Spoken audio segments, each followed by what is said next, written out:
expectations.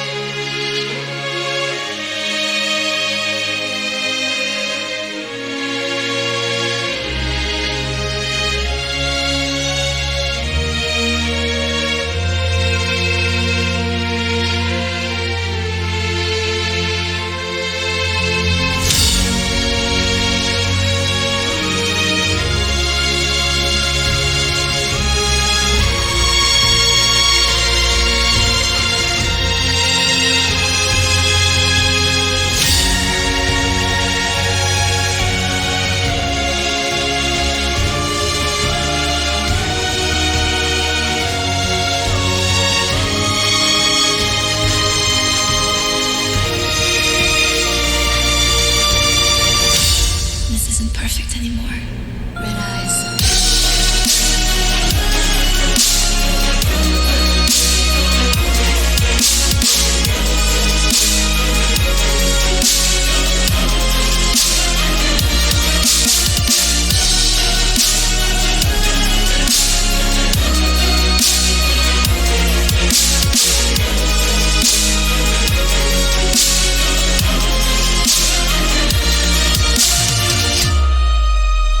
Harmful and vicious.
Yo, I have expectations.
west side, even into the east side.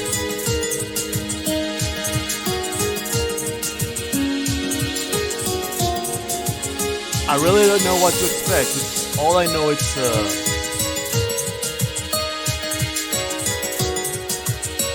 non-linear narrative experimental game. Buenos dias. I'm setting things up. I have too many garbage in my. I maybe should do this a little bit bigger. I don't know. Let's see. No, you stay right. You stay right. I need to move chat. Chat, please.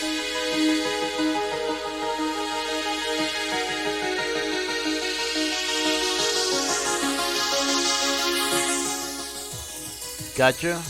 Gotcha.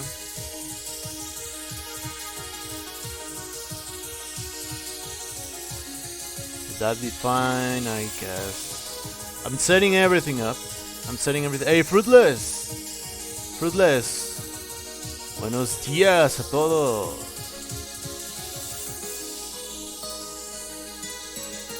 No, Jamie, because everyone voted for this. Well, not everyone, but on a weighted average of the votes received, this came as first place.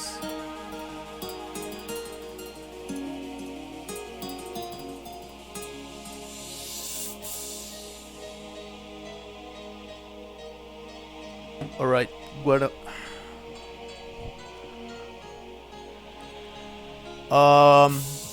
it's on the Discord results in the announcements. It's Hollow Knight.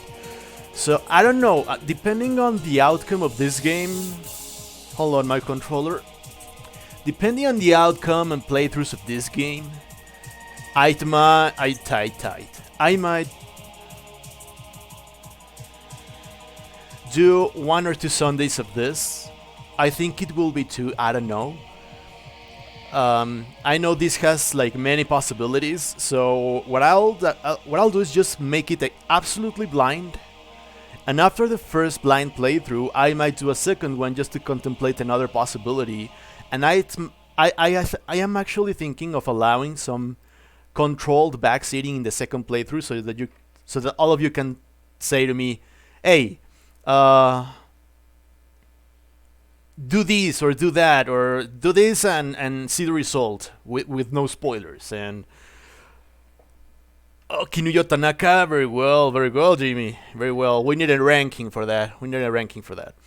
So that was what I was thinking. Oh, and Seven told me like there are like 50-ish endings or so. So I cannot put all of them. I cannot portray all of them. But, you know. Oh man, I opened my fan game folder. It's just a habit.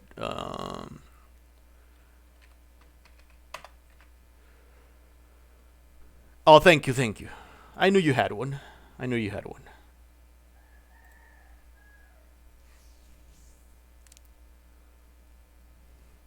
Yeah, more or less that's what I was thinking. And so during the Sundays, I will be playing the top 3 choices you gave.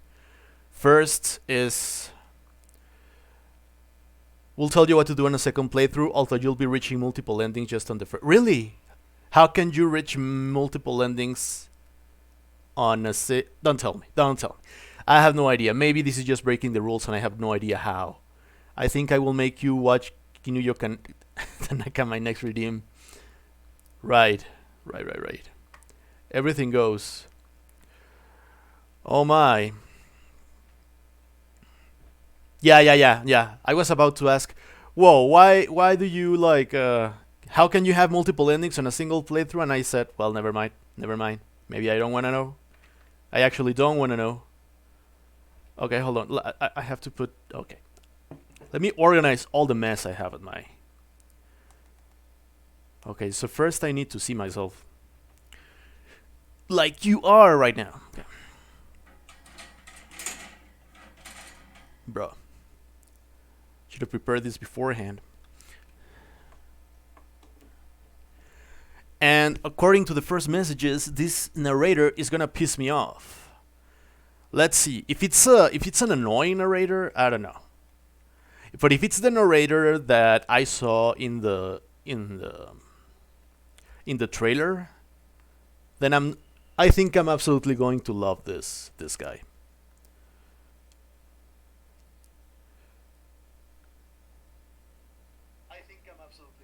Okay, so that's me. Okay. Right. Okay, and I'll have to put chat here. Annoying in a good way. Okay. So I suppose he gives you like instructions or something, or I don't know, he places questions. I like his voice. If it's the same voice of the trailer, it's very charismatic and funny. So in that sense, I think it won't be annoying. I guess.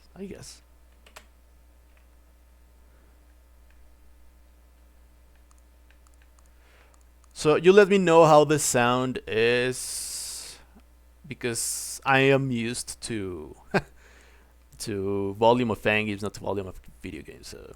And anyway, each game has its own setting. Oh, I have to confirm. No. No. Adjust the slider until the computer is barely visible. It's barely visible. So I think I did that correctly because I didn't do a thing. The current time. Okay, so it's CT. It's 9:51. I'll put 9:52.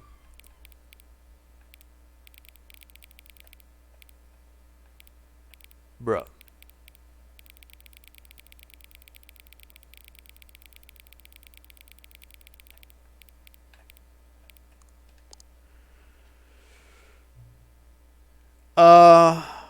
I don't know. What do you recommend is better? Because I did actually set up a controller for this. Alright, fine. You let me know also how the volume is. I have both activated. I mean, I can use the mouse, or I can use the controller, so... As it's a first-person game, I mean, I have played first-person games with a controller my whole life. I've never been a PC guy. I've been a PlayStation, Nintendo 64 guy. I mean, I cannot imagine playing a first-person game on with keys. I don't know, like anything you can think of.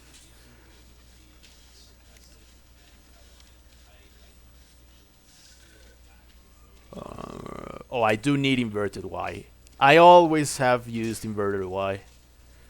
Can your computer run Star Wars Knights of the Old Republic? I have no idea. I will have to check that out. I don't like keyboards in first person, not too much precision. Okay. So you don't like them, but you're even so recommending to me that I should play on keyboard. I need subtitles in case, because I don't speak English. Subtitle size, medium, I think it's fine for everyone, for me and for you. Sorry, I like keyboards in transition labels, translated labels on top of in-world text. No, color labels, additional text next to gameplay critical colors. I don't know. This is totally meta because I can watch the screen within the screen within the screen and so on. Content warnings. Enables content warnings and an option to skip sections of the game that deal with suicide, trauma, and mental health issues. Okay. Warning to watchers, this might contain all of this stuff. I'm turning this off, right? Okay. Wait, that's not all. Oh, audio, that's fine. Video, VSync. I'll leave it on. I think the resolution is fine. I think everything is... yeah. Okay. So, Okay, simplify controls. Well, the only difference is that you interact with all of them. I'm used to the A button. Revise controls, so interactions don't require specific buttons. I think like having specific buttons for each action would be more suitable.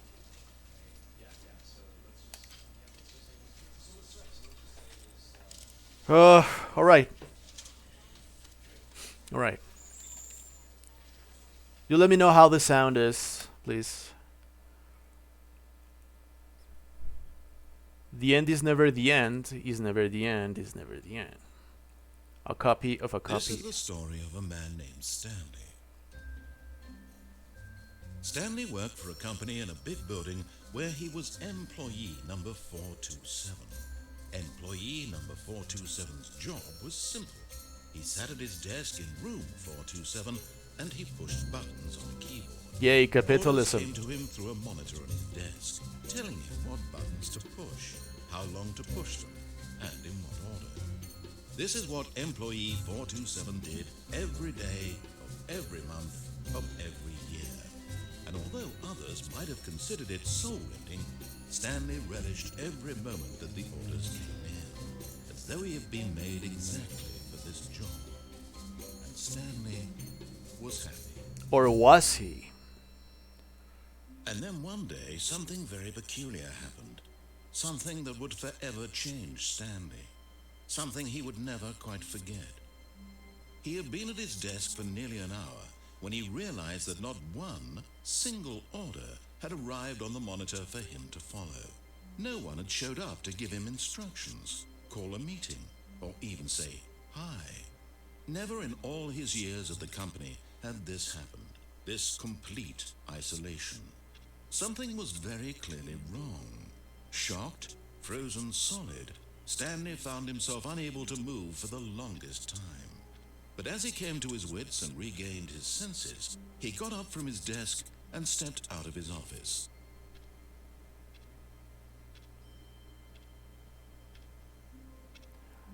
This is made in the same game engine as Half-Life. Really?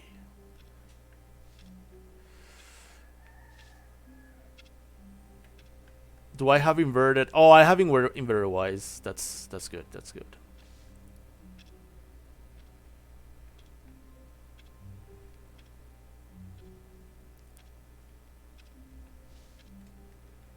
I cannot.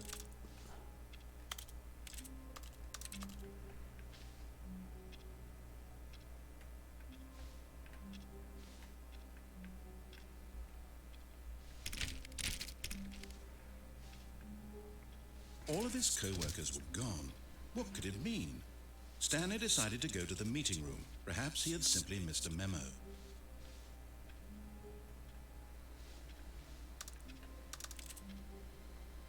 Oh, I cannot read that right now. No matter how hard Stanley looked, he couldn't find a trace of his co-workers. Scan. Okay. Oh, I'll turn it off.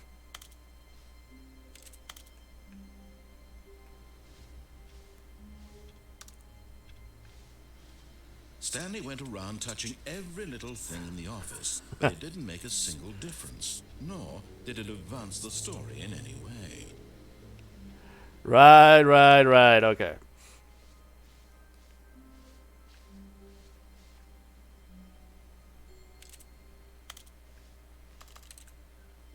Touching every single little thing.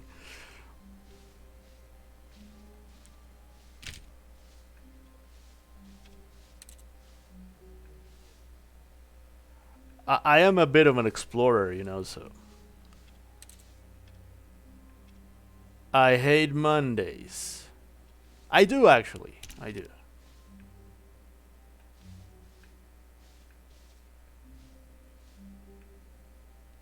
What's that?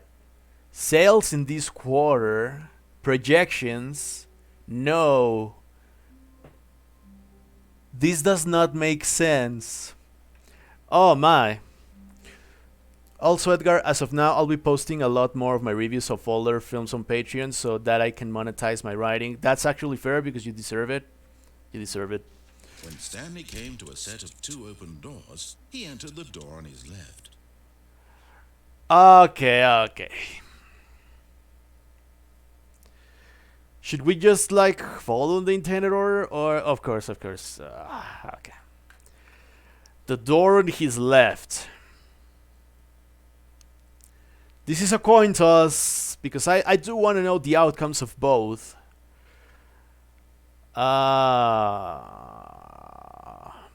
Also read Nick 24's review of this, since now you'll understand it. Okay, I'll check it out in a bit. Fine, let's just do like the intended, and then we'll break like the rules.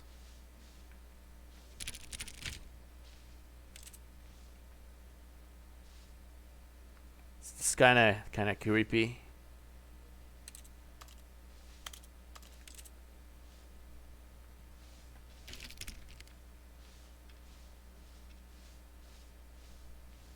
Yet there was not a single person here either. Feeling a wave of disbelief, Stanley decided to go up to his boss's office, hoping he might find an answer there.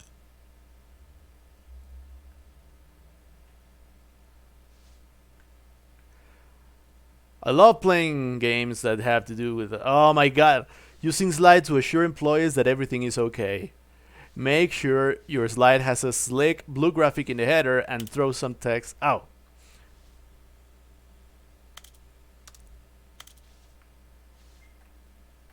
Synergy score value expenditure, shift global market, monetize free to play. Number of slides on this slide. Charts, slide, charts and slides. Money, more money, things but with money to buy more things, graphs about things plus money. We have done our new product. Rate of increasing graphs per slide. This is actually quite clever. The boss appreciation minute. On your boss appreciation minute worksheet, circle the top 20 things you love most about your boss. Return to your boss appreciation specialist. If you ever find yourself in a conflict with another diligent employee, like yourself, you're the self, but more inclined toward conflict because you're the kind of person who initiates conflict. What are your dreams for the future? Oh man, what is this? We need reviews. Want to get rid of the death sport portion in the primary review schedule, but I think that's a stupid idea. More water coolers. Tips for not getting fired. Talk less, don't get fired. Do unbelievably amazing work all the time. Yeah, that's pretty much my job. How to solve a dispute with a coworker, let it ball up inside you. Take out passive aggressive and coworker, resenting coworkers for not supporting you here. Maybe that. Okay. I think it went full loop. Oh, broom closet. Stanley stepped into the broom closet, but there was nothing here, so he turned around and got back on track. I don't know, narrator. Man, I'm much more happy. Here. No choice to make, no path to follow, just an empty broom closet. No reason to still be here. What if I stay here? Can I close doors when I'm like... Oh, you can jump? Baffling that Stanley was still just sitting in the broom closet. He wasn't even doing anything. I- At least if there was something to interact with, he'd be justified in some way. As it is, he's literally just standing there doing sweet FA. I actually unlocked 2 achievements. One is you can't jump, and the other one I couldn't make sense of it. I want to know. Are you really still in the broom closet? Standing around doing nothing? Why? Please offer me some explanation here. I'm genuinely confused. So now you're talking to me. You do realize there's no choice or anything in here, right? If I'd said Stanley walked past the broom closet, at least you would have had a reason for exploring it to find out. But it didn't even occur to me because literally this closet is of absolutely no significance to the story whatsoever. I never would have thought to mention it.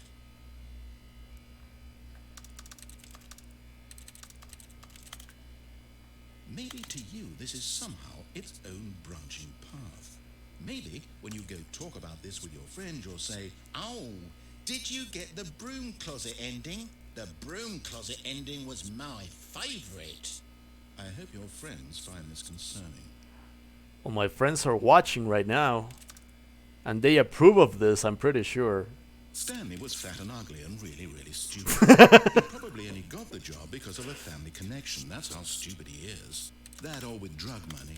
Also, Stanley is addicted to drugs and hookers. Oh, man. Getting emotional. A very definite conclusion about what's going on right now. You're dead. You got to this broom closet, explored it a bit, and were just about to leave because there's nothing here, when a physical malady of some sort shut down your central nervous system and you collapsed on the keyboard. Well, in a situation like this, the responsible thing is to alert someone nearby so as to ensure that your body is taken care of before it begins to decompose. Hello? Anyone who happens to be nearby? The person at this computer is dead. They have fallen prey to any number of your countless human physiological vulnerabilities. It's indicative of the long-term sustainability of your species. Please remove their corpse from the area and instruct another human to take their place, making sure they understand basic first-person video game mechanics and filling them in on the history of narrative tropes in video gaming, so that the irony and insightful commentary of this game is not lost on them. All right, when you've done that, just step out into the hallway.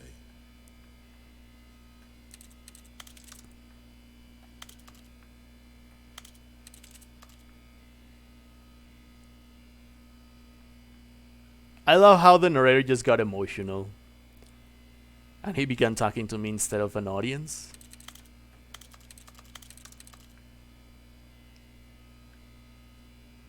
Standing in the broom closet.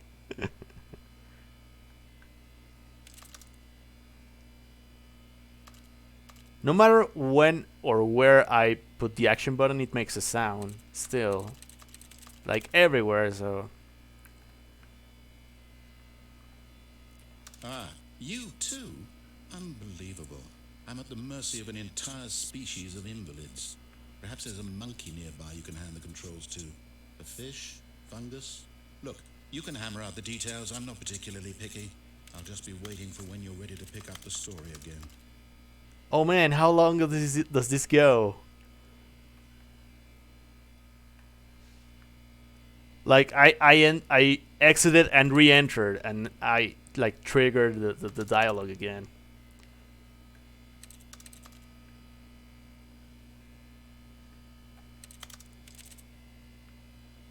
Hey, Seventh Persona. Not so much, but I found funny that I just found that it's being fun to be in this broom closet. Because of how you enrage the narrator. Hey, Party Kirby's. Yes. Yo, Yokotaro Wave. Yokotaro Wave.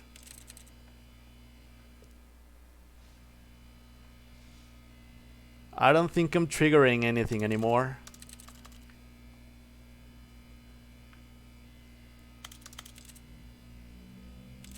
Is this really an ending? Like, can you really end the game with this?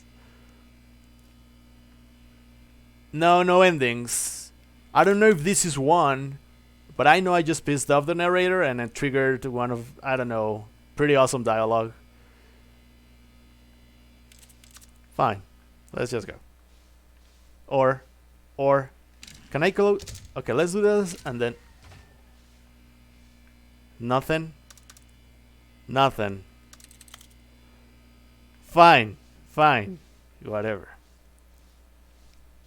Coming to a staircase, Stanley walked upstairs to his boss's office. So this time I'll do everything he says.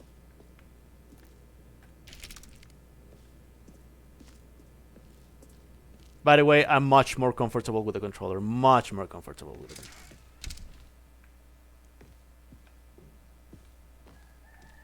Executive bathroom. Because the boss knows that what the boss says goes. If the boss has suffered losses, then that's what the boss chooses. Extreme bathrooms.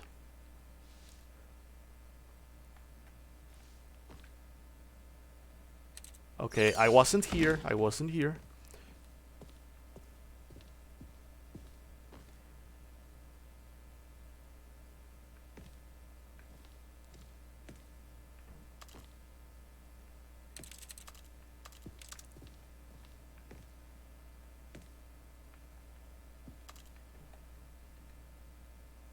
The beach pages.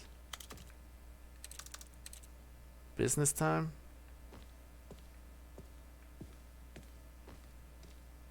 Stepping into his manager's office, Stanley was once again stunned to discover not an indication of any human life. Shocked, unraveled, Stanley wondered in disbelief who orchestrated this. What dark secret was being held from him? What he could not have known was that the keypad behind the boss's desk guarded the terrible truth that his boss had been keeping from him. And so the boss had assigned it an extra secret PIN number, 2845. But of course, Stanley couldn't possibly have known this.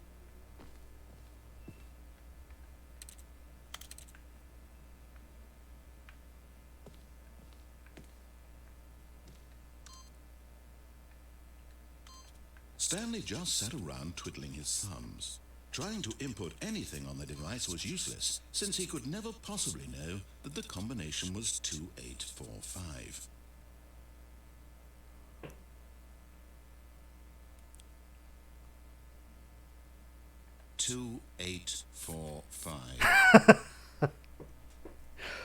I love how he gets pissed off when I don't follow.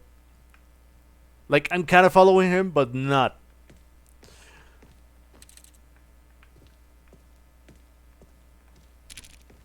Oh, they're close. But it turns out that the panel's emergency override kicked in, and the door just opened all by itself. And Stanley got the hell along with the story. Well, whoop-de-doo.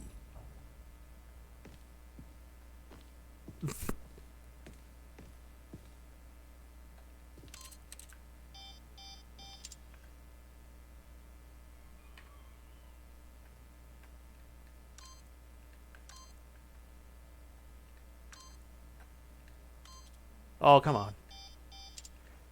So what if I input it now?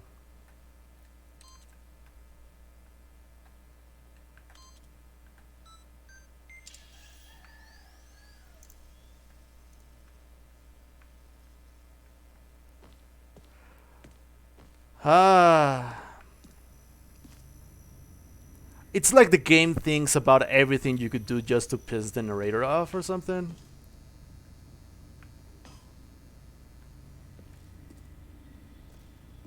Oh, man, it's dark in here.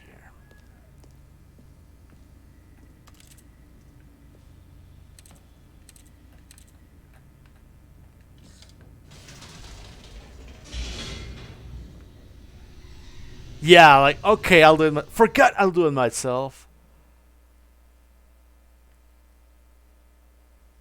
Descending deeper into the building, Stanley realized he felt a bit peculiar. It was a stirring of emotion in his chest, as though he felt more free to think for himself, to question the nature of his job. Why did he feel this now, when for years it had never occurred to him? This question would not go unanswered for long. That actually makes sense. The game being about the. Can I go back? No, you cannot go back.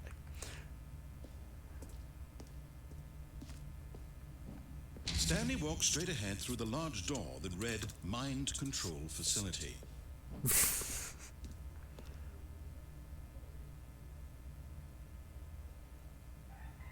Also, I have a paid internship coming up later this week. Awesome! That's awesome, Jamie. That's awesome.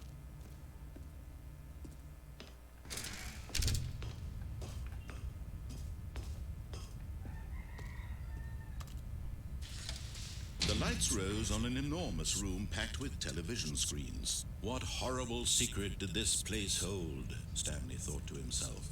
Did he have the strength to find out?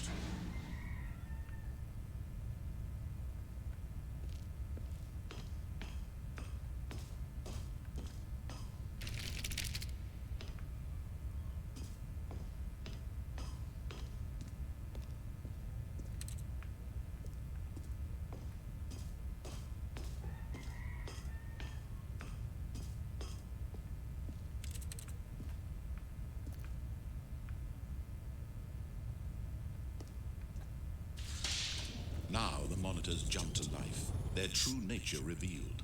Each bore the number of an employee in the building. Stanley's co-workers.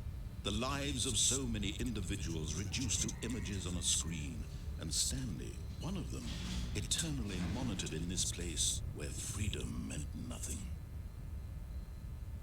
This is some Matrix Reloaded stuff.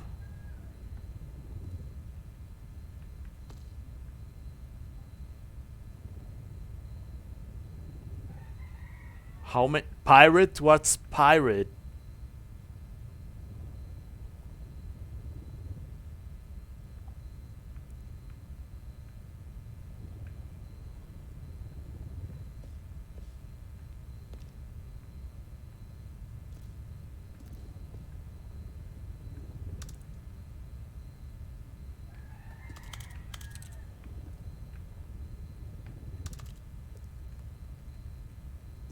This looks like too important to just not.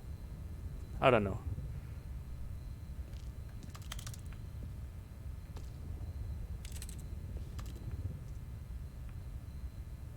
Fired. What's that screen?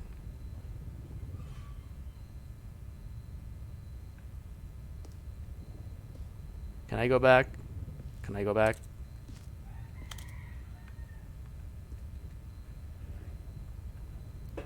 Employee observation protocol.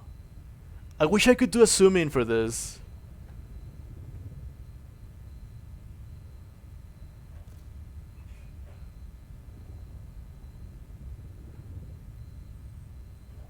It is. Ah, I cannot zoom in. Oh, I can crouch. I didn't know that. I didn't know that. Okay, I can crouch.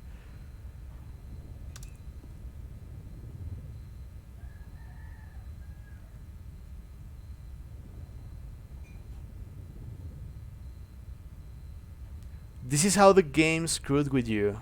This is some architect stuff, you know?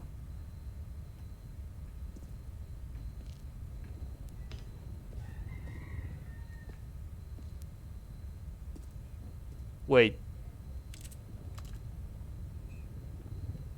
Cigars.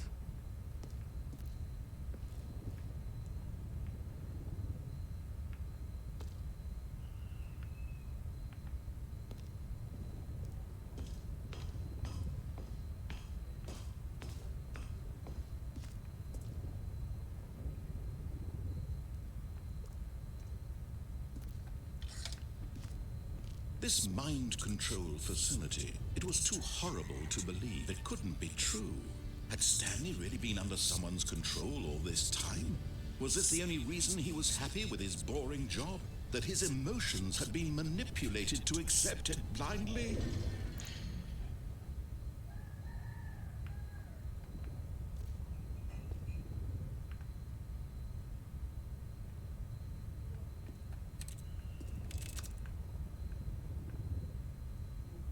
Oh, is that face punch? That smile, is that the face punch?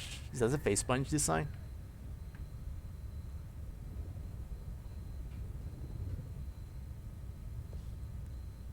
They're like, they are repeated. I think therefore I am, or can I? Oh, I can go back. Oh, there's a screen of error. What's the screen?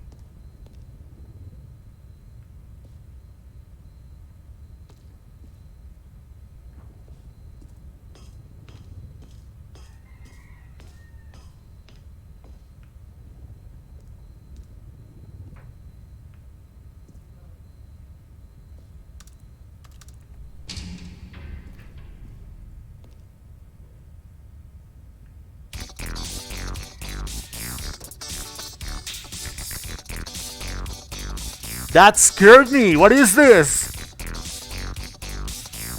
Don't touch the secrets. You never go. Go Secret Rangers. Faithfully ported Secrets 2022.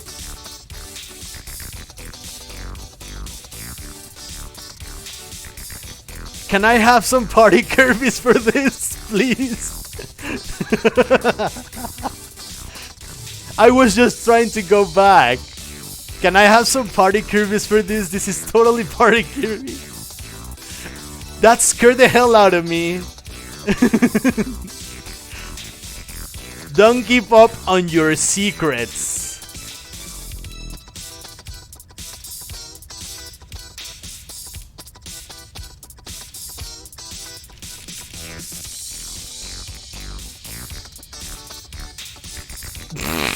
Oh my. Oh god. Secrets Room 2014.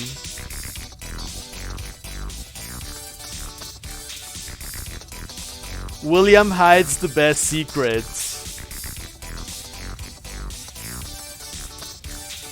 No, he refused to become it.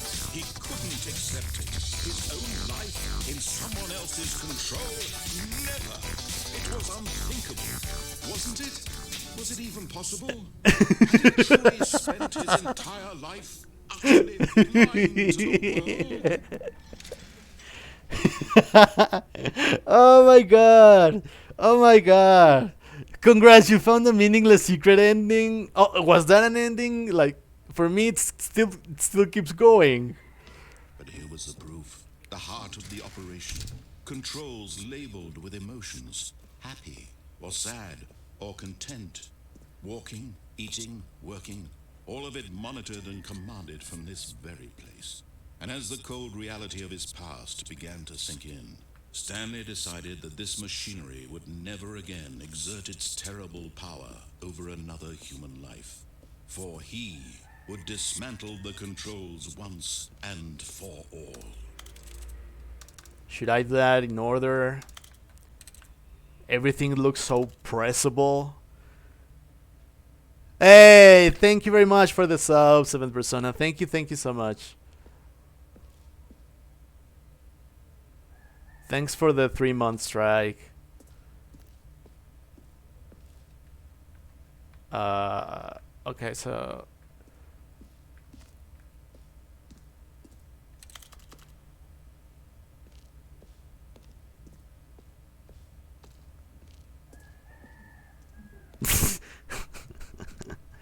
it went so disco. Oh, there's the notification. I don't know why it took so long.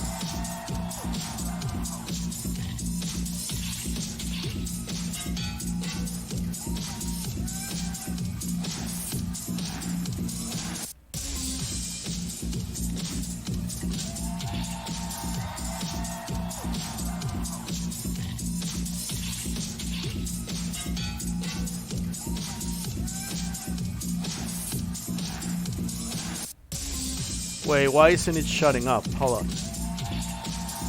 What the hell's going on? There we go. That was creepy. I don't know what happened. Okay, let's go back.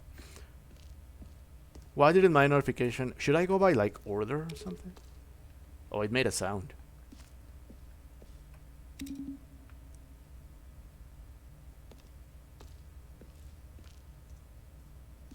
Ah... So that's 5.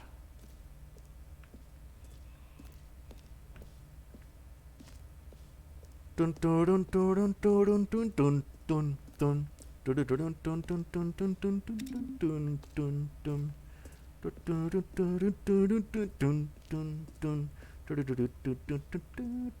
dun. Where's 4?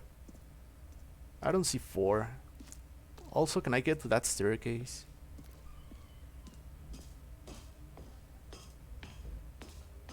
Where's 4? I don't see 4. 4-yo. Where are you, 4-yo?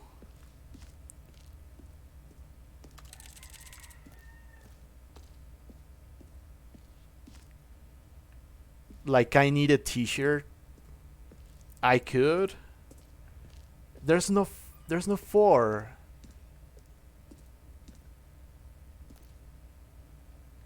I cannot go.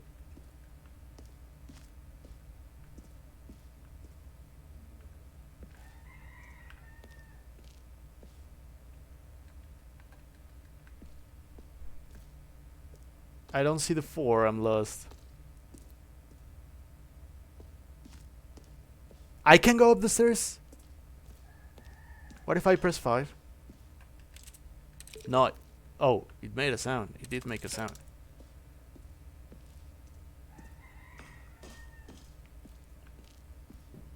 Oh, I see a button.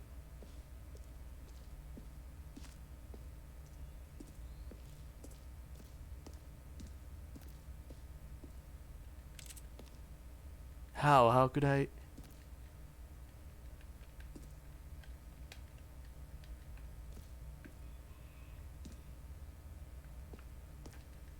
I don't actually see how.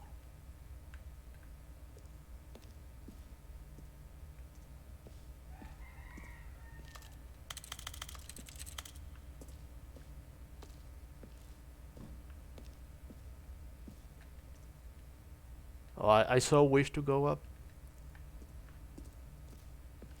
Are there other set of stairs? No, that's the only one.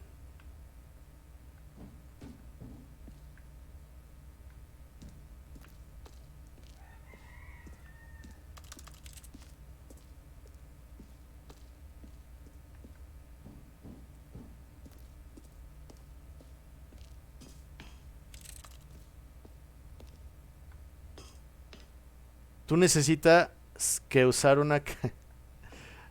you don't have to put que, so it's tú necesitas usar una camiseta de Nier Automata. That was really good. And when at last he found the source of the room's power, he knew it was his duty, his obligation, to put an end to this horrible place and to everything it stood for. Fine.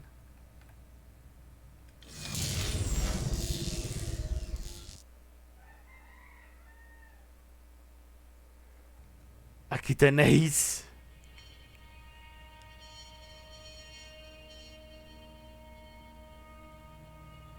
Blackness and a rising chill of uncertainty. Was it over? Yes. He had won. He had defeated the machine, unshackled himself from someone else's command. Freedom was mere moments away. Oh, I can move. And yet, even as the immense door slowly opened, Stanley reflected on how many puzzles still lay unsolved. Where had his co-workers gone? How had he been freed from the machine's grasp? What other mysteries did this strange building hold? But as sunlight streamed into the chamber, he realized none of this mattered to him. For it was not knowledge or even power that he had been seeking, but happiness. Perhaps his goal had not been to understand, but to let go. I can see the floor, yeah. Tell him where to go, what to do, or how to feel. Whatever life he lives, it will be his. And that was all he needed to know. It was perhaps the only thing worth knowing. Stanley stepped through the open door.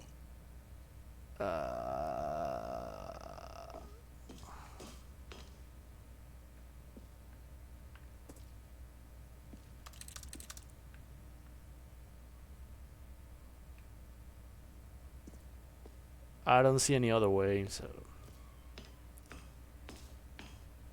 Sunlight Portal and Portal 2.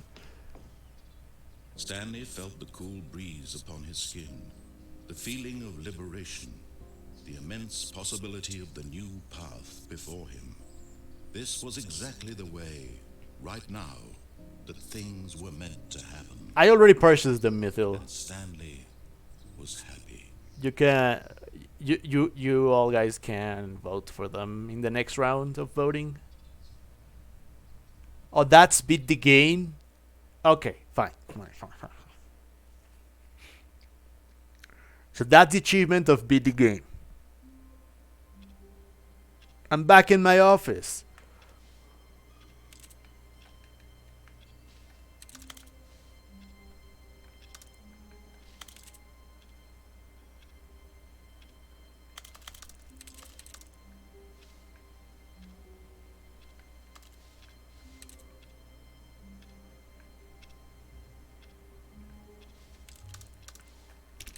All of his co-workers were gone. What could it mean? Stanley decided to go to the meeting room. Perhaps he had simply missed a memo. No matter how hard Stanley looked, he couldn't find a trace of his co-workers.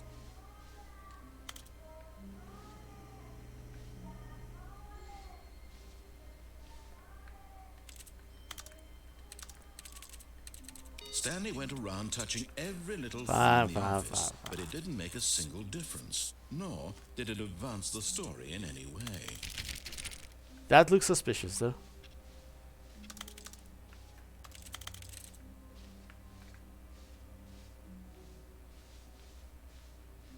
When Stanley came to a set of 2 open doors, he entered the door on his left. Wait. Let me do the broom thing again. Can you go back? You cannot. Fine.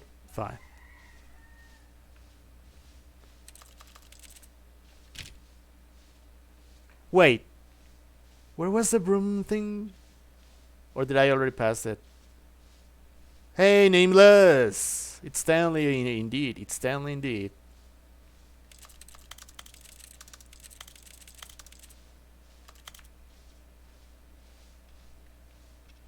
Dun, dun, dun, dun, dun, dun, dun, dun, dun, dun, dun. Yet there was not a single person here either.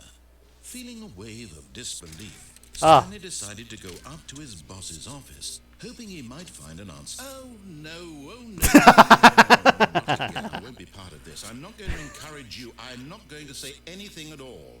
I'm just going to be patient and wait for you to finish whatever it is you enjoy doing so much in this room. Please take your time. Oh, I will.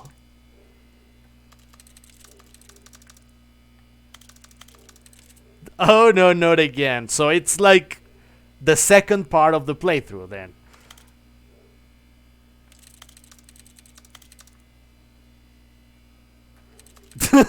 I love this. I really love this. So it was worth going to the left. It was worth going to the left.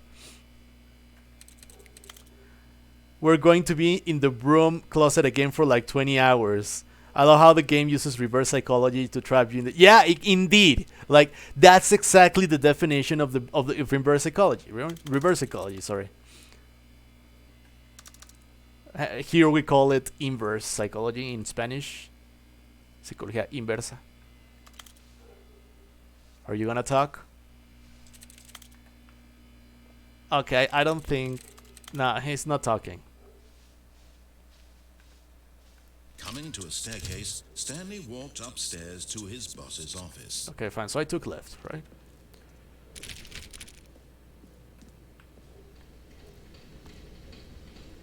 Ooh.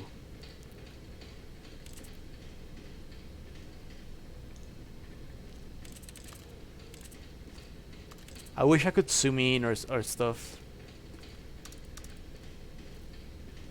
But Stanley just couldn't do it. He considered the possibility of facing his boss, admitting he had left his post during work hours. He might be fired for that. And in such a competitive economy, why had he taken that risk? All because he believed everyone had vanished. His boss would think he was crazy. And then something occurred to Stanley. Maybe, he thought to himself, maybe I am crazy. All of my co-workers blinking mysteriously out of existence in a single moment for no reason at all. None of it made any logical sense. And as Stanley pondered this, he began to make other strange observations. For example, why couldn't he see his feet when he looked down? Why did doors close automatically behind him wherever he went? And for that matter, these rooms were starting to look pretty familiar. Were they simply repeating? No, Stanley said to himself, this is all too strange. This can't be real. And at last, he came to the conclusion that had been on the tip of his tongue. He just hadn't found the words for it. I'm dreaming, he yelled. This is all a dream. Oh, what a relief Stanley felt to have finally found an answer, an explanation. Oh. His co-workers weren't actually gone. He wasn't going to lose his job. He wasn't crazy after all. And he thought to himself, I suppose I'll wake up soon. I'll have to go back to my boring real-life job pushing buttons. I may as well enjoy this while I'm still lucid. This is some Silent Hills Imagined stuff, himself rip. flying and began to gently float above the ground. Then he imagined himself soaring through space on a magical starfield, and it too appeared. It was so much fun, and Stanley marveled that he had still not woken up. How was he remaining so lucid? And then perhaps the strangest question of them all entered Stanley's head. One he was amazed he hadn't asked himself sooner. Why is there a voice in my head dictating everything that I'm doing and thinking? Now the voice was describing itself being considered by Stanley, who found it particularly strange. I'm dreaming about a voice describing me, thinking about how it's describing my thoughts, he thought. And while he thought it all very odd, and wondered if this voice spoke to all people in their dreams, the truth was that, of course, this was not a dream. How could it be? Was Stanley simply deceiving himself, believing that if he's asleep, he doesn't have to take responsibility for himself? Stanley is as awake right now as he's ever been in his life. Now, hearing the voice speak these words was quite a shock to Stanley. After all, he knew for certain, beyond a doubt, that this was in fact a dream. Did the voice not see him float and make the magical stars just a moment ago? How else would the voice explain all that? This voice was a part of himself too. Surely, if he could just... He would prove it. He would prove that he was in control, that this was a dream. So he closed his eyes gently, and he invited himself to wake up. He felt the cool weight of the blanket on his skin, the press of the mattress on his back, the fresh air of a world outside this one. Let me wake up, he thought to himself. I'm through with this dream. I wish it to be over. Let me go back to my job. Let me continue pushing the buttons. Please, it's all I want. I want my apartment, and my wife, and my job. All I want is my life exactly the way it's always been.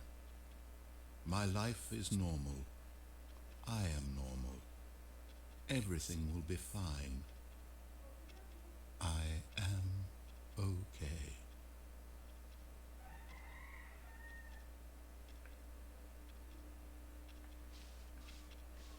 Stanley began screaming. Please, someone, wake me up. My name is Stanley. I have a boss. I have an office. I am real. Please, just someone tell me I am real. I must be real. I must be. Can anyone hear my voice? Who am I? Who am I? And everything went black. What? This is the story of a woman named Mariella. What? Mariella woke up on a day like any other. She arose, got dressed, gathered her belongings, and walked to her place of work. But on this particular day, her walk was interrupted by the body of a man who had stumbled through town talking and screaming to himself, and then collapsed dead on the sidewalk. And although she would soon turn to go call for an ambulance, for just a few brief moments, she considered the strange man. He was obviously crazy.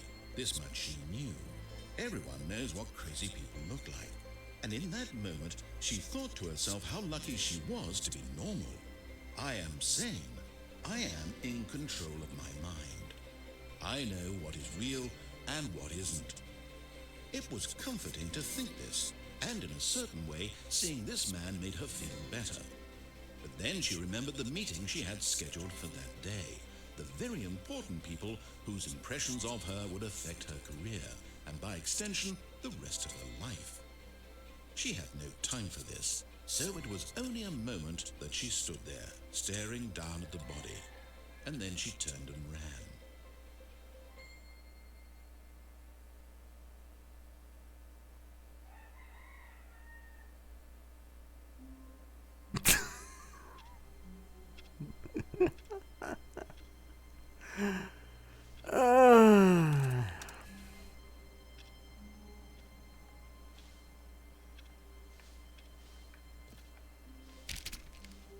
All of his co-workers were gone. What could it mean? Stanley decided to go to the meeting room. Perhaps he had simply missed a memo. Real hell is not physical torture, it's getting caught indefinitely in an infinite hallway with a British narrator forever. It's beginning to be. Stanley came to a set of two open doors. This was not the correct way to the meeting room, and Stanley knew it perfectly well. Perhaps he wanted to stop by the employee lounge first, just to admire it.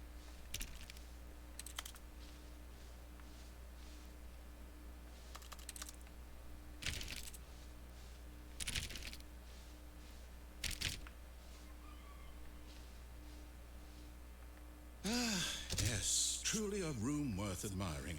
It had really been worth the detour after all, just to spend a few moments here in this immaculate, beautifully constructed room.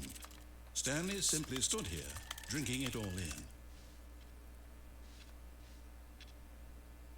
Well, that's the actual time, right?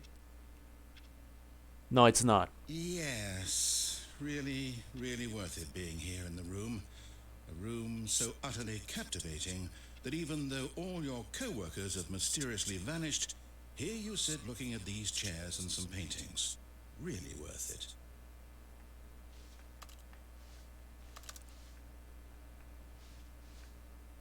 At this point, Stanley's obsession with this room bordered on creepy and reflected poorly on his overall personality. It's possible that this is why everyone left.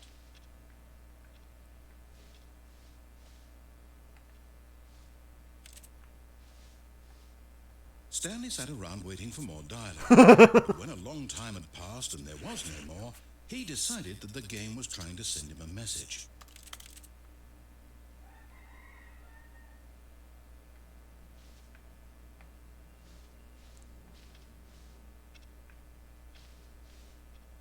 It is a room. I want a room like this.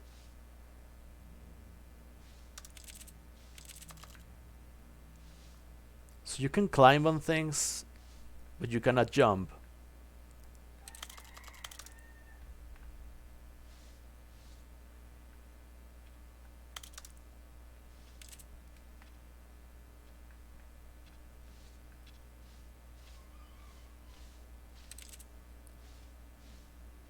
But at last, he'd had enough of the amazing room.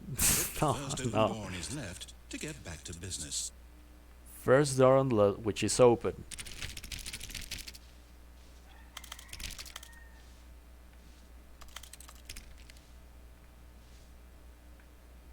This is a Metroidvania of possibilities, you know?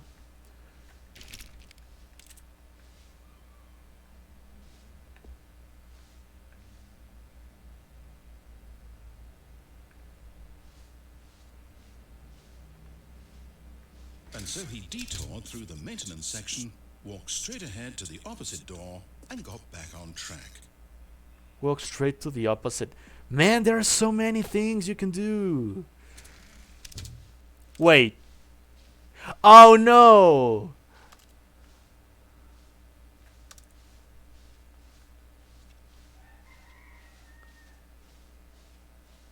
I'm so dumb. Not a single person here either. Feeling a wave of disbelief, Stanley decided to go up to his boss's office, hoping he might find an answer there.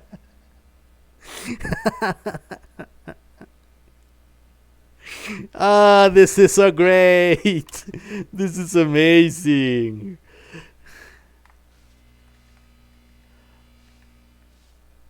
Oh god, this was so good.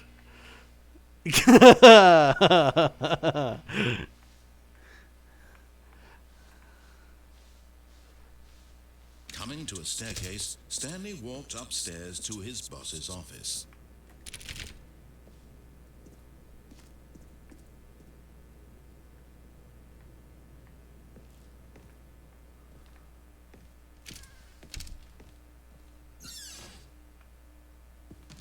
Oh, whoa, whoa, whoa, whoa. Business strategy.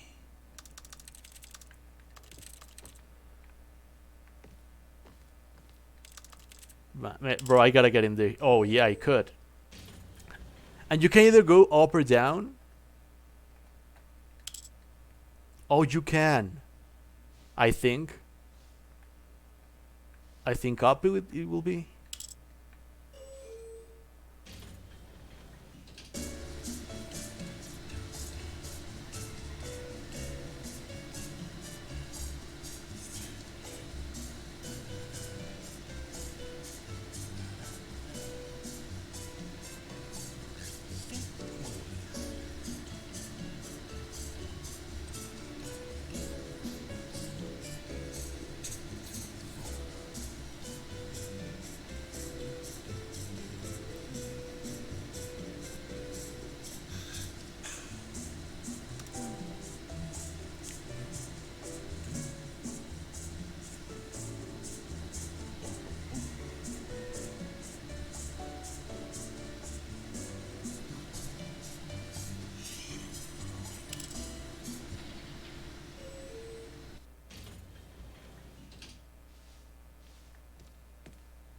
Wait, this is the same floor. I just got rickrolled. This is... If the elevator had played some rickroll, it would have been awesome. If you ever find yourself locking an ending you've already done, you can restart the game in the pause menu. Okay, thank you, thank you.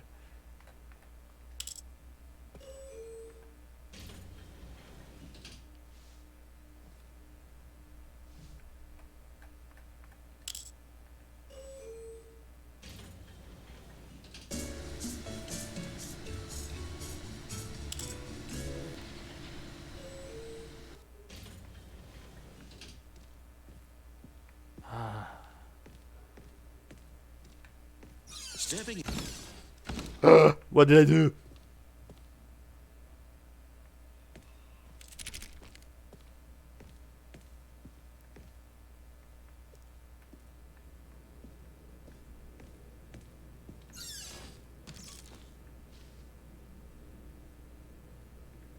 Money in the morning, money in the evening, money for breakfast, money crisp.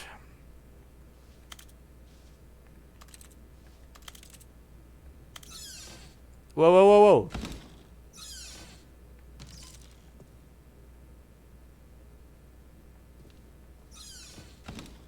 Wait, this is an ending? This is an ending? What do you mean ending? It's still going. I wanted to try that all the time. I love glitches, so I wanted to try, like, I saw there was enough space to just go in and out of a door. And that...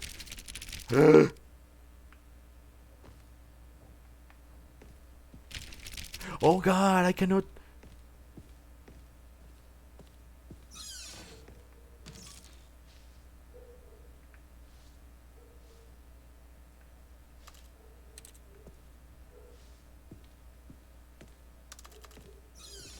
Wait, there's only one way then, right? I think.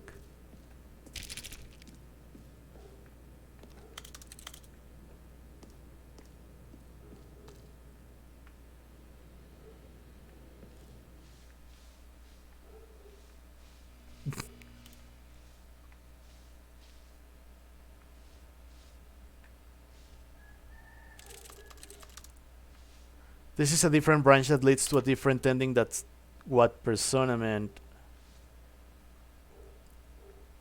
I love actually that this is the PowerPoint design that many use by default. I approve of that.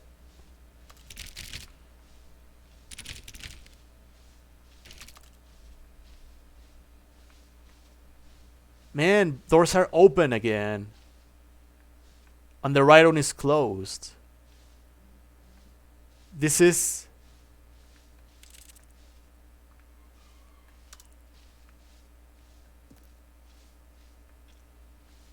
What's that? Surname access. Okay, whatever that did. Awaiting input.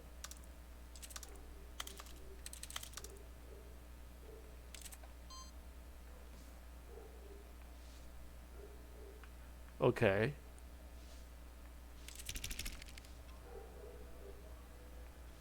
Should I click it many times? I don't think so.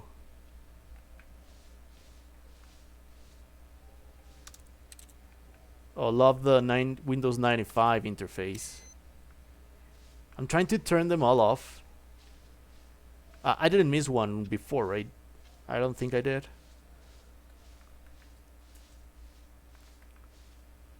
Anything here?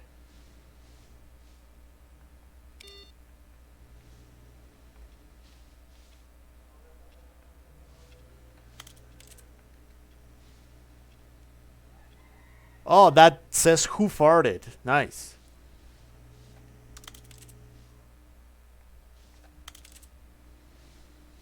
So back to my room. Wait, 247 is closed. 247 is mine, right? What is this?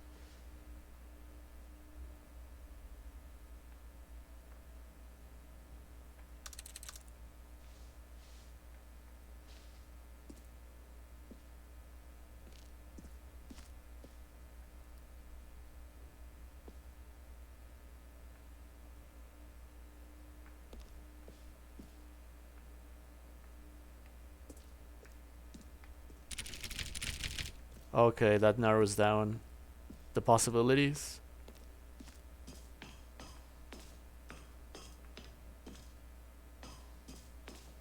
$755. A red door. Red door are always like allegorically bad things. 756. Can I use the elevator? Can I use the lift? No. I used the British accent for with an Australian word. What's this? 757. So I'm not going in circles like last time.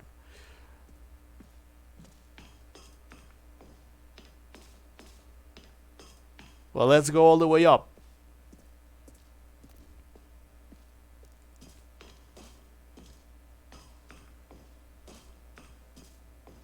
The narrator is not speaking anymore, which is kinda unnerving. Escape pod launch bay.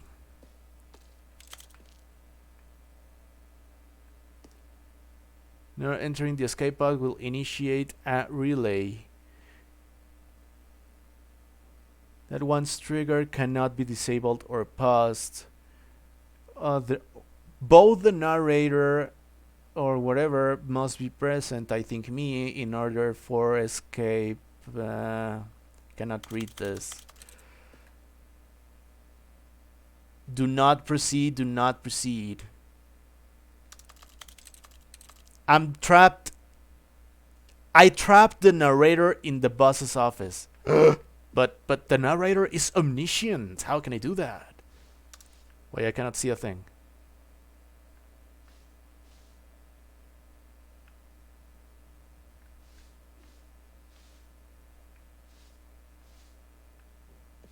Okay, I'll go just straight.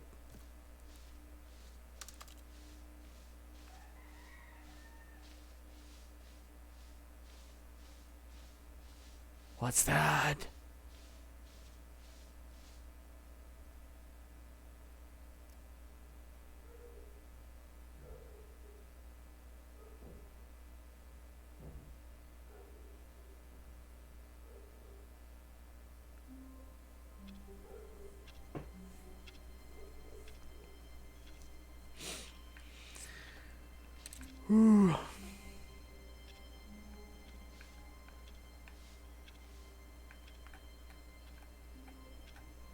I want to try if it's possible to do this with my door.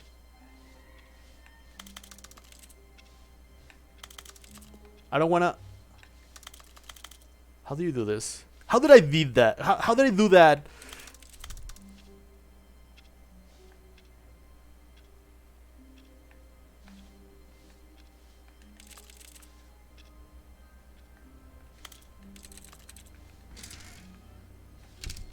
But Stanley simply couldn't handle the pressure. What if he had to make a decision? What if a crucial outcome fell under his responsibility? Oh no! He trained for that. No! This couldn't go anywhere except badly. The thing to do now, Stanley thought to himself, is to wait. Nothing will hurt me. Nothing will break me. In here I can be happy forever. I will be happy. Stanley waited. Hours passed, then days. Had years gone by? He no longer had the ability to tell. But the one thing he knew for sure, beyond any doubt, was that if he waited long enough, the answers would come. Eventually, someday, they would arrive. Soon, very soon now, this will end. He will be spoken to. He will be told what to do. Now it's just a little bit closer. Now it's even closer. Here it comes. What?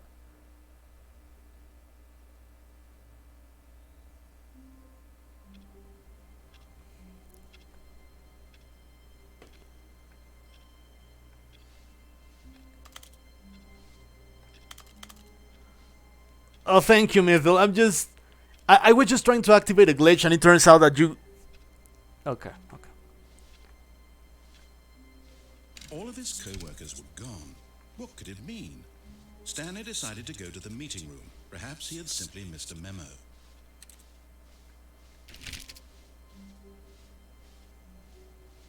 When When Stanley came to a set of two open, this was not the correct way to the meeting room, and Stanley knew it perfectly well.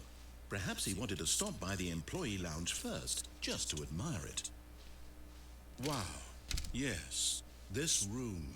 But eager to get back to business, Stanley took the first open door on his left. Stanley was so bad at following directions, it's incredible he wasn't fired years ago.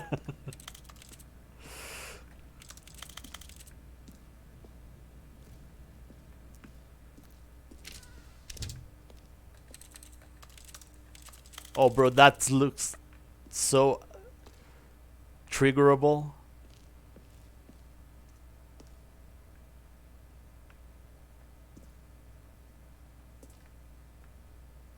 Warning, do not jump from the cargo lift while it is in motion. Will cause death. Penalty for misuse of cargo lift 1000. Penalty for jumping of the cargo lift 5000.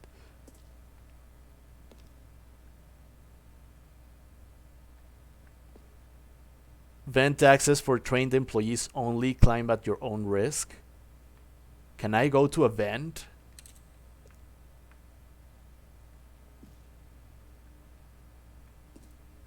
Ugh.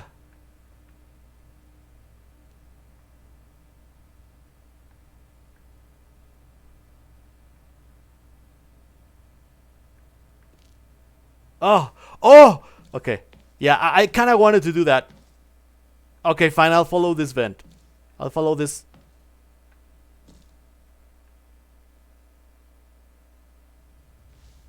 Bro, this. Stanley had now gotten himself so far off the beaten path that it seemed the office had begun. So far off the beaten path that it seemed the office had begun. So far off the beaten path that it seemed the office had begun. So far off the beaten path that it seemed the office had begun. So far off the beaten path that it seemed the office had begun. So far off the beaten path that it seemed the office had begun. So far off the beaten path that it seemed the office had begun. So far off the beaten path that it seemed the office had begun. Narrator dialogue. That it seemed the office had begun. So far off the beaten path that it seemed the office had begun. So far off the beaten path. You didn't think I was actually just a recording, did you? What a silly and trite explanation that would be. All the back and forth between you and me, all the absurd adventures we've been through, and it all turns out I'm just a tape recording? It was all just in Stanley's head. I bet that's the kind of twist you think is revelatory. I bet each and every time you watch a movie where it turns out all to be in the main character's imagination, you must absolutely bolt off the couch in pure shock at the phenomenal and intricate storytelling. It depends. Must be so simple to be you. Life being an unending waterfall of surprises and delights. How much more exciting you must find the world than the rest of us do. Now I've become sad. Look what you've done to me. This is all your fault. What?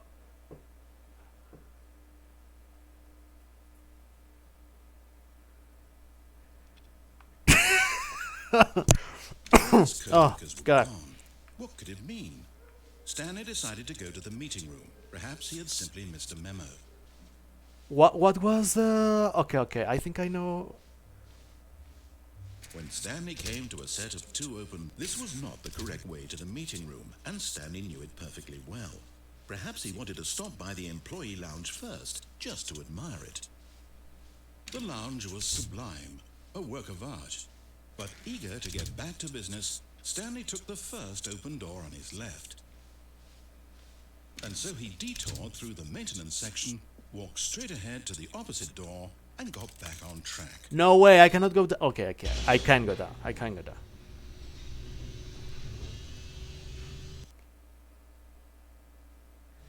But Stanley didn't want to go back to the office. He wanted to wander about and get even further off track. So now in order to get back, he needed to go,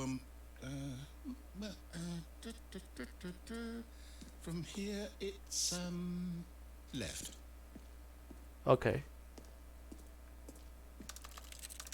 Yeah, what is it? Yeah, Fruitless. So many doors. So many doors.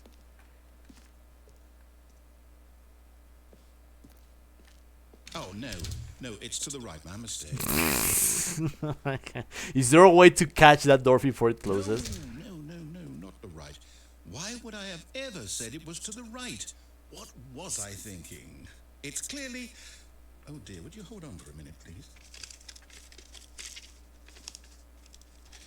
Now, let's see. We went down right, left, down, left, right. Yep, okay, yes. I've got it now. This story is absolutely, definitely this way. This story. Wait. I want to try all of them before I go. Wait, I actually had to look like at the handle. No. No. No. No.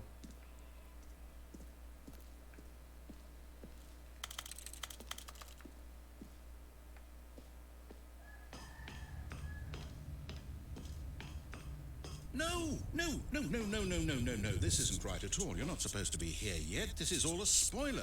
Quick, Stanley, close your eyes. Okay. We just have to get back to, oh, who am I kidding? It's all rubbish now. The whole story completely unusable. How about, rather than waste my time trying to salvage this nonsense, we'll just restart the game from the beginning. What? This time, suppose we don't wander so far off track, Okay, from the top. I love how detailed you're being. Well, thank you. But what do you mean detailed? Sounds like a nice compliment, but I don't know what you mean with detailed. All of his co-workers were gone. What could it mean? I want to go to the Stanley decided to go to the meeting room. Perhaps he had simply missed a memo. to the right door section where there was like. I do want to check everything. Wait. Oh. What? No, I restarted. I swear I definitely restarted the game over, completely fresh. Everything should be... Oh, did something change? Stanley. Oh, I Did you see. change anything when we were back in that room with all the monitors? Did you move the story somewhere or... Hold on. Why am I asking you? I'm the one who wrote the story. It was right here just a minute ago. Can I I'm climb sure this? that it's here somewhere. Okay, then. It's an adventure. Come, Stanley. Let's find Oh, the story. it opened. Wait. How could you go here?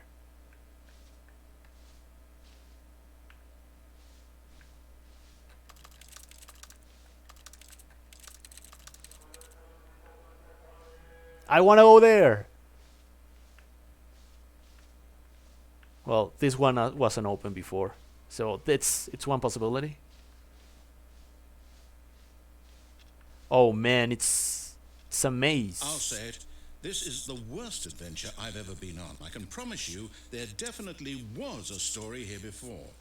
Do we need to restart the game again? Well, I find it unlikely that we'll ever progress by starting over and over again, but it's got to be better than this. Okay, let's give it a shot. Why not?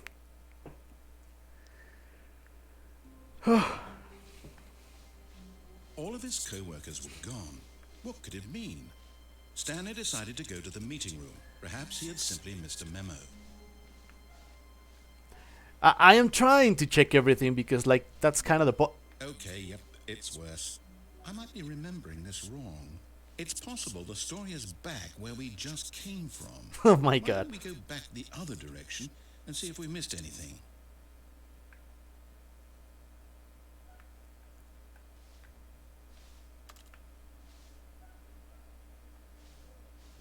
No vents. I am a fan of vents.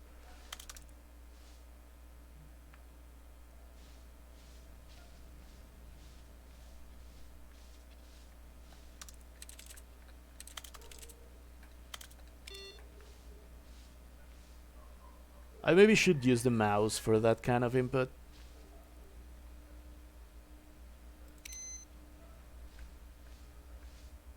Aha! I knew we'd missed something. The story. Here it comes. No, wait. Never mind. Not the story. Okay, let's head back the other way and retrace our steps.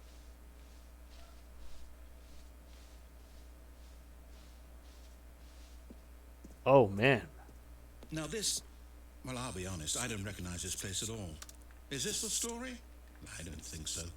I can't quite recall, but I believe my story took place in an office building. Is that correct? Do you remember, Stanley? No. Well, do you know what? Since I've completely forgotten what we were supposed to be doing... Oh, don't take me out of the story. No. You win! Congratulations! I know you put in a lot of hard work, and it really paid off. So, good job.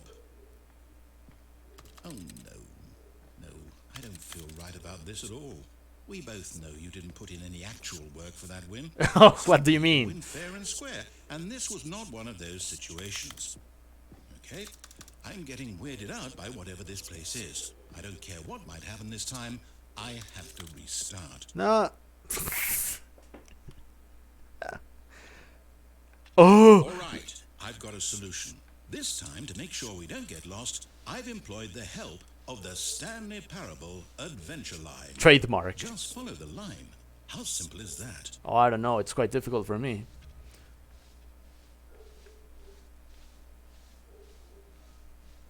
No, I'm down. We're leaving it up to the line from now on.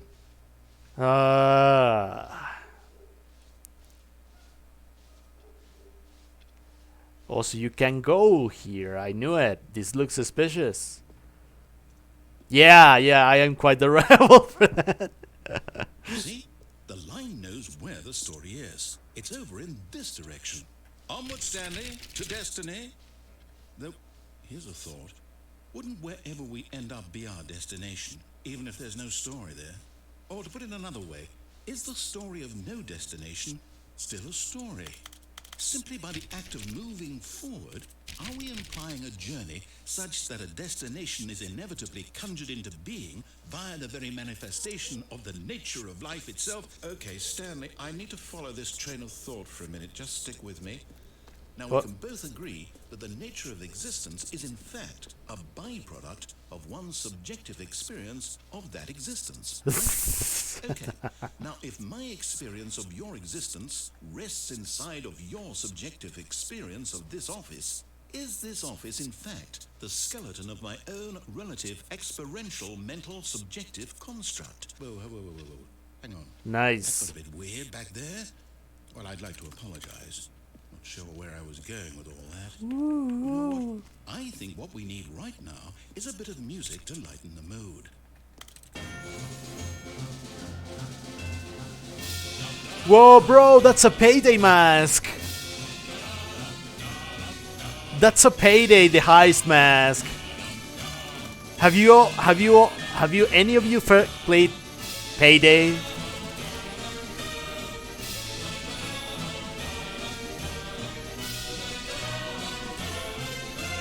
By the way, I think the music is too loud.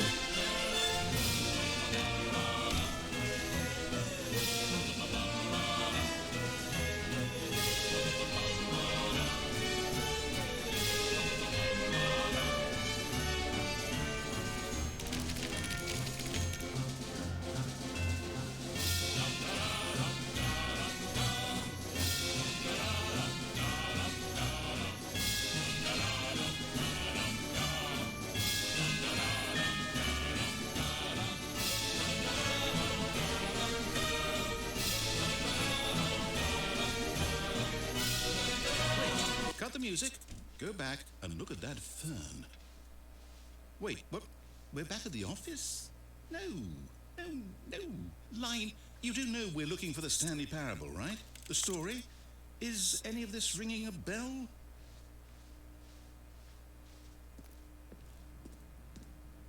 Oh, no, not again. Line, how could you have done this to us? And after we trusted you, after everything we've been through, you...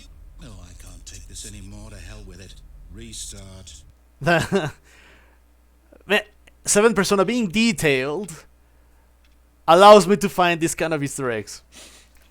You know what, Stanley? They forget the adventure line. What's it ever done for us? We're intelligent people, right?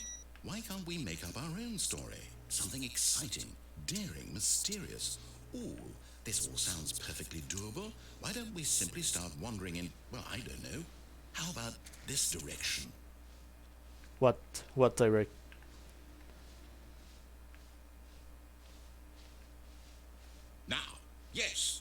is exciting. Just me and Stanley forging a new path, a new story. Well, it could be anything. What do you want our story to be? Go wild. Use your imagination. Whatever it might be, Stanley, I'm ready for it. Oh, no, not you again. Stanley, I'd also like to veto the line from having any role in our awesome new story. No lines or monitor rules. I like the line. Just don't acknowledge it. We should be fine. It's I like the. Huh? Bro, I wanna go up. I so wanna go up.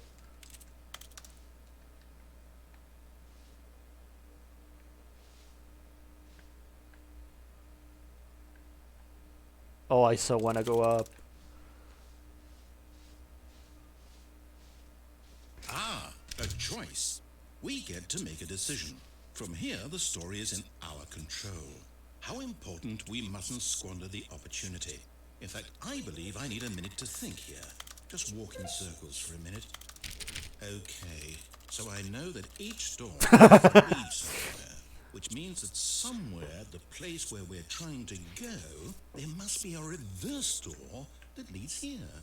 And that in turn means that our destination corresponds with the counter-inverted reverse door's origin. So starting from the right, let us ask, will taking the right door lead us to where we're going? And since the answer is clearly yes, then by all accounts, the door on the right is the correct one. Another victory for logic.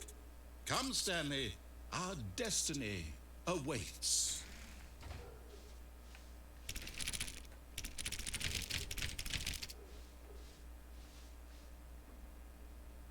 You've been playing the confusion ending for.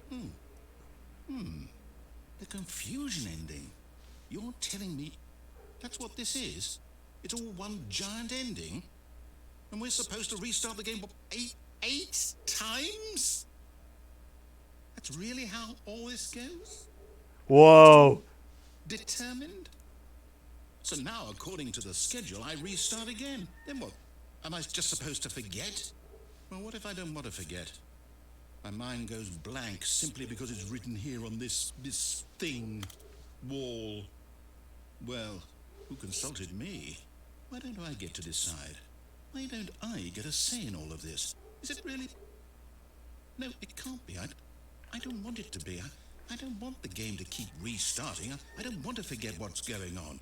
I don't want to be trapped like this. I won't restart the game. I won't do it. I won't do it. I won't do it. And the timer stopped? Does that mean, did we do it? Did we break the cycle?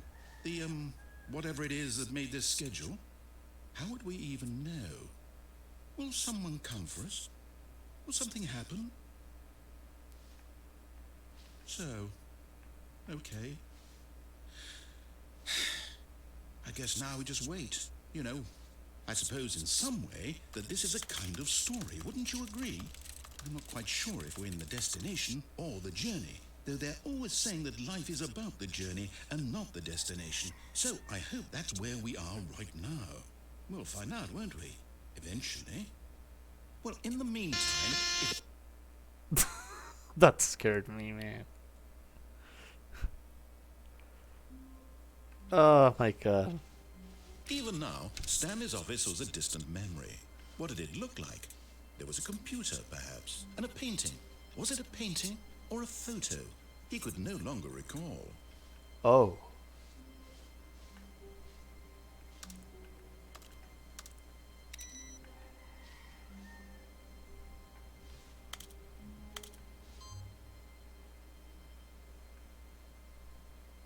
Okay, so the computer part worked. I don't know if I should look for a photo. No matter how hard Stanley looked, Okay, he couldn't okay, find this a is the trace same- of his co-workers. The same dialogue.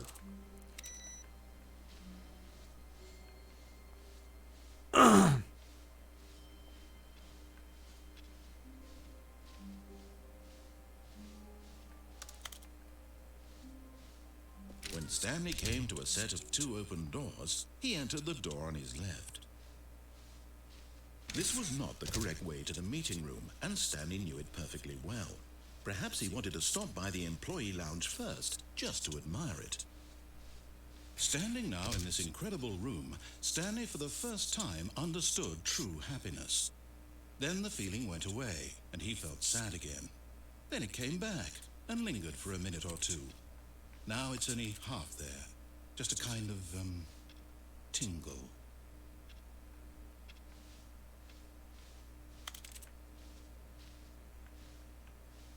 Yes, really, really worth it being here in the room. A room so utterly captivating that even though all your co-workers Okay, that's have the same mysteriously dialogue. That's the vanished, same dialogue. here you sit, but eager to get back to business, Stanley took the first open door on his left. Stanley was so bad at following directions, it's incredible he wasn't fired years ago.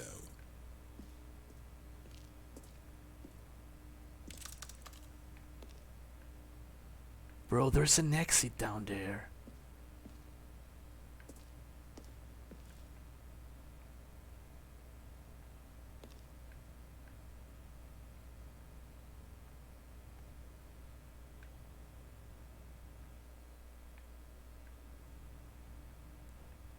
Can I survive this? Can I jump like... Ah! Okay.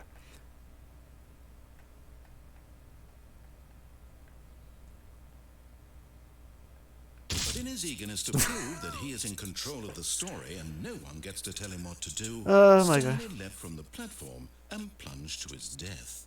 Good job, Stanley. Everyone thinks you are very powerful. I suppose it... Yeah, of course, of course. Oh! Telephone!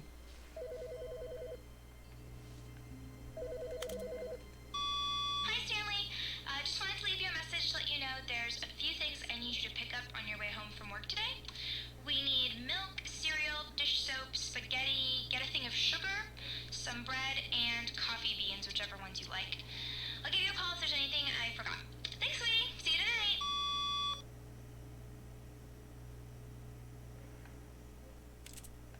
Right.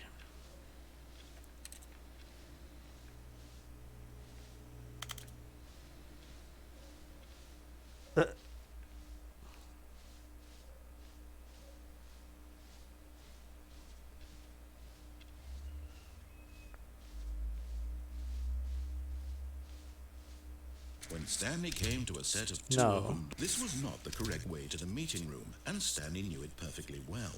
Perhaps he wanted to stop by the employee lounge first, just to admire it. Stanley felt lightheaded, butterflies in his stomach, giddy in a way he had never known before. Was it this room? A connection between the two? Could a man love a room? Oh, you I can. mean, truly, truly, deeply, madly love. Well, I don't know about that.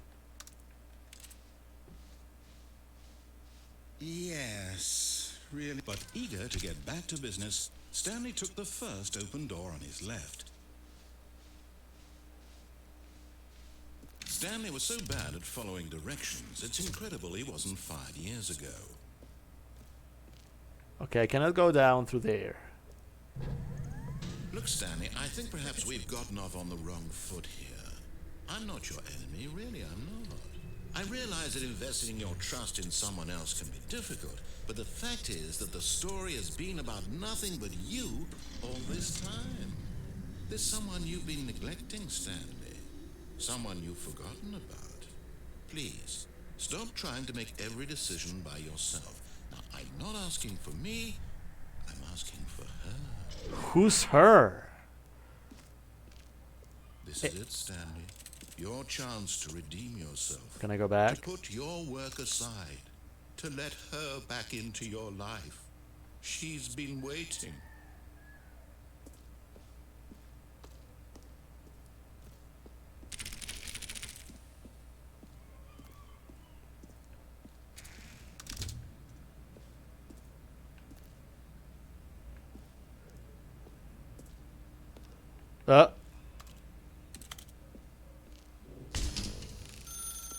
That's her, Stanley.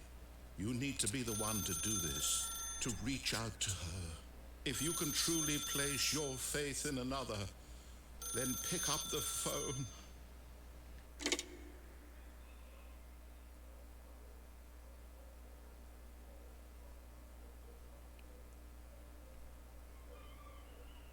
Oh, Stanley, is that you?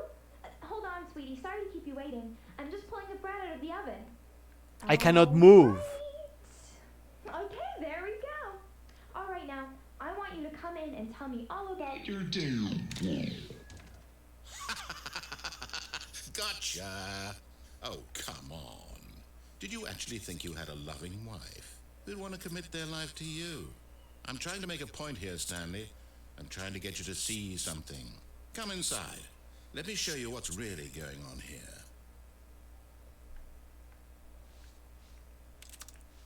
Sorry, but you're in my story.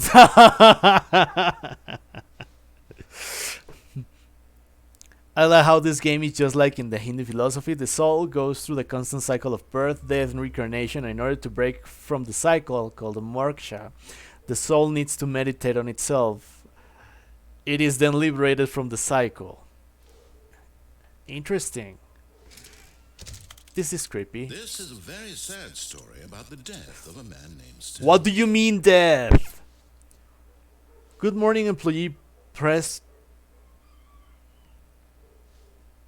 I don't know. I don't know. I'm pressing the other ones.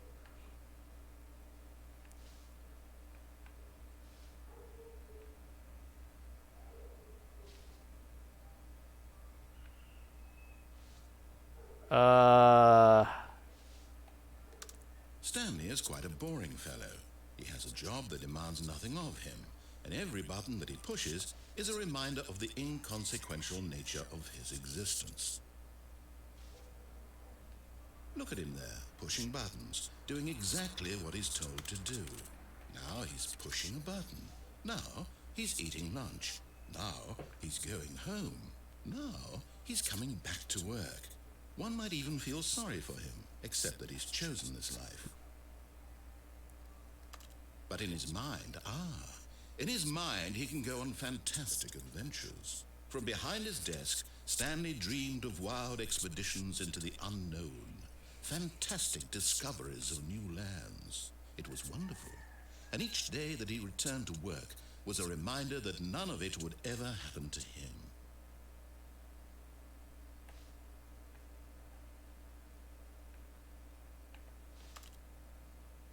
I'm pressing down.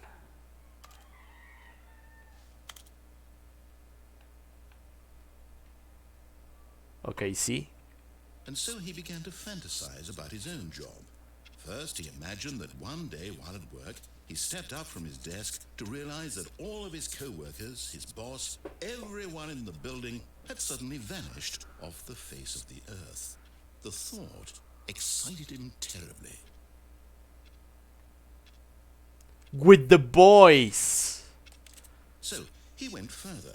He imagined that he came to two open doors and that he could go through either. At last, choice. It barely even mattered what lay behind each door. The mere thought that his decisions would mean something was almost too wonderful to behold. As he wandered through this fantasy world, he began to Whoa. paths and destinations. Down one path lay an enormous round room with monitors and mind controls. And down another was a yellow line that weaved in many directions. Trademark. And down another was a game with a baby. And he called it the Stanley Parable. To tell your kids a story. It was such a wonderful fantasy, and so in his head he relived it again, and then again, and again, over and over, wishing beyond hope that it would never end, that he might always feel this free. Surely there's an answer down some new path, mustn't there be? Perhaps if he played just one more time.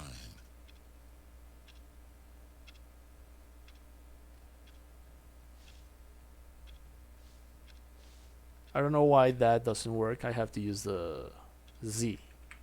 But there is no answer. How could there possibly be? In reality, all he's doing is pushing the same buttons he always has. Oh, it's... Nothing has changed. The longer he spends here, the more invested he gets. The more he forgets which life is I'm the coming real back to my office. And I'm trying to tell him this, that in this world he can never be anything but an observer, that as long as he remains here, he's slowly killing himself. But he won't listen to me. He won't stop.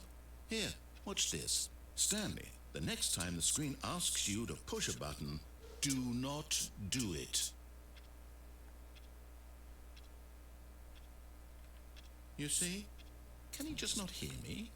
How can I tell him in a way that he'll understand that every second he remains here, he's electing to kill himself? How can I get him to see what I see? How can I make him look at himself? The question, nothing. I suppose I can't, not in the way I want him to. But I don't make the rules. I simply play to my intended purpose, the same as Stanley. We're not so different, I suppose. I'll try once more to convey all this to him. I'm compelled to. I must. Perhaps, well, maybe this time he'll see. Maybe this time. And I tried again, and Stanley pushed a button. And I tried again, and Stanley pushed a button. And I tried...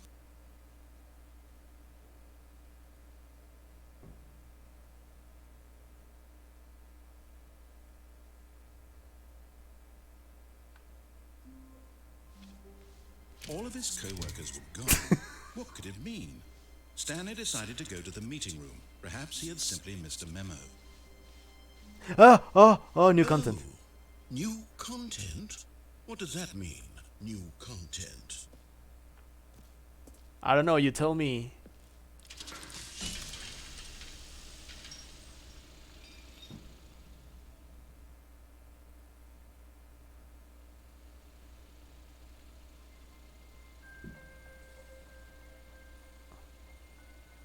Oh, this is actually from the... And thank you for playing the Stanley Parable okay. Ultra Deluxe. As you may know, the Stanley Parable was a video game released in 2013 on home computers. After receiving critical and commercial success, it was expanded upon in 2022 with the Stanley Parable Ultra Deluxe, a reimagining of the game for consoles and home computers. The Stanley Parable Ultra Deluxe features exciting new content that broadens and expands the world of the Stanley Parable, delighting audiences the world over. Please, step inside and see what thrilling new adventures await in the Stanley Parable Ultra Deluxe. Oh, well, this sounds delightful. I'm very excited to see the thrilling new Ultra Deluxe content.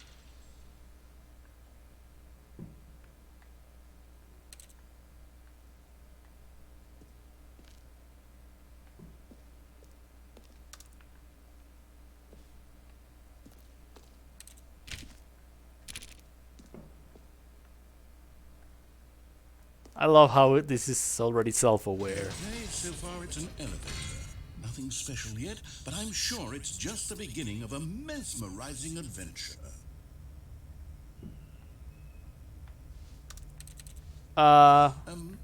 Is it broken? What's going on here?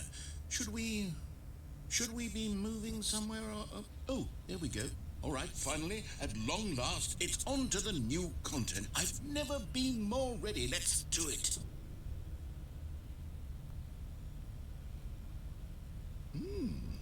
I have to say, initial impressions of Stanley Parable Ultra Deluxe, mostly tedious. It's as if Oh, okay. Let's see the content. Give me the content, Stanley. Oh, this is some Men in Black elevator stuff. That tram ride was just like the beginning of Half-Life.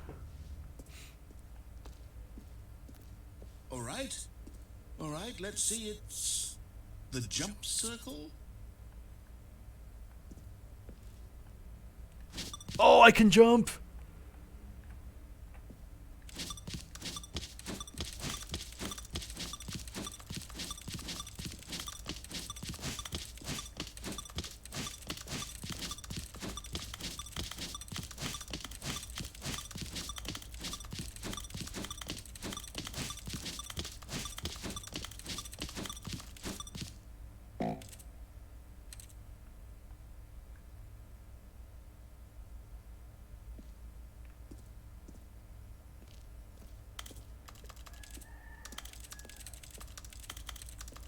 Oh, I cannot jump anymore.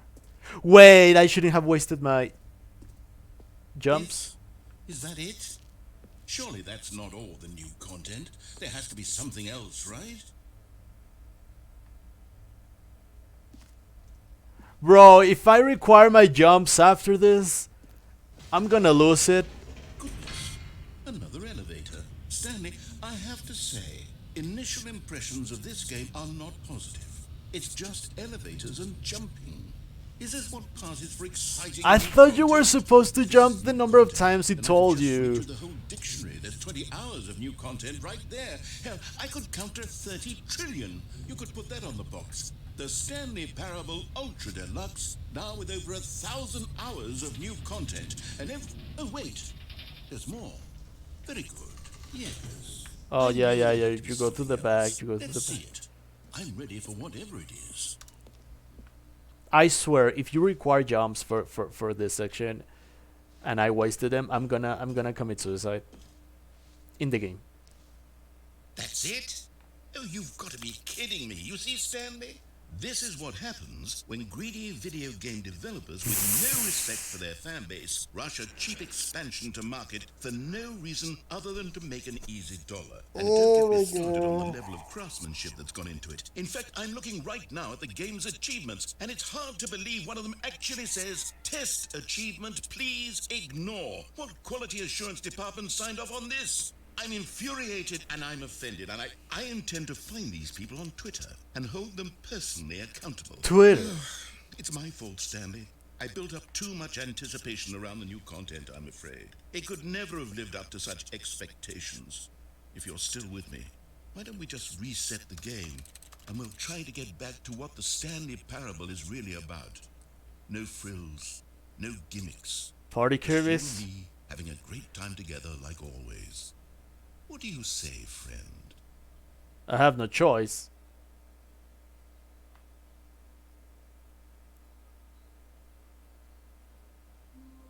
Whoa.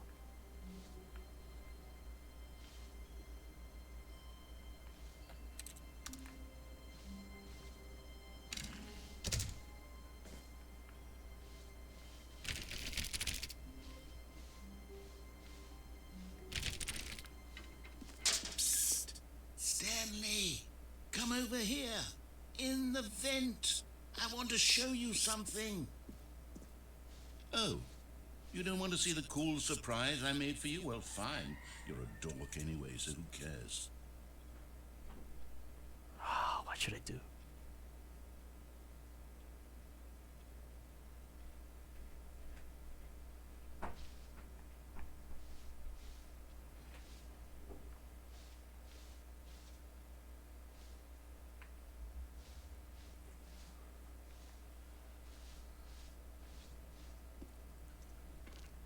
Oh, never mind. You're not a dork.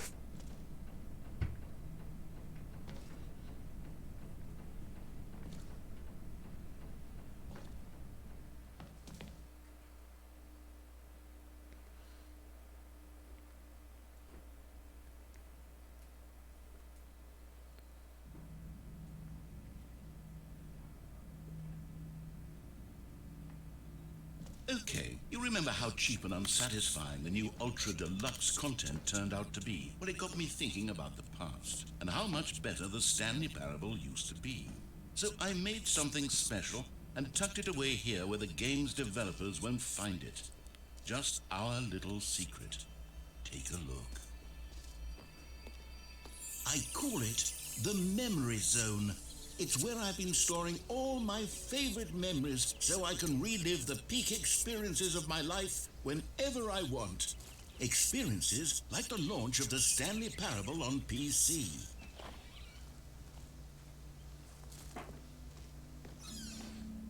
You see, Stanley, doesn't the Memory Zone remind you of how wonderful Stanley Parable was before it was sullied with a cheap re-release? Remember back in October of 2013, when the game originally launched? Back then, video games had integrity. Back then, it all meant something. The Steam.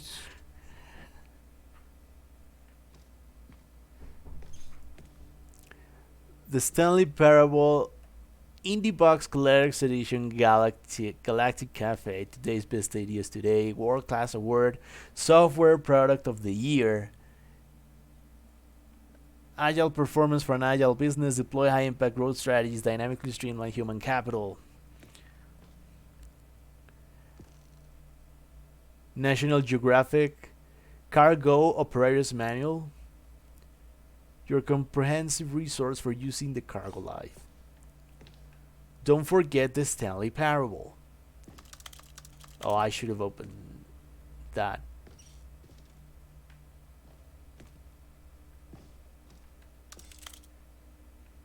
Kill me now out of 10.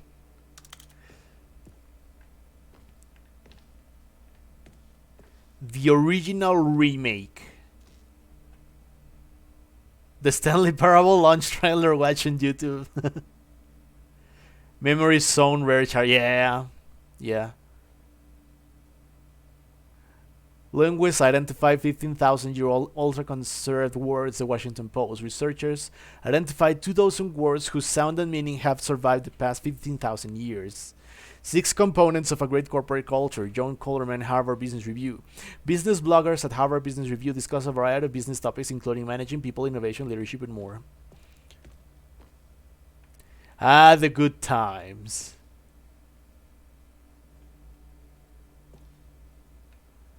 Memory Zone. A trip down memory lane.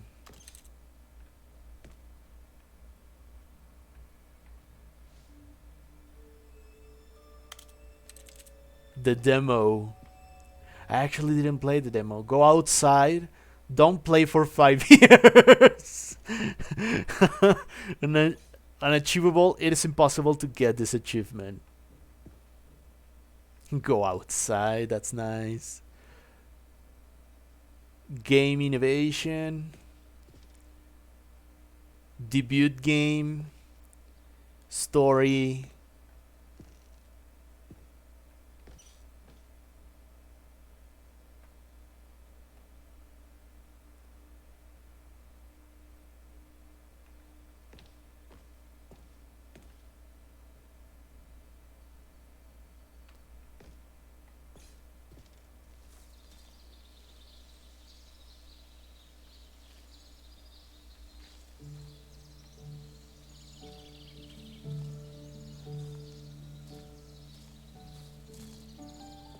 And over here is where I keep reviews of the Stanley Parable. Like this stunning triumph of games journalism, 10 out of 10 from Destructoid.com. James Stephanie Sterling writes, and I quote, "Where so many games that aspire to be more than games end up less than any form of art, Stanley Parable strives and then succeeds to be every game ever created." Did you hear that, Stanley? Every game ever created. Oh, I see, That's Mythil. how grand and all-encompassing the original Stanley Parable was. It was literally every game ever created. It was Skyrim, it was Persona 3, it was all of them. And now, it's nothing. It's no games at all. It isn't even the Stanley Parable anymore. It's just a husk. Persona 3 A Pug. lifeless husk with an hour of new elevator content. Dear Esther. But where Dear Esther wastes the form of interactive entertainment, Stanley Parable uses and then subverts it. Where so many games that aspire to be more than games end up less than any form of art, Stanley Parable strives and then succeeds to be every game ever created. Even so, holding the game to the standards of any other title is simply not going to be correct. So how do you review what has become known as the Stanley Parable HD, the full-scale reimagining of one of the most intriguing mods available online? How do you discuss it, analyze it, and recommend it? That's quite simple. You don't. Flawless victory. Games rated 10 are imperfect, since nothing is, but they come as close as you could get in a given genre. The new must-have game in its sector, we're talking pure ecstasy. Check out more reviews or the Destructoid score guide.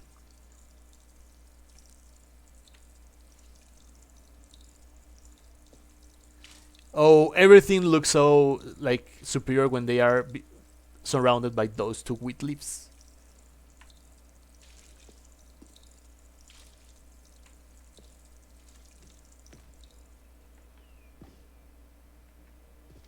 Oh, it's the same pictures.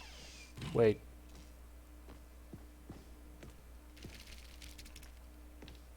Memory zone maintenance.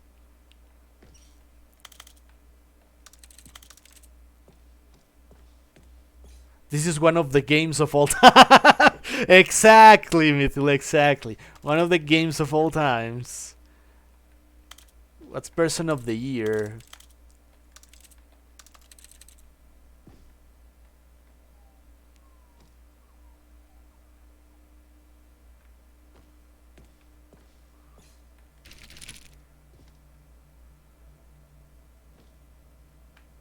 The greatest wealth is memory. Your number is 29.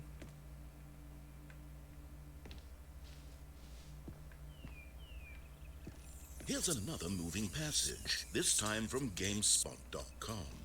The Stanley Parable is both a richly stimulating commentary on the nature of choice in games and one that offers some of the most enjoyable, surprising, and rewarding choices I've ever been confronted with in a game. 9 out of 10. Don't you get it, Stanley? The game was perfect. It didn't need anything else. It didn't need new content. It just needed to be left alone, to spend the rest of time collecting dust in the hallowed hall of beloved video game memories. I have always been someone who wants to go the wrong way first in games. When I sense that a game is trying to usher me down a particular path to get me to run from left or to right, or maybe to charge straight ahead, I need to satisfy my instinct to go against the grain, to explore, to see what the designers have put back the other way. Sometimes I find a one-up or a collectible stashed away to reward me for my intrepid behavior. At other times, my explorations are rewarded only by the crushing disappointment of running up against an invisible wall.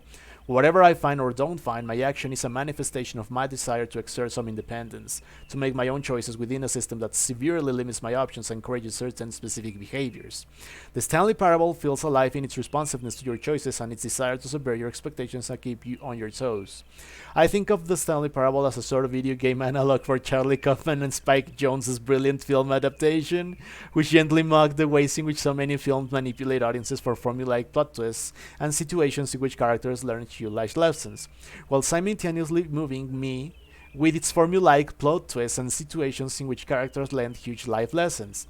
The Stanley Parable is both a richly stimulating commentary on the nature of choice in games and in other systems too, like our workplaces and our families, and a game that offers some of the most enjoyable, surprising, and rewarding choices I've ever been confronted with in a game. Going the wrong way has never felt so right. Plays with meaningful choices that offer delightfully surprising results, simultaneously incredible, smart, and wickedly. This is obviously a true review, right? The Bad Nothing. Carolyn likes to venture off the beaten path in life as well as in games, but unfortunately the narrator in her head isn't nearly as witty as the one in the Stanley Parable. Video games usually give off all content in their deluxe editions, adding little to the content. Stanley Parable's new content is essentially just like a callback to the original content, kind of like a commentary on how deluxe editions are. Oh, it's a real review, yes. So that's absolutely meta. I loved it. The serious room. I wanna go to the serious room. What's the serious room?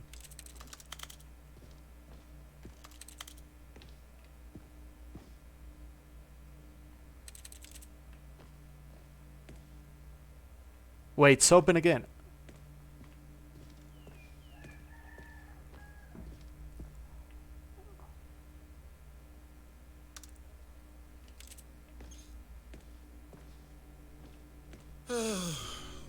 These were simpler times, Stanley.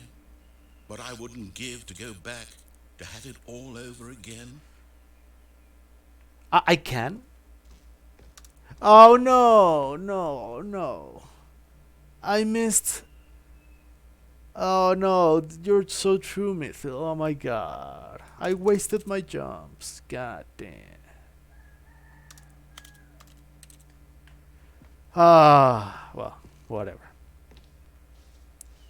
It'll be for another time. Wait, hang on. I don't recall this part of the memory zone before. What's this? What's down here? Oh no. Oh God, no. Steam Stanley, it's a collection of reviews. reviews from Steam, the online video game distributor. I haven't looked at these in years. I can't even imagine what's been collecting down here. Surely these reviews were glowing as well, weren't they?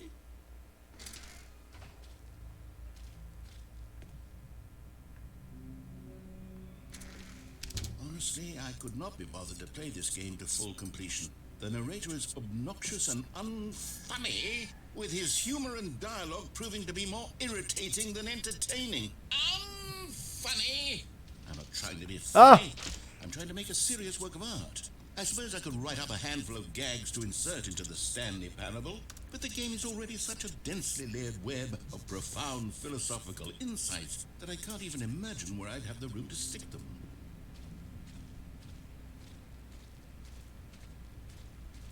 Unfunny.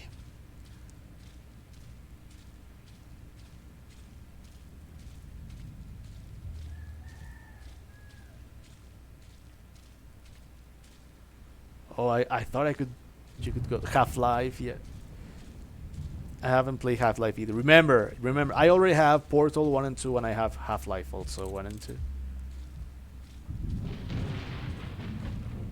The next one is Hollow Knight. So be prepared for that also. The redeems are for Sunday streams.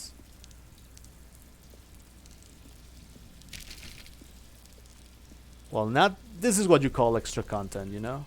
Okay, let's see what this one says. While the idea for the game is good, for someone who prefers non-linear games, this preachiness gets annoying fast. Preachy? Stanley, I'm not preachy, am I?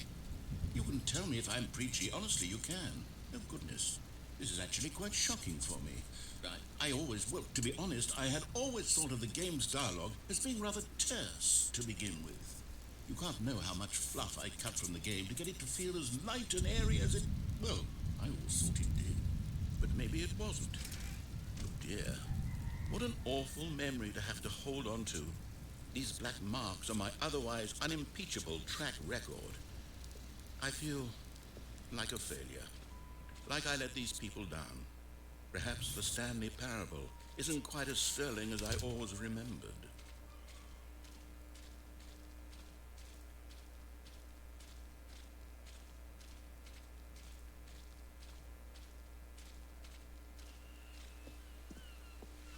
What's this one got to say?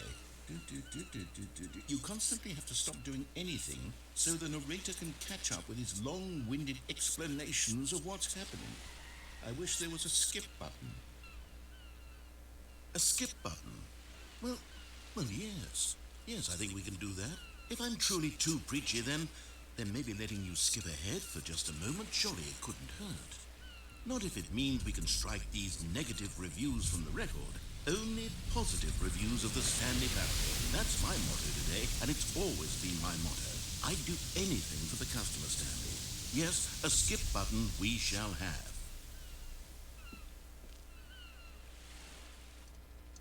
And here it is. Go ahead and give it a shot. I'll pop you forward in time so that the second my incessant droning starts to bore you, with just the push of a button, you'll have zipped right past it. It's what the players have been asking for, and I'm very proud to have delivered.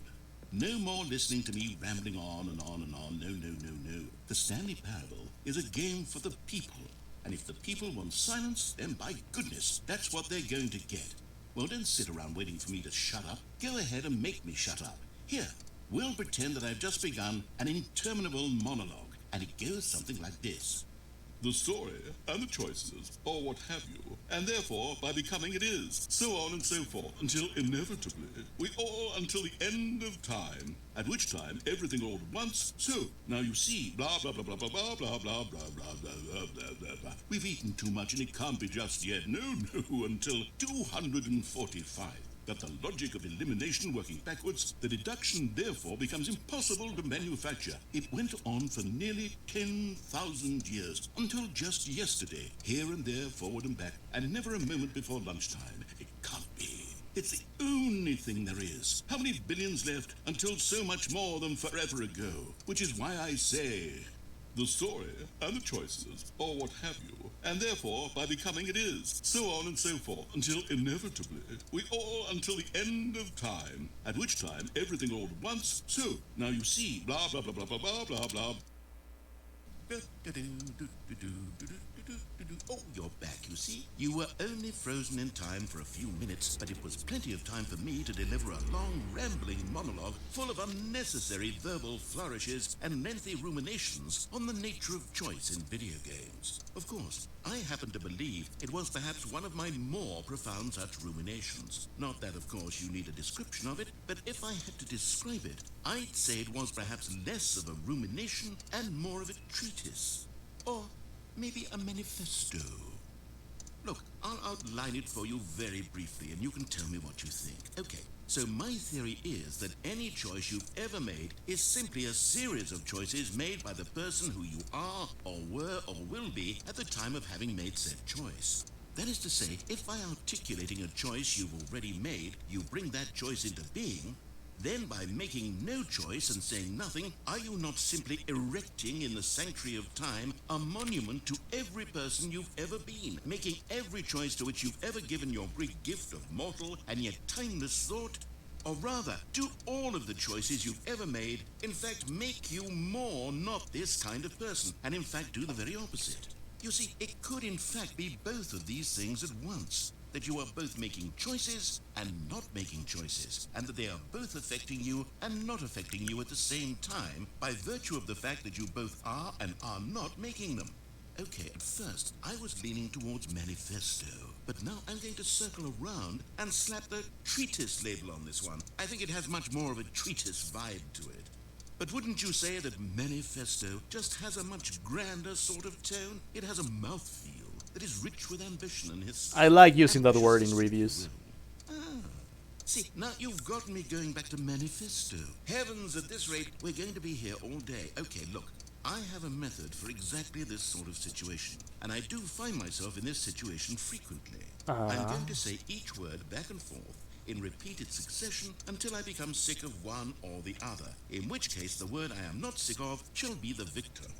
It is an unimpeachable strategy, Stanley. It's rescued me from disaster in countless situations. All right, here we go. Treatise, manifesto. Treatise, manifesto.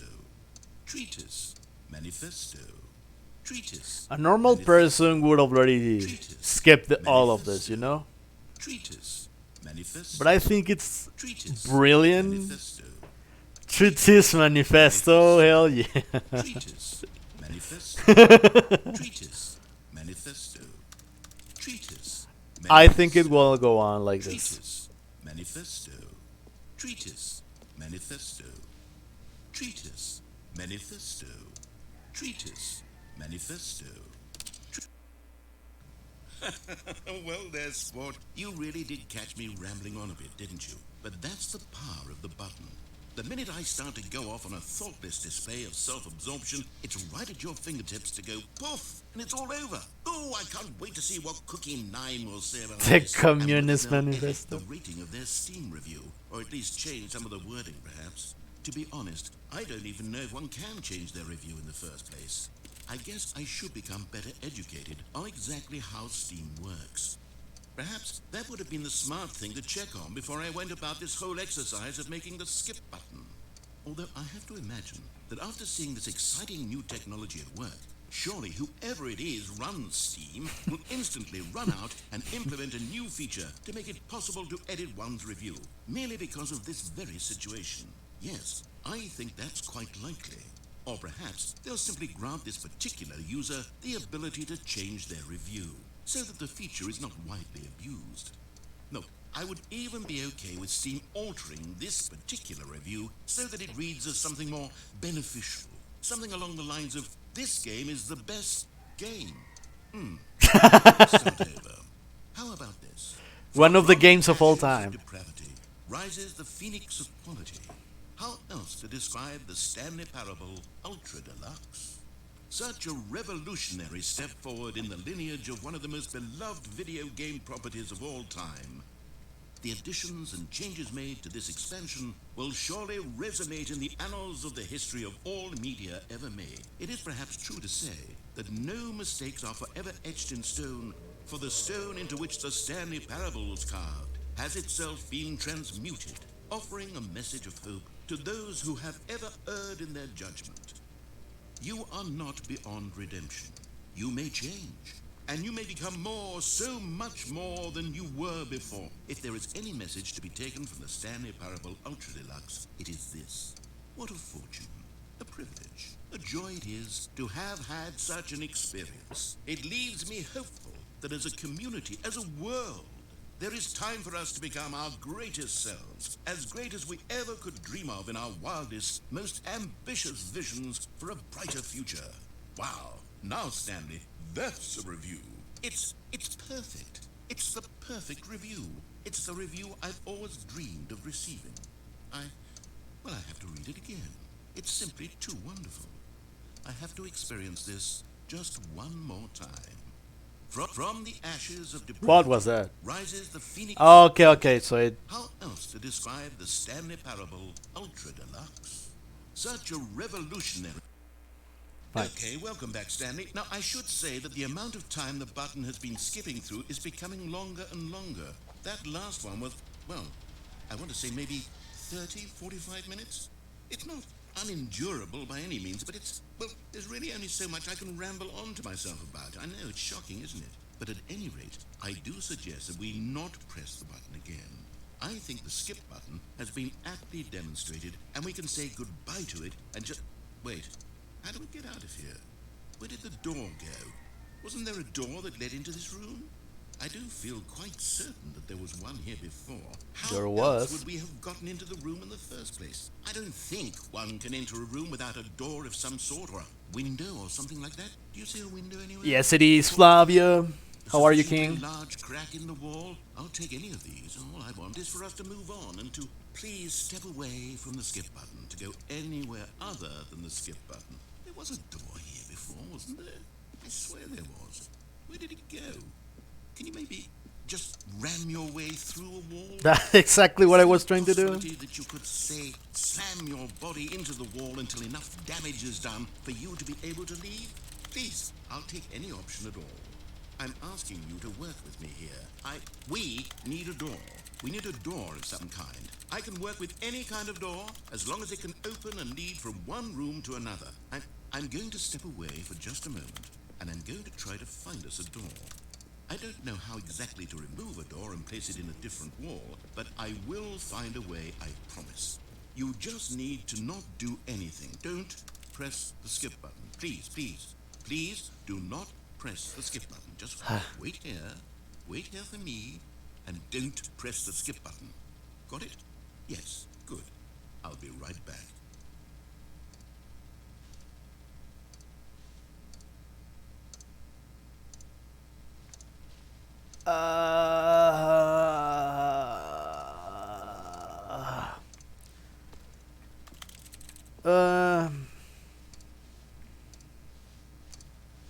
I don't think he will be coming back.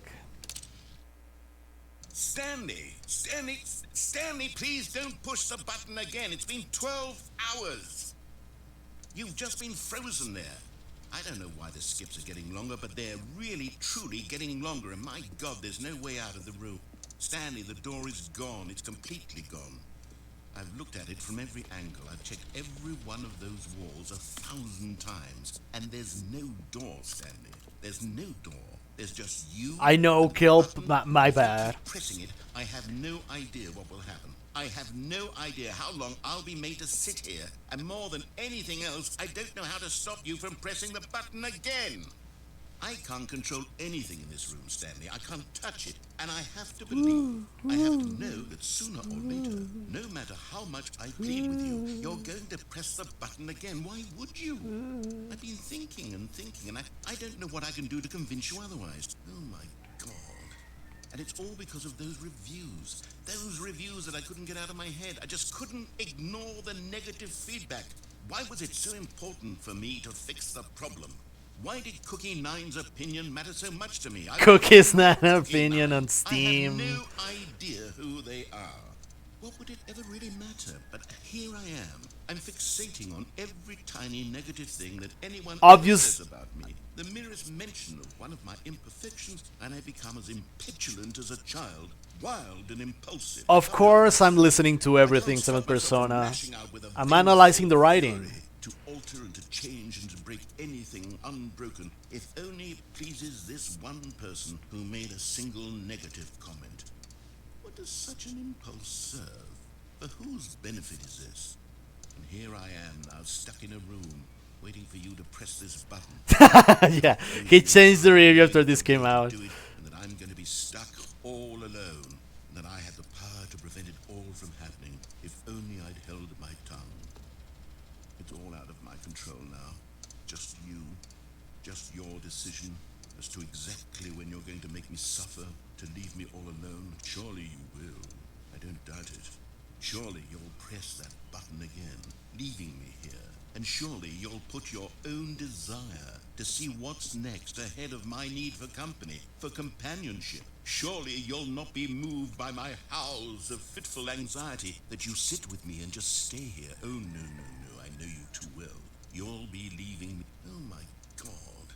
And it's all because of those reviews. Those reviews that I couldn't get out of my head. I just couldn't ignore the negative feedback. Why was it so important for me to fix the problem? Why did Cookie9's opinion... Oh, Stanley, you're back. You're back. Oh, my goodness. I have someone to talk to again. Stanley, Week. I guessed the week. I internally guessed the week. Oh, okay, I don't know. All that time, just sitting here, not a single person to speak with. And you think that that's just how it's always been, right? Me talking and you saying nothing. Would you think that it's exactly the same as always? No. Doesn't that feel like what we've already been doing? Me just talking? No. But it isn't, Stanley. It isn't the same at all. No. It isn't even close. Because I know you can't hear me once you push that button. That's what I'm realizing now, Stanley. I'm realizing that I needed to know that someone was listening. I needed there to be a vessel through which my words were moving. It was the vessel I needed, Stanley. Not the outcomes, not the story. None of that matters anymore. I'll give it all up. I'll give up every branching path. I'll burn my story to the ground. One single thing I need, and God, I can see now that I need it more than anything, is to know that someone else is taking it in. These words that I'm saying, I need to know you can hear me. Because maybe, Stanley, maybe, if you can hear me, then maybe it means I'm real. Maybe I'm not just a fiction. Was I scared of that all along? Perhaps, yes. Perhaps I've been scared this whole time, that if I stop speaking, I'll slip backwards into the silence and be consumed by it. I can't be taken by it, Stanley. I can't lose myself in the stretch of emptiness between... That's you exactly and me. what's happening, 7 Persona. Press that button. You're still right there, but I know you're so tremendously far away. And in those moments, the emptiness folds Ooh, I'm gonna itself press outward in it. between the two of us. And I am suspended in its Unyielding quietness. Oh. I can feel the edges of my reality curdling inward and decay. Why do British people I can speak tell so that I am classically? becoming less and less real. Yet to speak to you, I don't know, Albuquerque. I don't know. I am truly and completely here. I am a being. I am someone. I am something. I am being listened to. I am being recognized. The emptiness between us has collapsed, and I feel right now like I am not a work of fiction. I feel as though I occupy space in this world again. I've cast a shadow onto the wall. You see what I'm saying, don't you? No. You can see what this means to me. Well, I'm actually, so clear yes. about it now, Stanley. I feel as certain about this as I've ever felt about anything at all. I feel renewed. I feel restored, and already I can sense the looming silence as you will press the button for the next time. I will. What a terrible dread it strokes in my heart to think of it, to think of returning to such coldness. Come, let us sit in silence together here for just a moment. Let us anticipate it. Let us welcome it. Let us not run from it.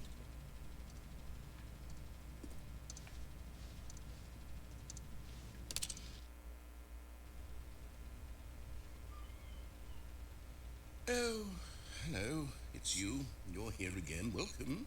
I have had time to think about you and about us and about everything we've been through. I've had so much time. I stopped keeping track after a year.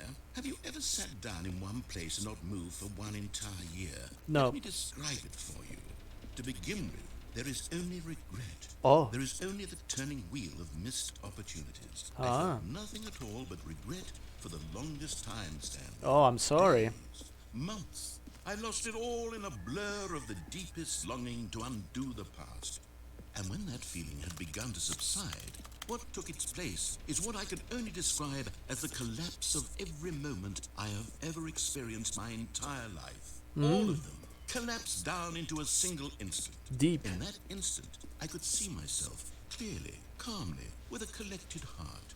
It was an impossibly rich wellspring of both delight and disgust simultaneously. I was consumed by it. I could do nothing but wallow in it for what felt like an eternity, for what I now know was far less. You see, it was a revelation for me. It was unlike anything I had ever known. It was a space without consequence, without action or outcome. It was divorced entirely from the question of free will that you and I have squabbled over for so long. There could be no one ending, no singular outcome of events, not if all events existed in the same moment. And I felt freed. I felt unburdened by the need to manifest a particular outcome into being.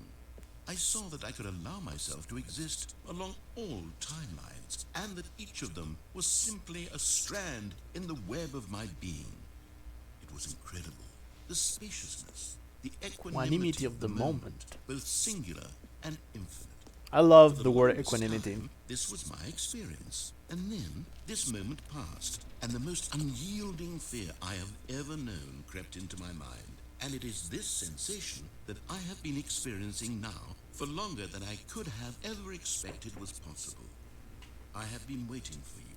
Not that you might save me or do something to fix it, but merely to state for you the plain fact of this manner of existence. I wish you to feel afraid as I do. I that perhaps won't. one day this state of mind will consume you as well. Won't happen. Perhaps you will somehow, in some way, have to live as I do now. No. I wish for you to know how excruciating it is. Won't and happen. for you to be in true terror of its eventual arrival. If I can only do this, only this one thing, perhaps it will bring me the smallest moment of peace in the darkness.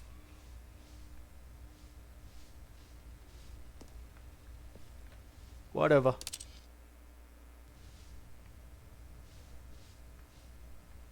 I seriously could do this all day. Huh. For those interested in joining our Discord server, thank you so much, Semi Persona. Join the Discord, alright? We can talk about everything and anything. And you'll be getting notifications on Twitch, and also you'll be able to vote on what the next game will be. The 3 ones are already set. The next 3 ones, including this. Oh, the clock is on the wall.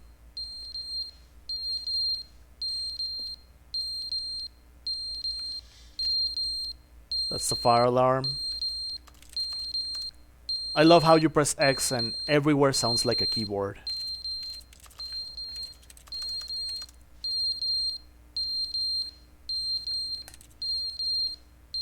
Wait. Oh.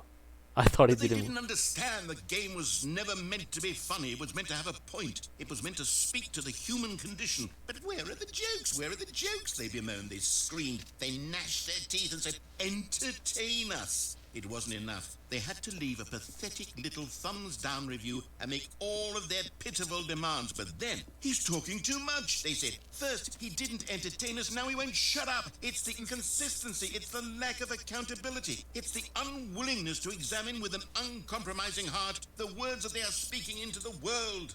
as though there were no consequences for a lack of cohesion in one's assessment of others. But of course, absolutely anyone can leave a review. So here's what we get. We get these demands that seek everything and are accountable to nothing. We get a world where someone will say, oh, there should be a skip button. You should be able to freeze Stanley in place while the narrator sits there forever and ever. We want all of this in the new Stanley Parable. We demand it. And then, because it was said, because it was spoken, now it simply has to happen. The most immediate desires, every single thing demanded by every person at every moment in time. If someone wants it, then it's a crime not to bring it into being.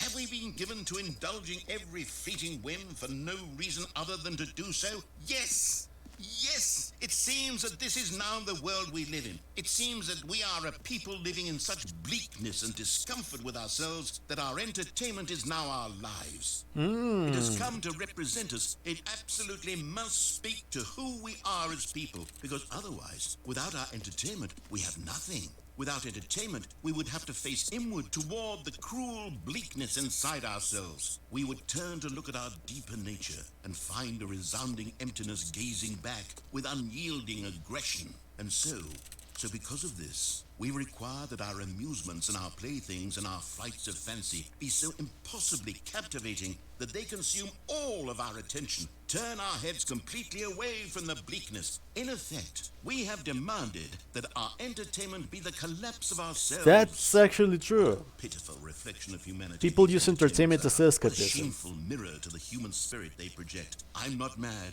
I'm not mad about any of this. I'm at peace with it. I am the calm center of gravity around which these perversions hurl themselves. I am a waypoint for reasonable and collected discourse. They're the ones who are mad. They're the ones who couldn't stand the idea of me using my game to try to say something. Maybe they were just jealous of me. Yes, of course. They've been jealous of me this whole time. They are mired in fear and insecurity and cannot help but attempt to tear me down. What a sad state of affairs. When you read these reviews now, you can see it. You can taste the bitter resentment. And my, how good does it feel now to speak truth to these words, to finally allow these thoughts out, contained and managed for so long, neutered and sterilized. At last I am free to truly think, to feel. It must be that they were so discontent with themselves, they couldn't help but leave a negative review on Steam. That's true. Perhaps it says far more about them than it ever said about me. Perhaps the state of their psychological being was in such tatters, and my constitution and willpower are so ironclad in comparison. Perhaps it was this state that they sought some outlet through which to tear me down. This, you can see, is clearly why they felt the need to expect that the game be funny, that it be filled with yucks and whimsical humor, that it amused them endlessly from start to finish. This is like They didn't understand the game was never meant to be funny. this is It was like meant to be Alphaville point. It was combined meant with to speak to Birdman the human condition. by Iñárritu. Where are the jokes? Where are the jokes? They bemoaned, they screamed, they gnashed their teeth and said, entertain us. It wasn't enough. They had to leave a pathetic little thumbs-down review and make all of their pitiful demands. But then, he's talking too much, they said. First, he didn't entertain us, now he won't shut up.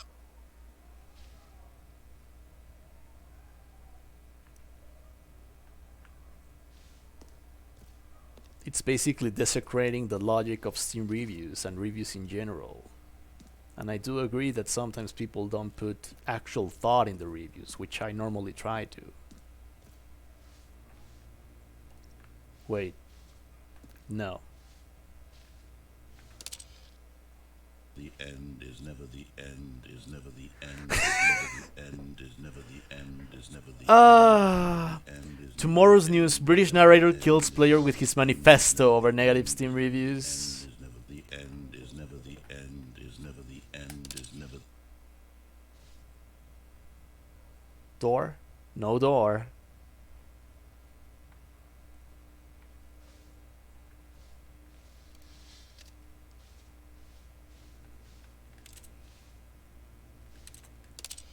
This is basically AI torture. Oh.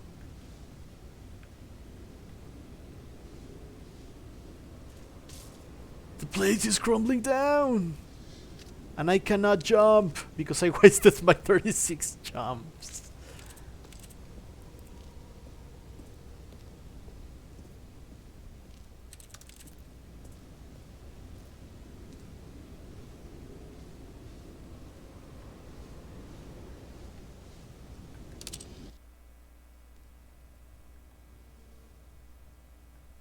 A fly.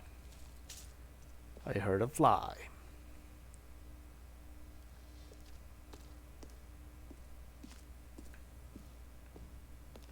I mean, there's still no door. Oh my god, I'm literally traveling through time.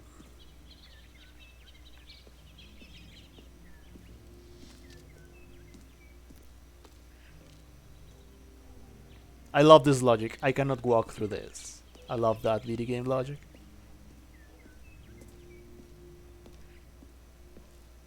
I'm traveling through time.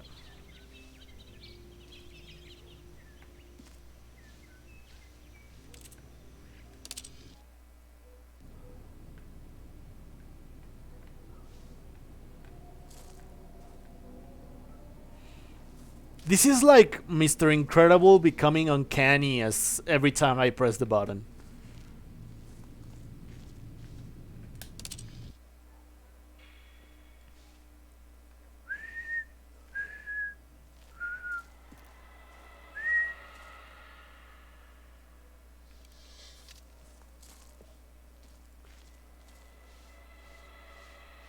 I do like that the sound effects for you walking on different soil, it sounds different. This is absolutely Mr. Incredible becoming uncanny. Reminds me of the ending of H.G. Wells' Time Machine. Yeah, that's exactly what I was thinking. Bro, everything is like woohoo.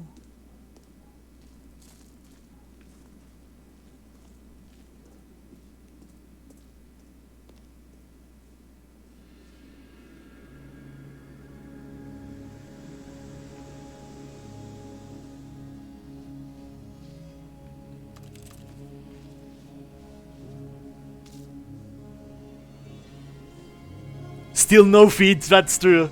Still no feet.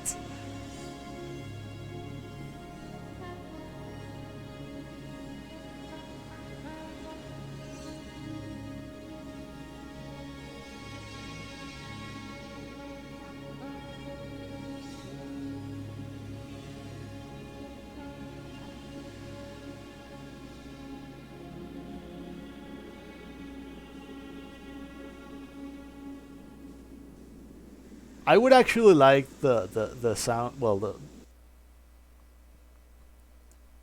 so that's the ending for the Ultra Deluxe part. Yes, it was. Oh god, All of his co-workers. that was so insane. Stanley decided to go to the meeting room. Perhaps he had simply missed a memo. Okay. Oh, new content. Oh, good. You noticed my sign. Yes, I have something very exciting to show you. Okay, let's go here again. I wonder if the tour will change. If the self-aware meta tour will play again. No, I didn't. You just skip it. Fine. You see, Stanley, I've been reflecting on the Stanley Parable Uh-huh. and about how roundly disappointing this Ultra Deluxe version has turned out to be.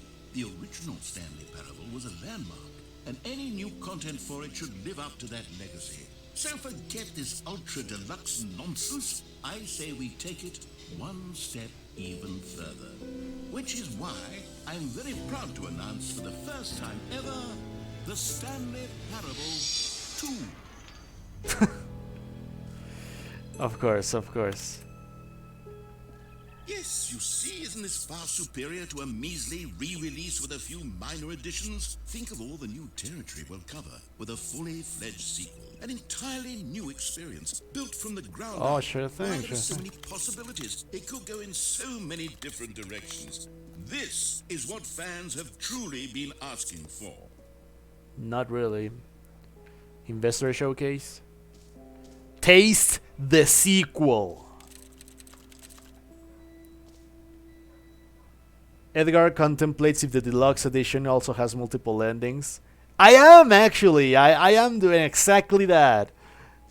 I am doing exactly that. Calling it the Stanley Parable 2 is just so much catchier than Ultra Deluxe, don't you think? I don't know. Ultra Deluxe? What does it even mean? But the Stanley Parable 2, now that's an artistic statement right there. It's future-oriented. It screams progress and innovation and long-term franchising potential.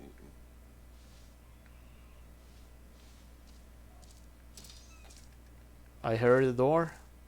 That's the door.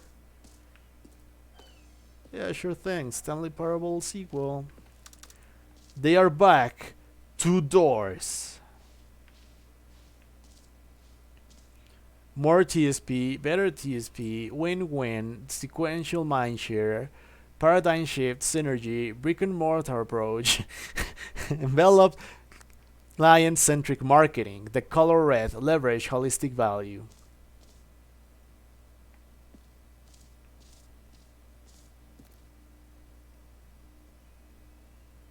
Logo ideas.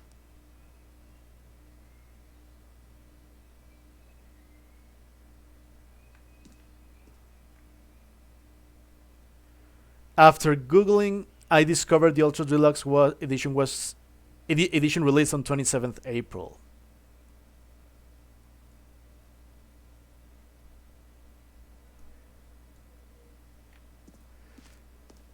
Oh my god.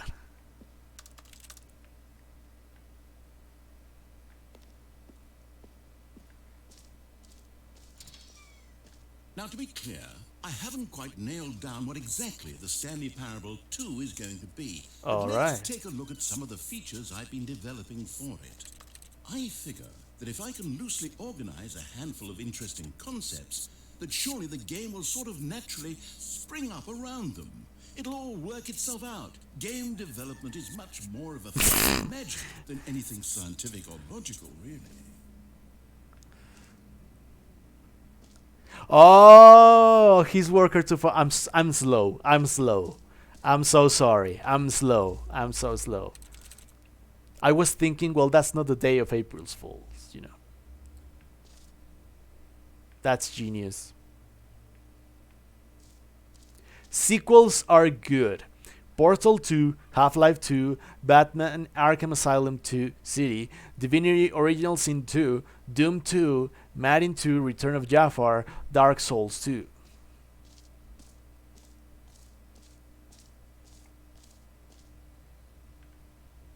Street Fighter 2, Mortal Kombat 2.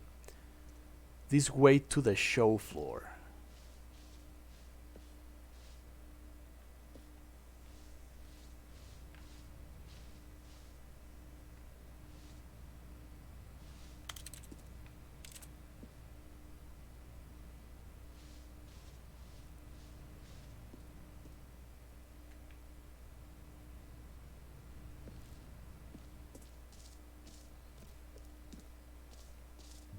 Here we are. Go on, try out some of the new features. Reassurance bucket.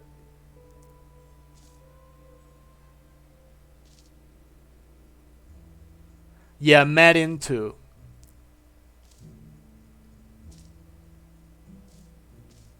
To me, that said Madden. Jafar's return. Edgar is so overwhelmed by the new content he forgets to read.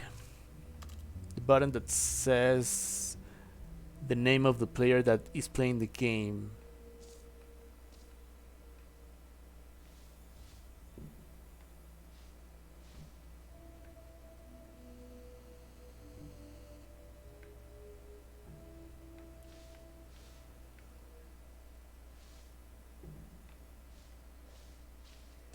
The button that says the name of the player that is playing the game.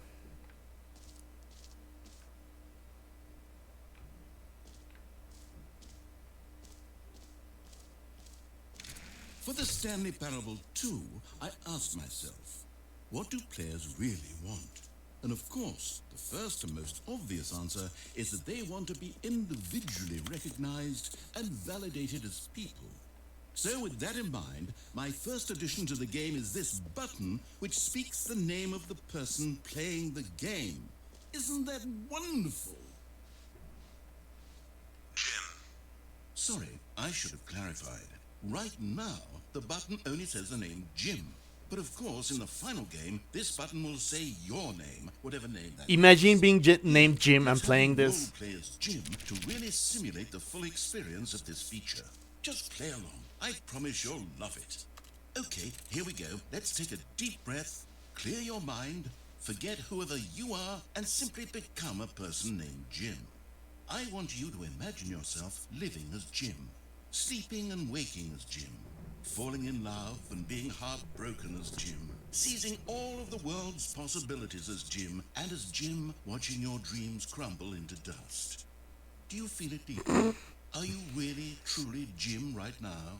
If so, then please step forward and press the button. Yes, you see, what a thrill. That's a great laugh. You. The button described you. Do it again, do it again. That's a great laugh.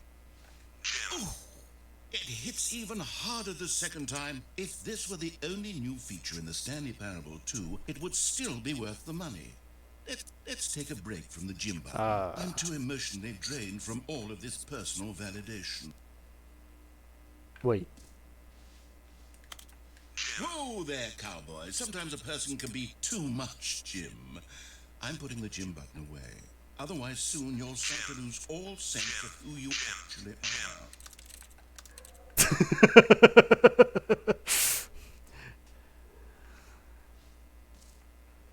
Now,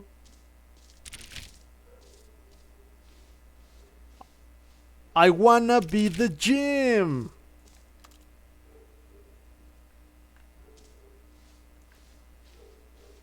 Fine, I'll go back. I saw a staircase that I regretted not taking, but I think I can take it again.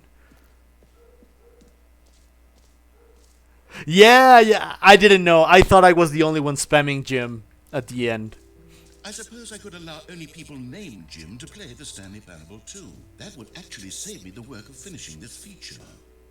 An epilogue would be fun, wouldn't it, Stanley? Yes, it would go at the end of the, well, we'll figure that out later.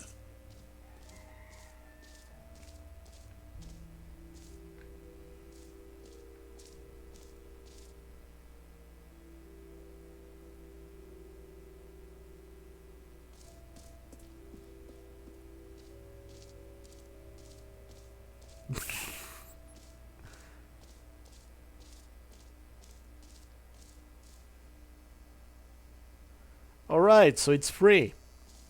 Now here's something special. You remember that broken test achievement that got left in the game on accident? Well, I'm developing a technology to simply give you the achievement. Yes, you see, you'll come to this lever, and when you pull it, the achievement will be given to you. It's as simple as that. Okay, perhaps I should have clarified. This is technology that will exist. Right now, the achievement is still fully broken. I'm not a wizard, Stanley, but I guarantee it will be fixed in the sequel to at last satisfy the hordes Baby of Bunnin? fans all over the world who have been uproariously demanding this feature. Gamers, we hear you, and I promise it will happen.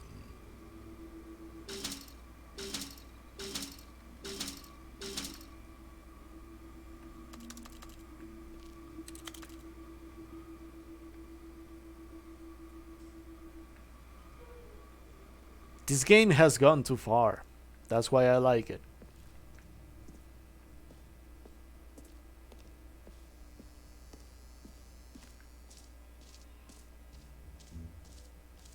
What else? What other exhibits haven't we seen yet?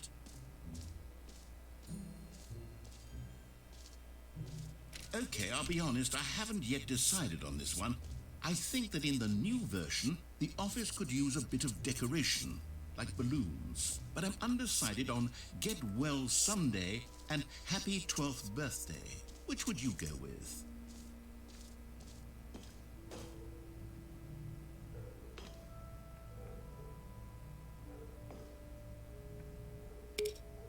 You know, sometimes when you solicit another person's opinion, it makes you realize that you knew which one you actually really wanted all along. Happy 12th birthday, step-niece, it is. Oh, come on. Or actually, maybe I should have gone with... No, No, I've made my decision. We're moving on. Come now. You've already made your choice. I It's didn't. true that you chose badly, but we all have to move on from our mistakes.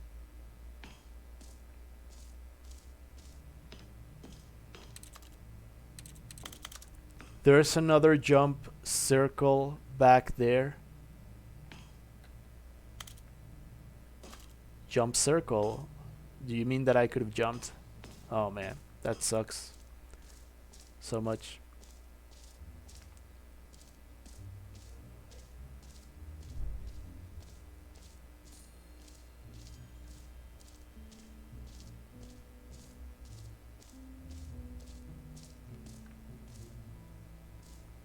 Oh, You know what?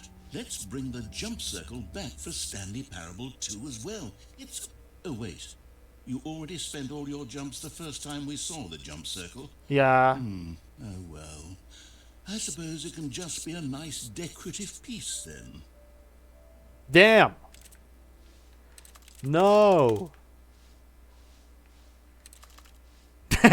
No. Fine.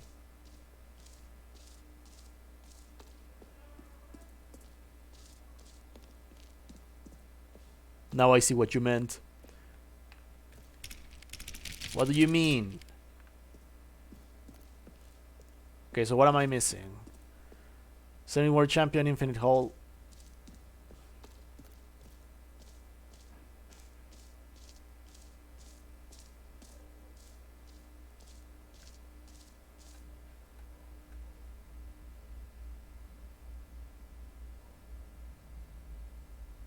Time and depth.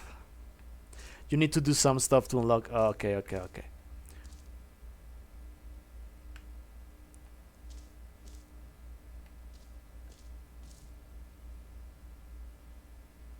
More hole. Educational use only.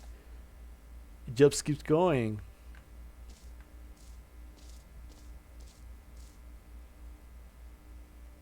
Stanley, here's an idea that I'm truly fond of. It's never been done before in a video game.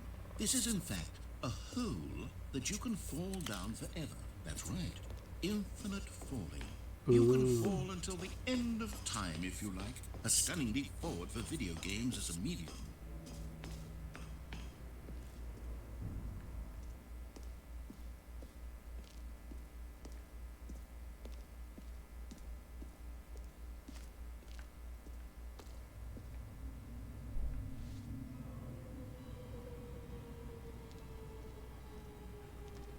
You see, isn't it wonderful? One of my more ingenious concoctions, if I do say so. Now then, since you've gotten to see the infinite hole, you can press the teleport button to pop back up to the top, and we can continue onward. Portals already had. Yeah. Now, I don't mean to be a bummer. The but portal I games, you recommend you use the teleport button to go back to the top. Maybe do it on the sooner rather than later spectrum of things. Oh, I don't know, narrator. I don't know.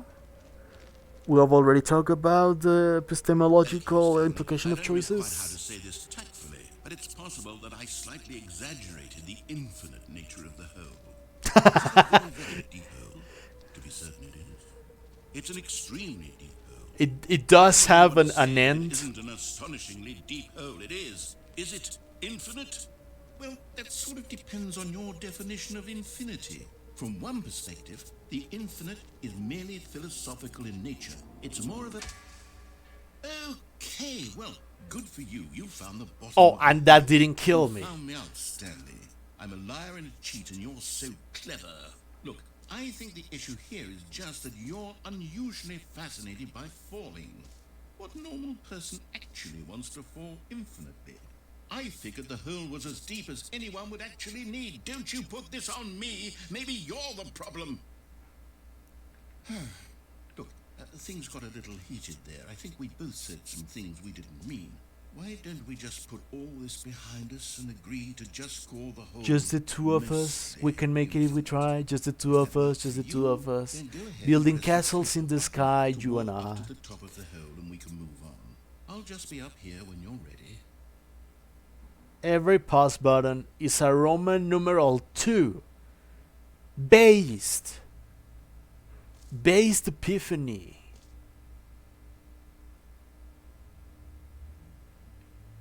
Yeah, I think we can return, right? Great. Now, I'm very excited to show you even more of my ideas for the sequel. Oh, for heaven... You see, I was right. The problem is you. The problem is that you like holes too much. Was that intended? Yep, that's an infinite hole right there. Goes on forever till the end of time. Don't need to see it all, but not you. Oh, no, no, no, no. You're a weird sort of... Well, Did the hole seem even shorter to you this time? yes. It feel like you spent a little less time in there than you did before. I mean, admittedly, I didn't make an infinite hole. Actually, the entrance is bigger now. Well, I suppose once again there's nothing to do here. If you decide you've had enough of the hole, you can hit the teleport button and come join me up above. Wait, have the noise changed? No.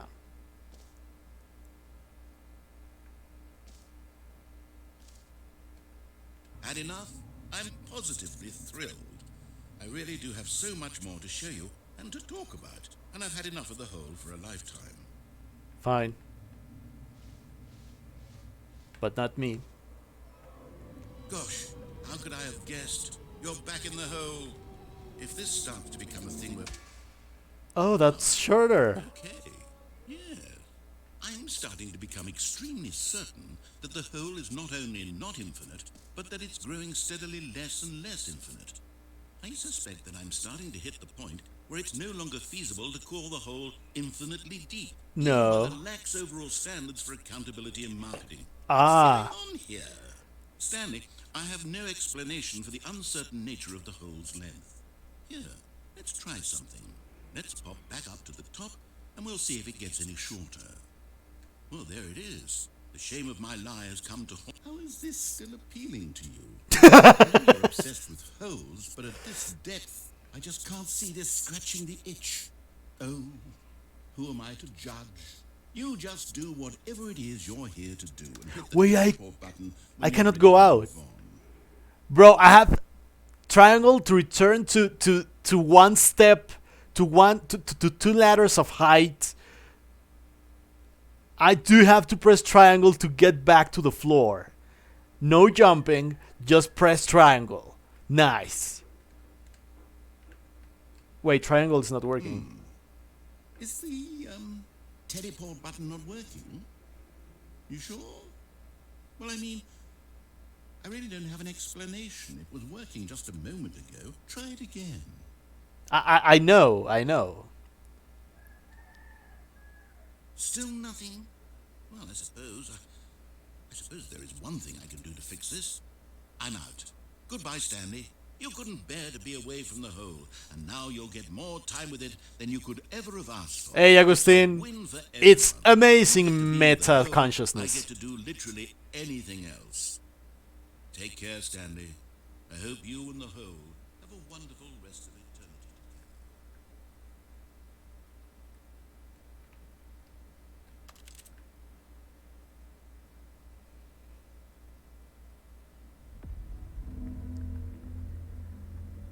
Ominous music playing. I do not have the Joko emoji. Oh no.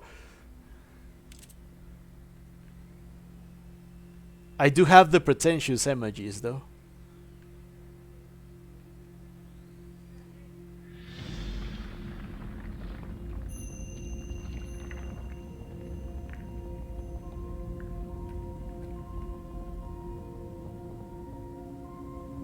Also, I will be seeing close up on... Oh, close up on 35. Oh, such a miracle.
Bro, this is so based!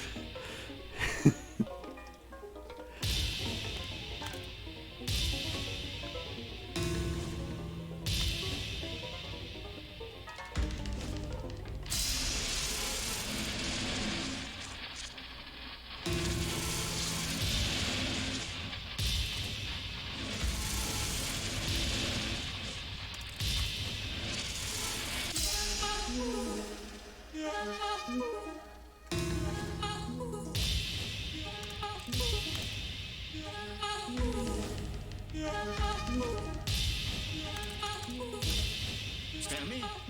Stanley? Stanley! Oh, good, you're awake. It seems you had sort of dozed off there, drifting away into dreamland.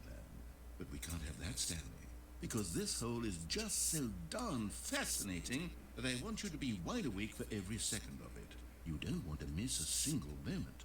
So how about if I just pop in from time to time and wake you up to keep you really, truly focused on the hole? From the looks of things, you and I will have many, many years here in this hole, and I'm looking forward to all of them. Stay alert, Stanley. I'll be back. Toodle-pip. Bro, puppies never fail. It's beginning to go down again, really?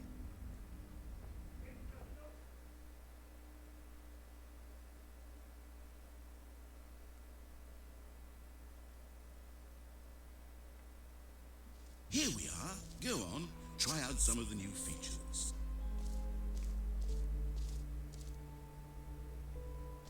Mostly Infinite Hole. Yeah, sorry for the WhatsApp, Agustin. Sorry for the WhatsApp. But regarding that, I personally don't see any strong aesthetic or thematic connection between neorealism and the French New Wave or the novel vague in general.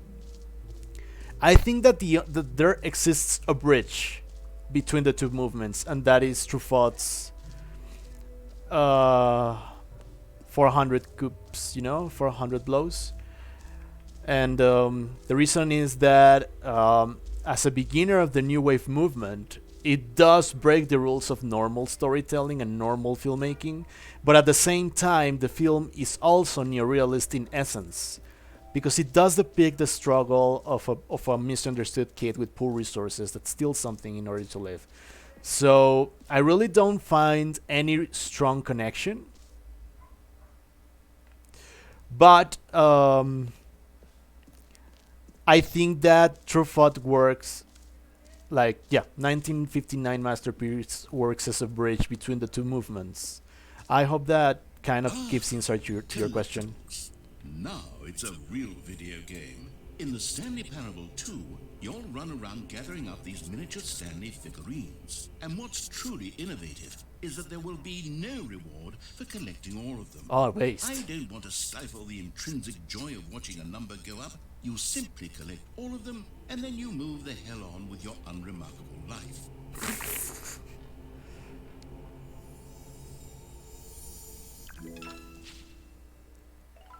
Really?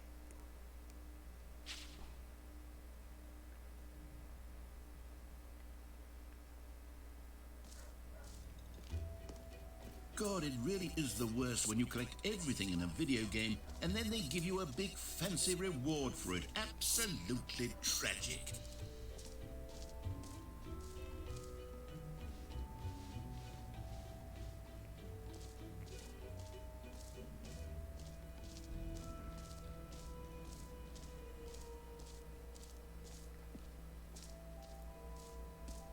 Still closed.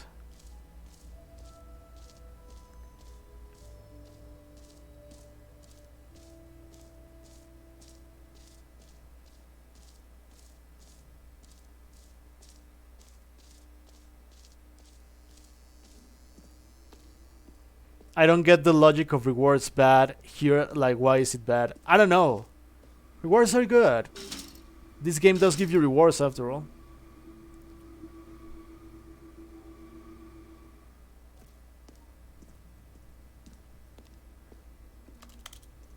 What? I think I saw something, but it wasn't. Is it because the journey is too much to justify the reward, so you can't appreciate it once you're done? I suppose so. I suppose so. The bucket.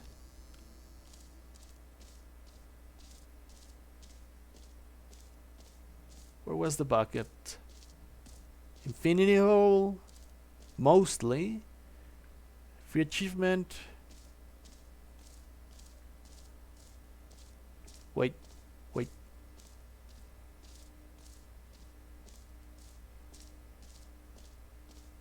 Oh yeah, of course.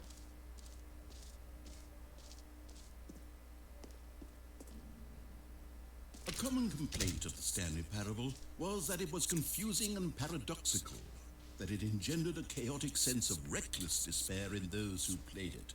Well, I'm happy to say that after much consideration, I've engineered a clever solution to this fundamental problem with the game. It's the Stanley Parable Reassurance Bucket.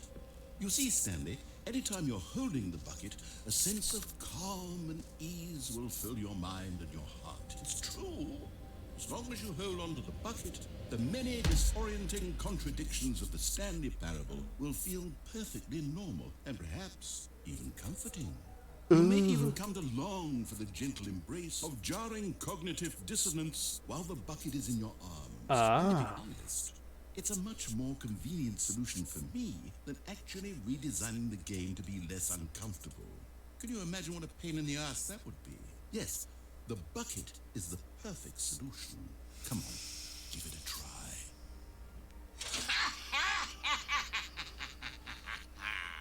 Can you feel it?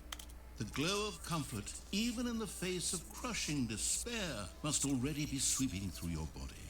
And in fact, can I say that I do believe the bucket lends you an air of charisma as well? I think that just holding it has made you the slightest bit more attractive as a person. The benefits of the bucket seem to go on and on, don't they? All this and more await you in the Stanley Parable 2.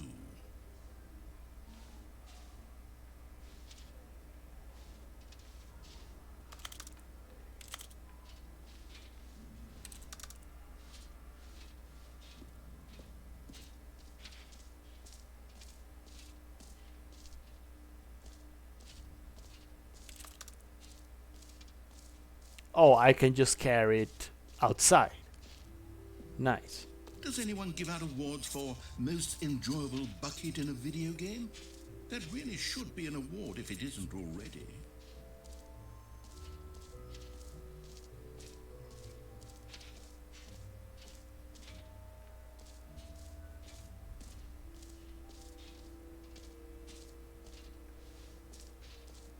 You heard Jim in the game.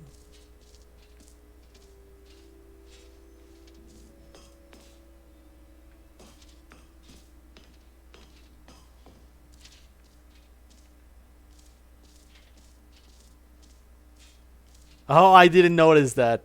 Infinity Hole, fine, it ended.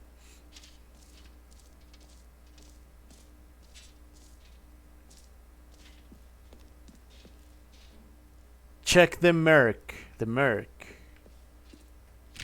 The Merc. The Merc. Oh, I can go down through here. The Merc.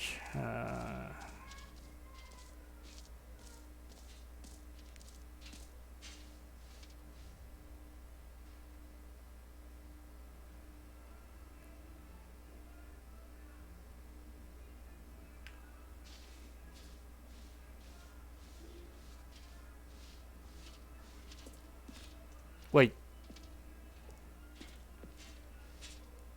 Oh, it says exit. I don't know if I want to exit this.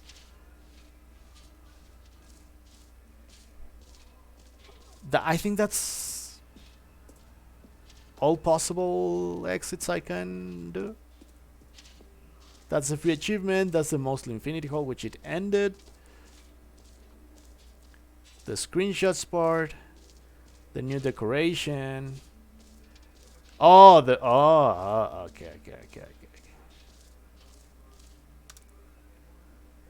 Then this never the end again. This t-shirt is the best new feature. 2 in many languages. It says dos. Really good.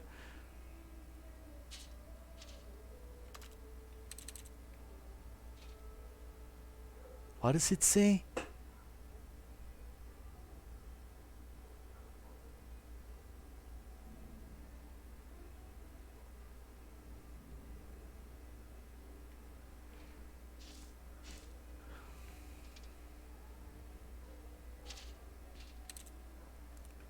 So how would I... Okay, I have to... Can you scan it? I'll try to check the QR code. I'll try to. Can you scan the QR next to the board? Hold on. So I'll have to remove Twitch from my cell phone.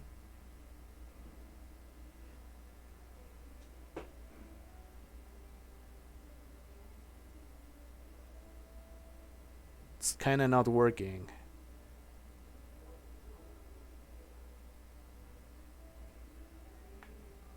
I don't know if it's possible.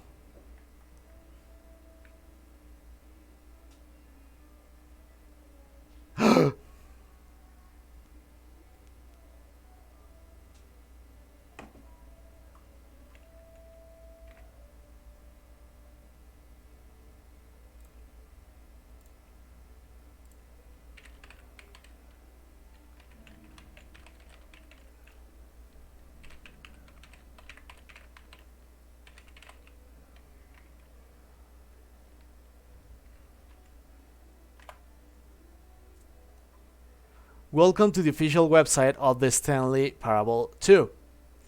A sequel, huh?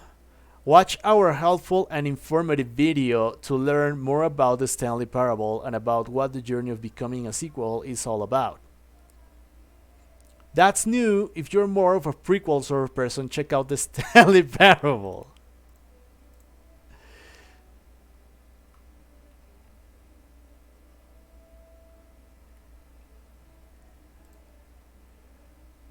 Join the Kraus Discord, or follow us on Twitter.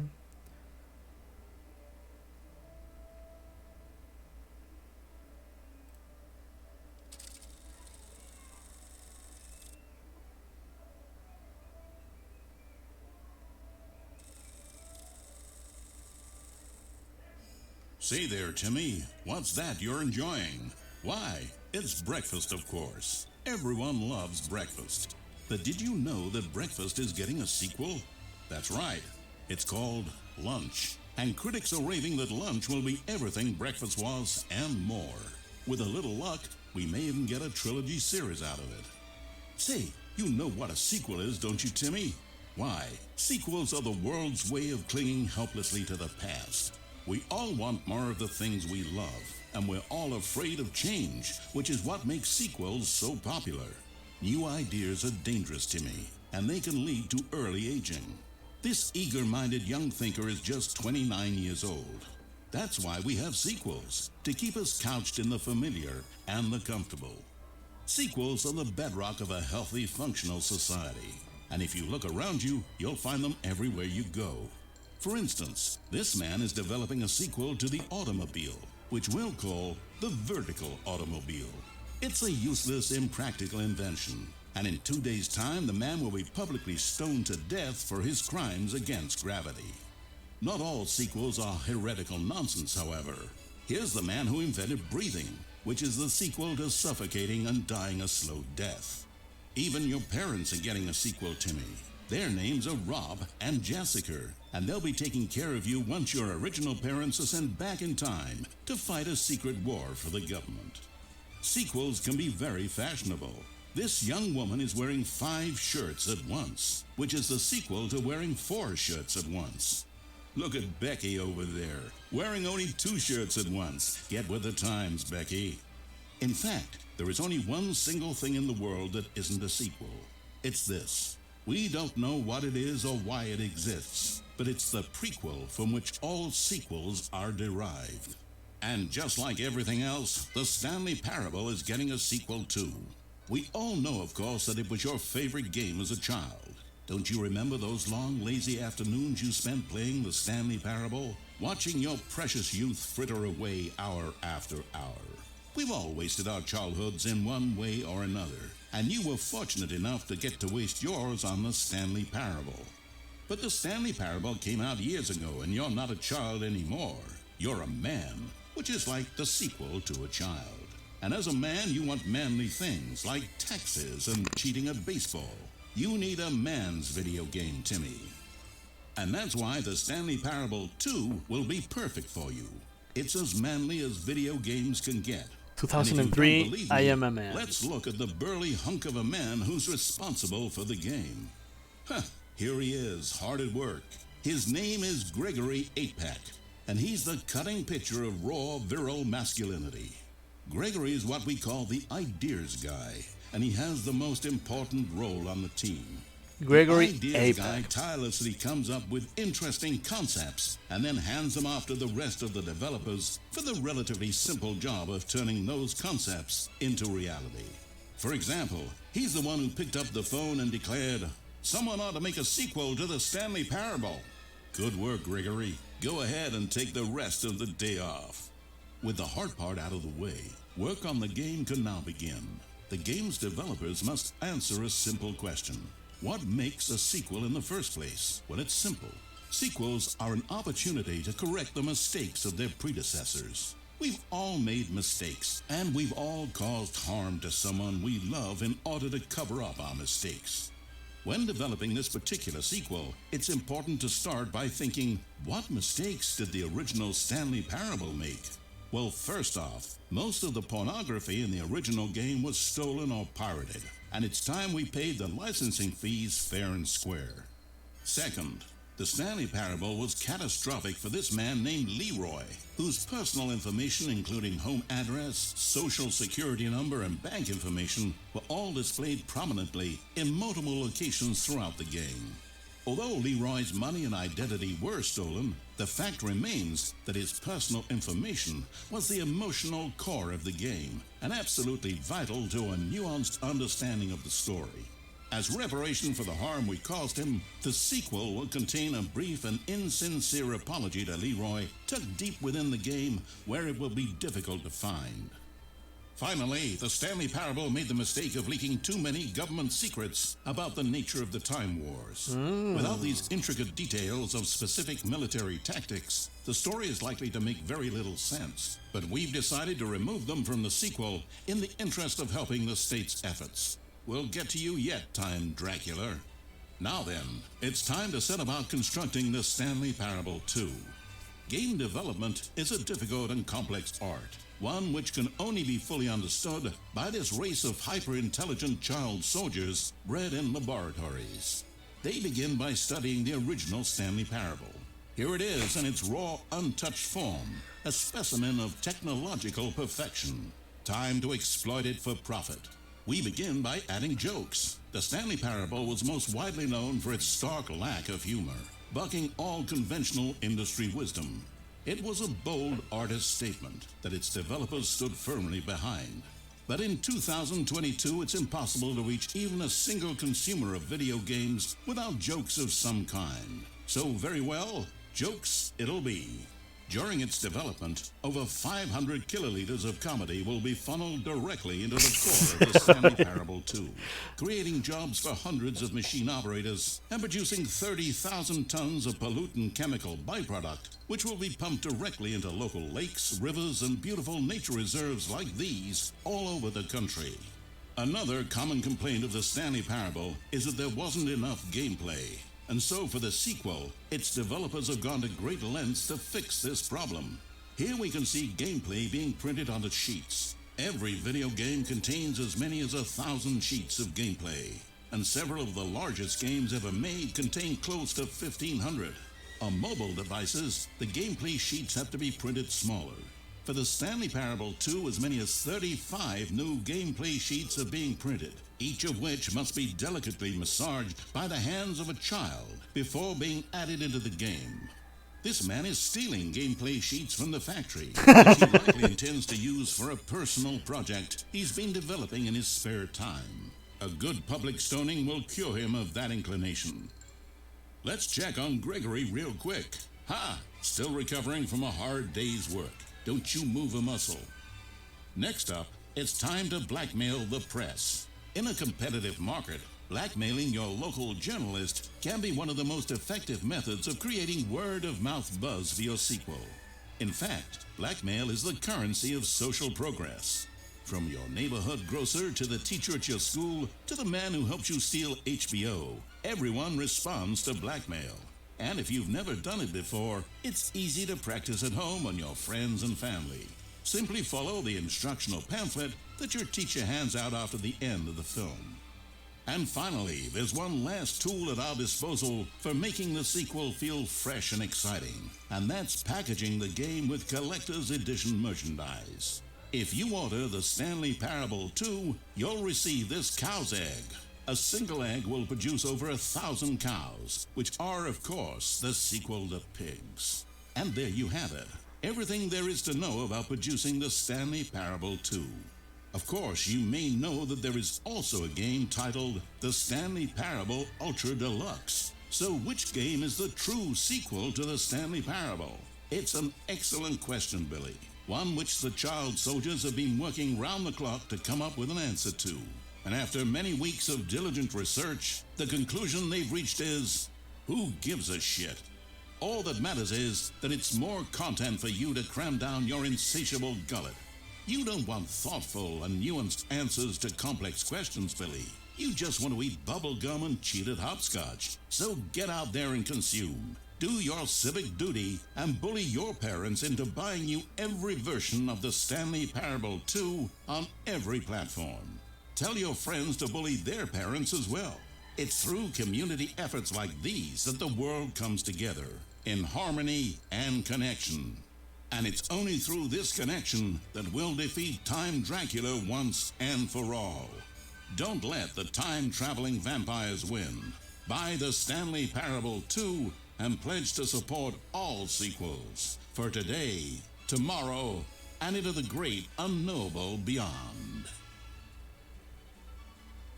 They put a lot of effort in this video.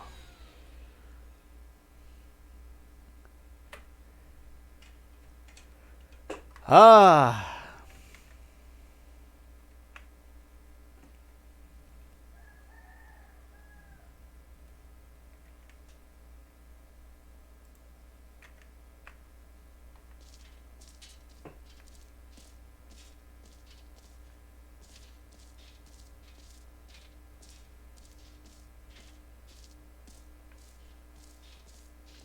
No, wait, no, this is not the way.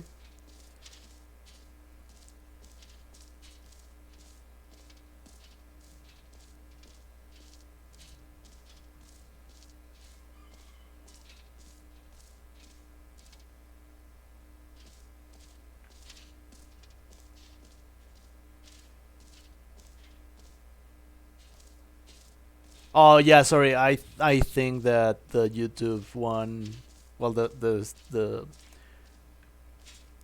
other layout didn't have chat. I'm sorry.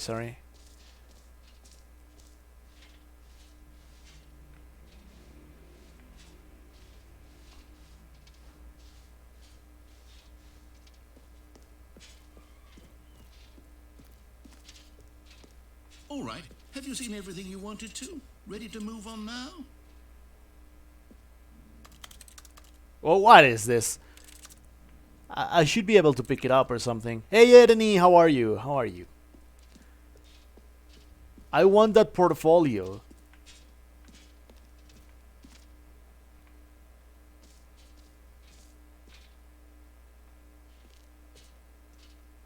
So, Stanley, what do you think?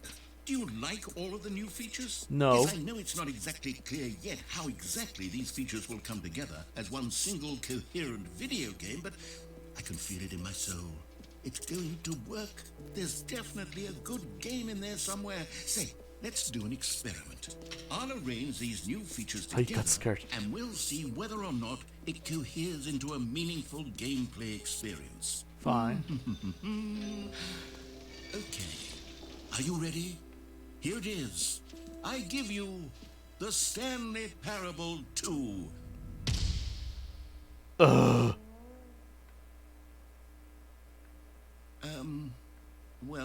I mean, there's potential here, right? It's sort of... Okay, never mind. Hold on, let me do a different arrangement. Okay, yes, this is much better. I feel good about this. Here we go. Version 2. Who am I kidding, Stanley? This isn't a coherent video game at all. It's a lot of gags. And I do very much enjoy creating gags, but they don't add up to anything. I wanted more than anything to create a sequel that would capture all the magic of the first game. I wanted fans to love it. No matter how good these gags are, they won't stand on their own. They would need the structure and the gameplay of the original. Wait, maybe that's it. I can take the original Stanley Parable and simply, well, insert a few of my new features into it. Tastefully, of course. With respect. With care for the vision and integrity of the original game. Would it possibly work? I suppose it could. But it would need a really, really tremendous title screen. A title screen that says with bold and uncompromising conviction, "This is the Stanley Parable 2. Let me see if I can whip something up. All right, perfect. Go ahead. Take a look.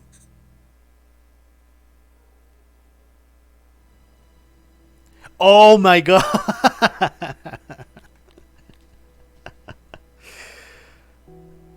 Ah, yes, this Stanley Parable Ultra Deluxe set the name. I love how everybody's finishing Ultra Deluxe before.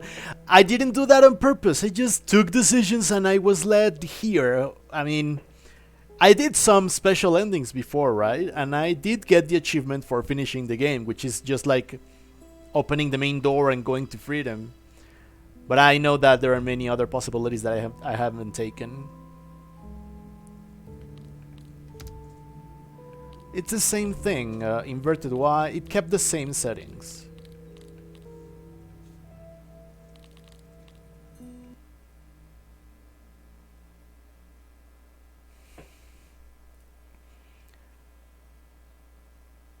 This is the story of a man named Stanley. Stanley worked for a company in a big building where he was employee number 427. Employee number 427. 15? Oh my god. He sat at his desk in room 427 and he pushed buttons on the keyboard. Orders came to him through a monitor on his desk, telling him what buttons to push, how long to push them, and in what order. This is what employee 427 did every day of every month of every year. And although others might have considered it soul-rending, Stanley relished every moment that the orders came in, as though he had been made exactly for this job. And Stanley was happy. And then one day, something very peculiar happened.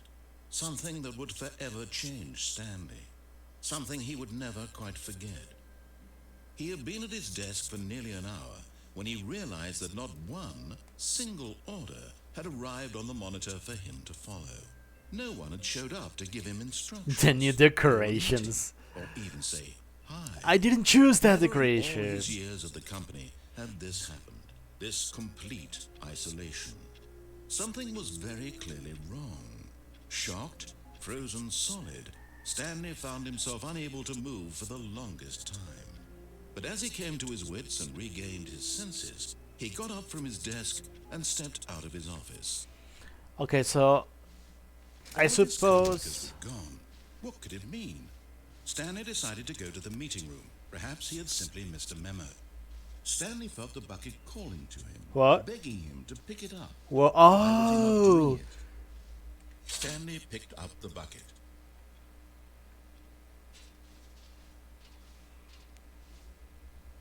what?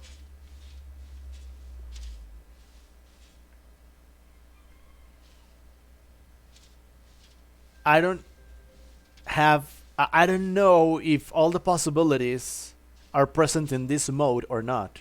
Stanley clutched the bucket tightly to his chest and entered the door on his left.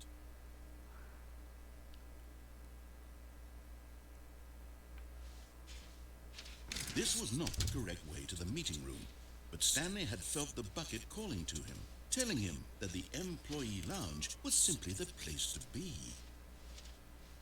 And here it was. Had the bucket turned out to be correct? Was this better than the meeting room? Yes, Stanley thought to himself. Yes, perhaps it truly was. How insightful the bucket turned out to be.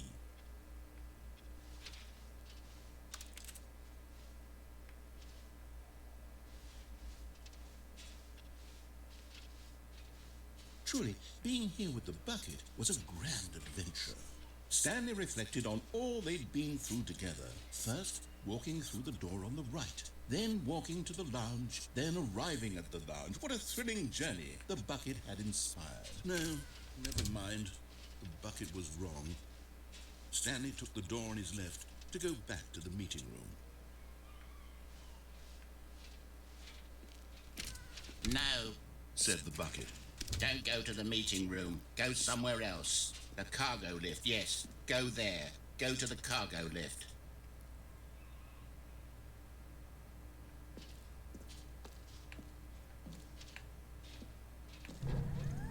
Oh, well, look who's got cold feet. Well, from here, it looks like the only way forward is down, since the lift won't be coming back, but that's okay. You've got a bucket. Did you know I that cannot buckets jump. are routinely used as cushioning devices? It's true. You can fall on a bucket from literally any height and survive. Oh, really? No, I don't believe you. I'm serious, Stanley. Jump. Nah. Jump on the bucket. I promise you'll live. I extra double promise that you can land on the bucket and not die. I won't survive. That's facts. I won't survive. That's facts. Whoops. Looks like I was wrong. How clumsy of me. Oh god. I saw some. All of his co-workers were... Wait, no. This isn't the right office, is it? Is this Stanley's office?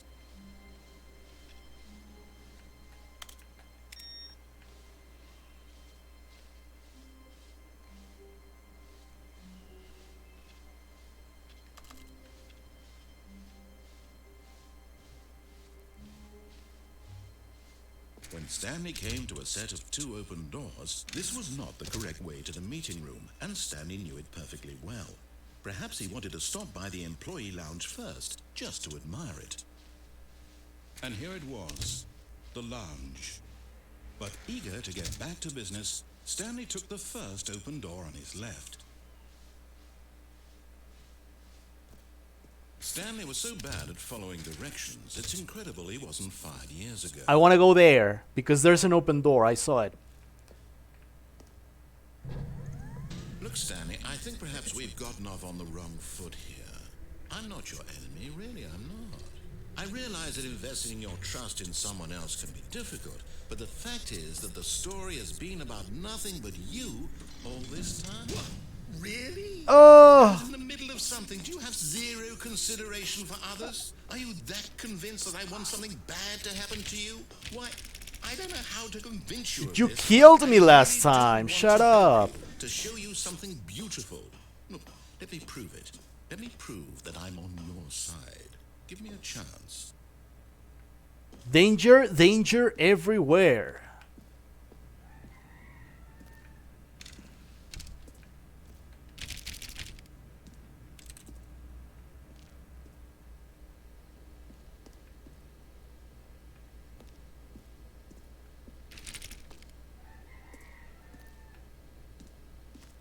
No buckets past this. Oh, I should have brought my bucket. I messed up, I think. Now listen carefully. Oh. This is Stanley walked through the red door. Achievement. You found one of them. One of the miniature Stanley figurines. Remember, no reward for collecting all of these, only the intrinsic pleasure of a job well done. I don't You care. can't buy that sort of happiness, Stanley. God knows I've tried. So, I implore you to savor each and every moment you come across one of these beautiful figurines. I did it for the trophy, Jamie. For the trophy. But yes, it's always for the trophy. I'm going to the blue one. Perhaps you misunderstood. Stanley walked through the red door. No, I didn't. I still don't think we're communicating properly. Stanley walked through the red door. Fine. Fine, Oh, fine. thank God you are willing to listen to me. No, I'm not. You see that I really have wanted you to be happy all this time. The problem is all these choices. The two of us always trying to get somewhere that isn't here. Running and running and running, just the way you're doing right now. Don't you see that it's killing us, Stanley? I wanted to stop. We would both be so much happier if we just stopped. And I think I have a solution. Here, let me show you.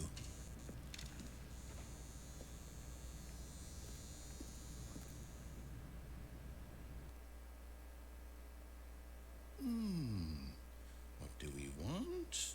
What are we looking for?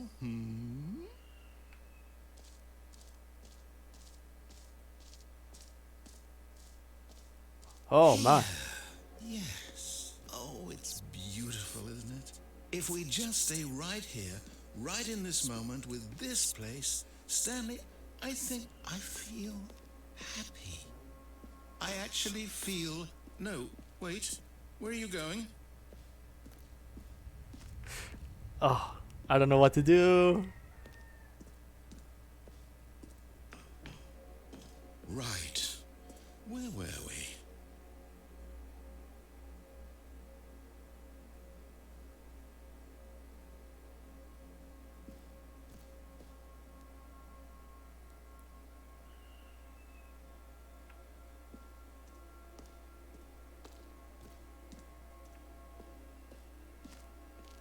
I bet there's an achievement called "There's No Achievement." That would be great. I don't know. I don't know really. I haven't checked the Steam list of achievements. Stay away from those stairs. If you hurt yourself, if you die, the game will reset. We'll lose all of this.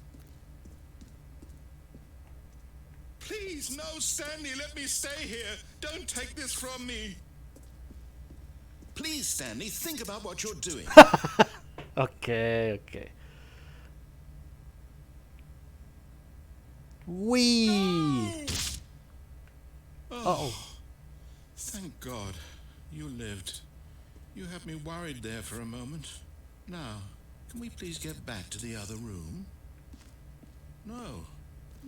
What are you doing, Stanley? Please, I'm asking you not to take this away from me. I can't go back to what I was before. If you die, we'll both go back. Why are you doing this? Stanley, let's go back to the other room. Can you do that for me? I am My immortal. God, is this really how much you dislike my game?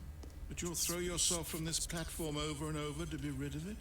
You were literally willing to kill yourself to keep me from being happy. Am I reading the situation correctly?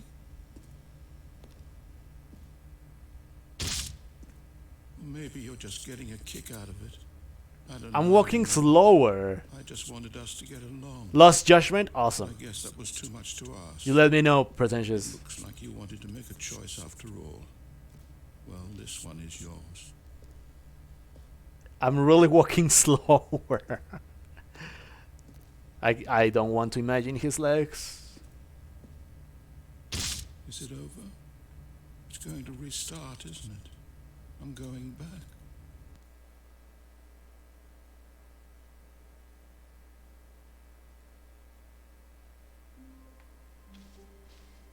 How long was I sitting there? Stanley wondered to himself. What? Minutes? Days? Stanley lifted the bucket into his arms, and a wave of comfort rushed over him.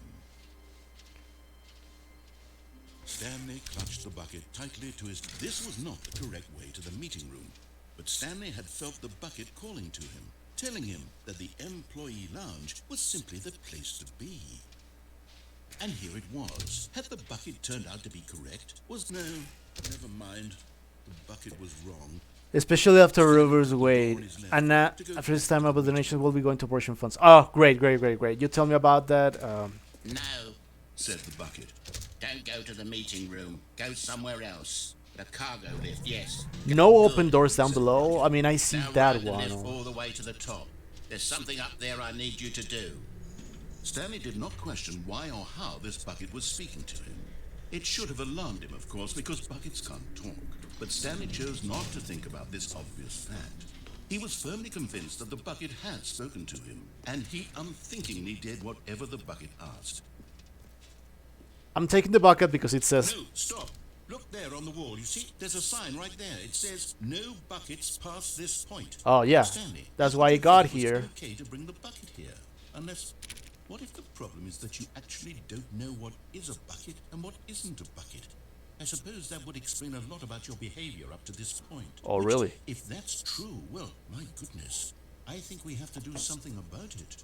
This misunderstanding could have dire consequences on the entire rest of the game if not addressed quickly and properly.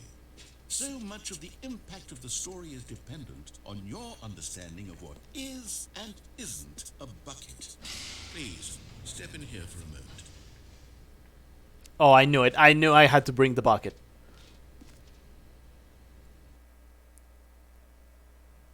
Yes, it is, Mythil, and I also love that word. Now then, I'm going to run you through some test scenarios, and you'll tell me whether or not the thing I'm showing you is a bucket. Simple enough, right? This should tell us everything we'll ever need to know about what is or is not a bucket. Okay, let's begin. Item 1. Is this a bucket? Incorrect. It is a hologram of a bucket. Oh, you idiot. Actual bucket.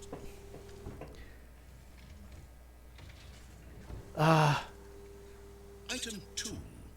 Is this a bucket? Incorrect. It is a 3D printed recreation of a bucket, not an actual bucket.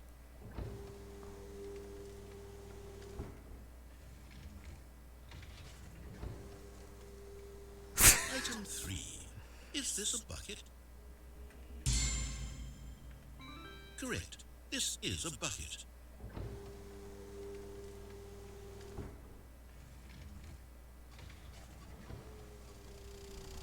Item 4.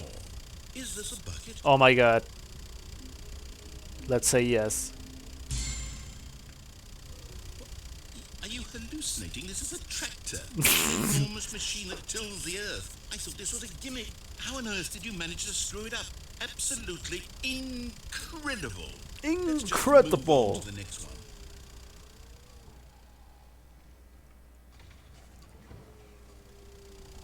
Is this a bucket? Sorry. Correct. This is What?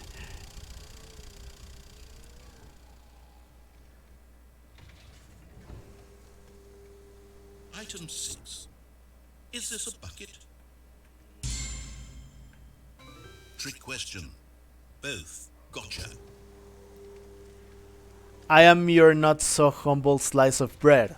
Alright, 1, 2, 3, Wait, 4, hold on, 5, I can't 6, find 3, the I. next one. Let me see. Should be around here somewhere. Hope you're doing fine. Thanks for stopping by. Jigglypuff from above.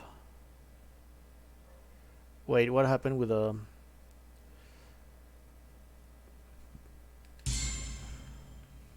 Okay, you and I both know there isn't anything here. And I don't Schrodinger's bucket? Nothing is a You bucket got it. when we both clearly know that a bucket is something. And therefore nothing could possibly be something. Unless, in your twisted mind, have you somehow convinced yourself that a bucket is nothing? Answer me straight, Stanley. Do you believe that nothing is a bucket?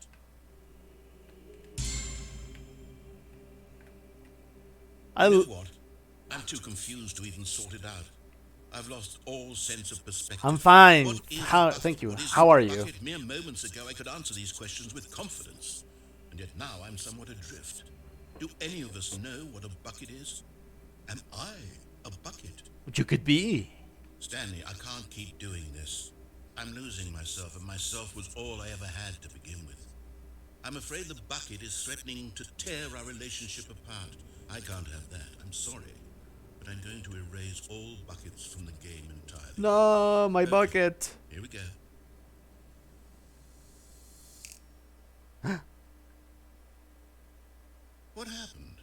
Is everything gone? Why did everything disappear? Wait, was everything a bucket? Every single thing in the game was a bucket. My God, I had no idea. How could... Except me. I'm not a bucket after all. You, Stanley, you're still here. You're not a bucket either. Oh, this is wonderful news. We're not buckets. Yes, I actually feel much more at ease right now. It's delightful to get some clarity on that issue, but it doesn't change the fact that we haven't got a game. So, tell you what, I'll reset everything. What do you We'll mean, look at everything? all of the buckets, okay?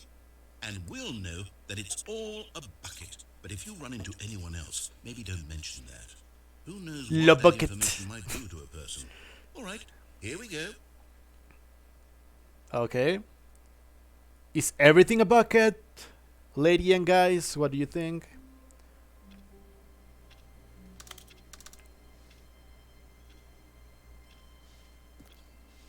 Stanley decided to go to the meeting room to check on his co-workers. He never functioned well by himself and constantly needed support and guidance from others, so the thought of total solitude was terrifying to him.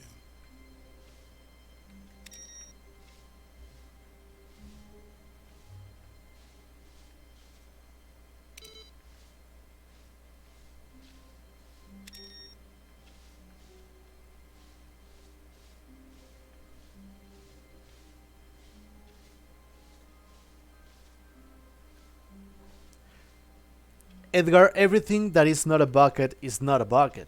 But what if everything that is not a bucket could be something else that is not a bucket? Now we're questioning When buckets. Stanley came to a set of 2 open doors, he entered the door on his left. It's been a while since I haven't been here.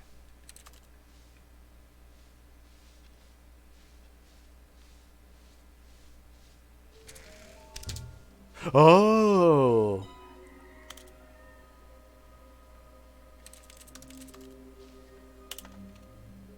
Small floating objects have appeared across the office. We have to synergize our resources to ensure their retrieval. There are many questions. There was no memo from management. This might tell me where they are. How can you tell you've spotted one? What makes them float in the air? Oh, one is in the bathroom, in the boss's bathroom. Follow clues provided by employee 416. Red room. Thank you, good luck. Is a hot dog a sandwich? Yeah. Technically it is. Technically it actually... Oh. There will be a reward for finding them all. Lies. Who are you? There will be cleaning of this wall required. Stop kidding yourselves. I want to go home. I want them so much. Inside of a sequel exhibit, a large room full lots of boxes. Stairs, something to do with stairs. Some were both red and blue. Okay, so I got that one.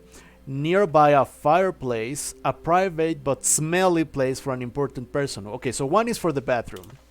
One is for the bathroom. Oh, I want to go back to the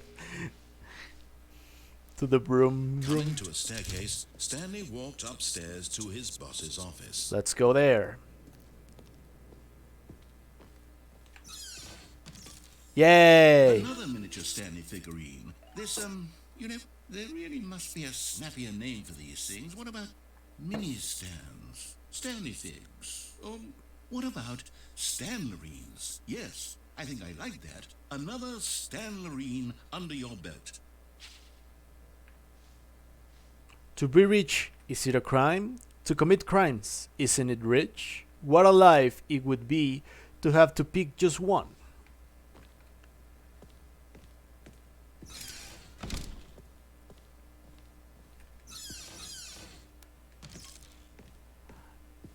I never got the gimmick in this one.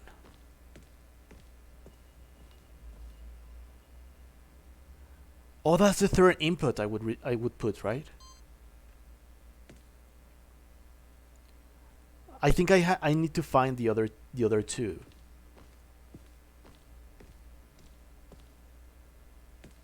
The moment he entered his manager's office, Stanley froze in his tracks. Not a living soul anywhere.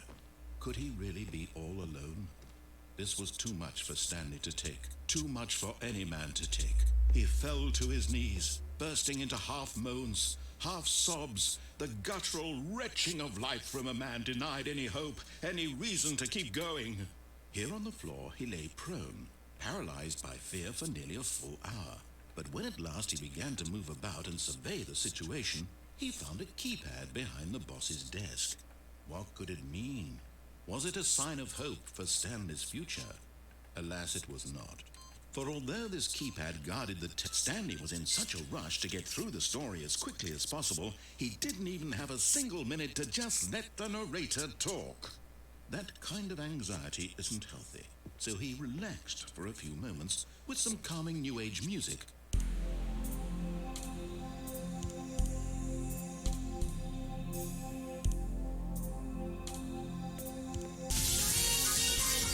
Yo, thank you so much for the... Thanks for the sub. Thanks for the sub. Thank you so much.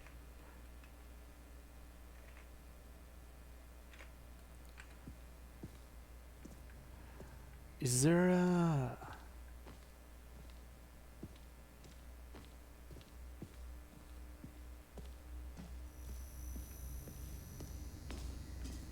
Hey! Okay, I'm going back to the name of these little Stanley figurines, and now I'm torn between Stanlerines and Figlies. What do you think, Stanley? What name better encapsulates the intrinsic sense of happiness that you get from seeing a small number in the corner of your screen go up by one? Let me sit on it. I'm sure it will come to me. Bobby? It's Bobby. Da.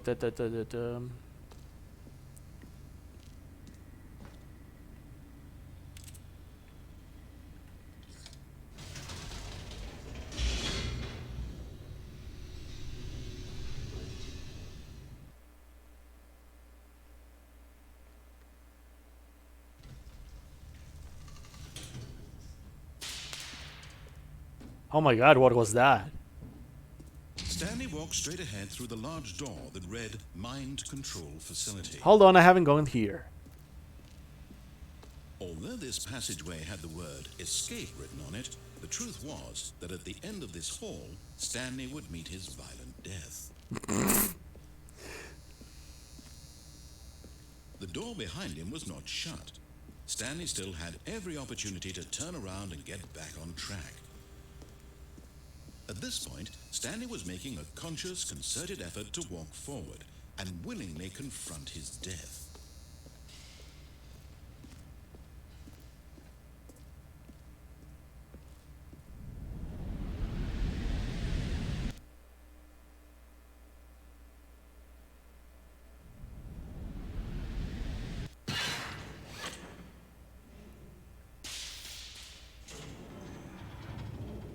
As the machine whirred into motion and Stanley was inched closer and closer to his demise, he reflected that his life had been of no consequence whatsoever. Stanley can't see the bigger picture. He doesn't know the real story, trapped forever in his narrow vision of what this world is. Perhaps his death was of no great loss, like plucking the eyeballs from a blind man. And so he resigned and willingly accepted this violent end to his brief and shallow life. Farewell, Stanley.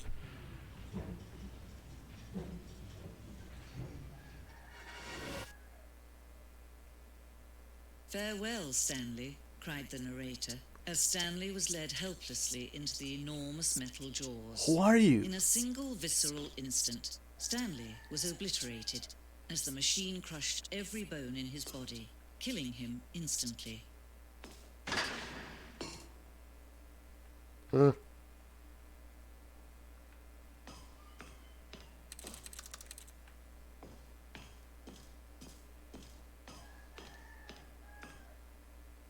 And yet it would be just a few minutes before Stanley would restart the game, back in his office, as alive as ever. What exactly did the narrator think he was going to accomplish? When every path you can walk has been created for you long in advance, death becomes meaningless, making life the same. Do you see now? Do you see that Stanley was already dead from the moment he hit start?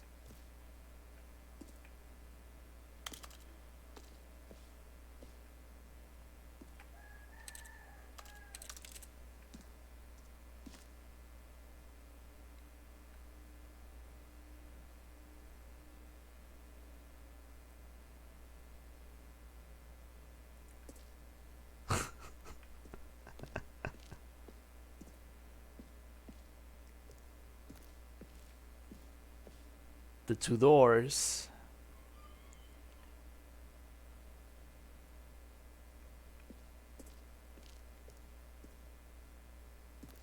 The pacing of this opening section was important to get right. This corridor has been moved and altered to make sure the player reaches the two doors in a good time.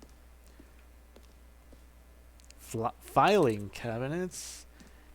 Office computer. Okay.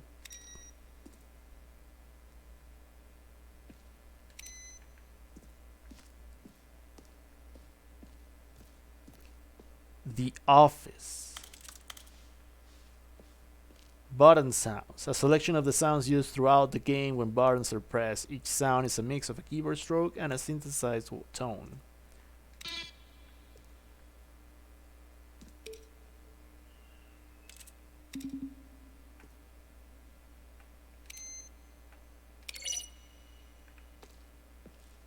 Credits.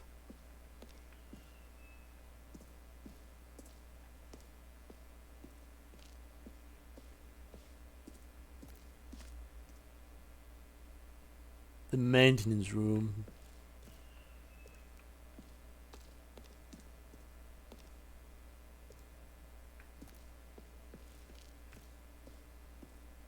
The lounge. An early version of the lounge.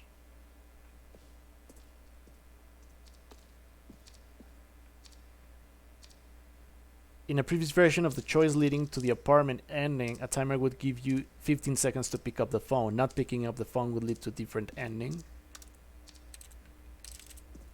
That's interesting. The cargo lift, the second version, is functionally the same as what's in the final game, but he wanted it to look more like a place where cargo was actually stored. The cargo lift was always intended to offer the choice of staying on or jumping to a different path. However, after this early version, we decided we also wanted the option of the player falling to their death. Nice.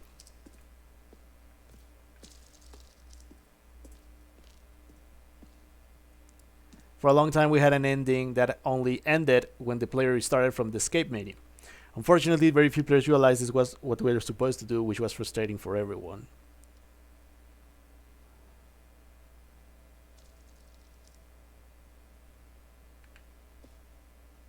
Oh. Oh. Zending. This screenshot depicts an early version of the ending known as the Zending, which was eventually cut and merged with another part of the game. Zending levers. These levers were originally a part of the Zending. The player would pull a lever and the narrator would describe what color that he had pulled.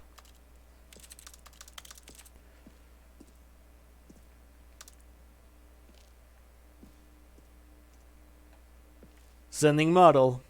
Many iterations. This represents the fourth. This is like the Matrix. And we thought it was complete, but decided to abandon and change it again shortly before launch.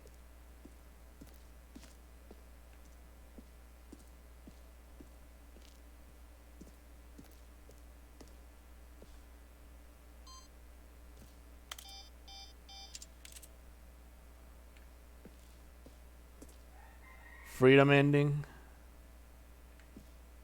In beta. Countdown room.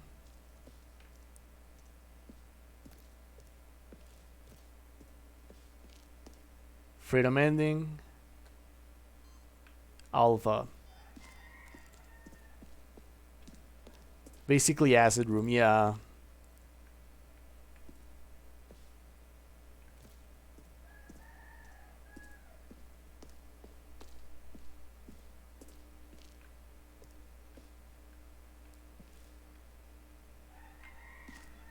The big red button Kevin Briding, the voice of the narrator, recorded the dialogue for the entire game roughly 3 separate times over the 2 years of development. These are clips from early takes that were not used in the final game.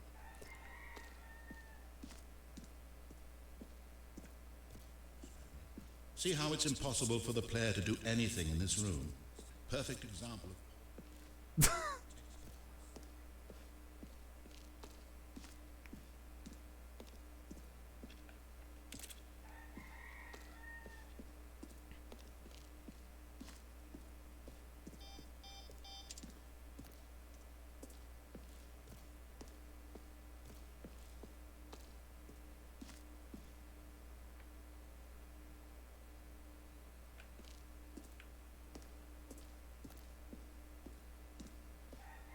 My office!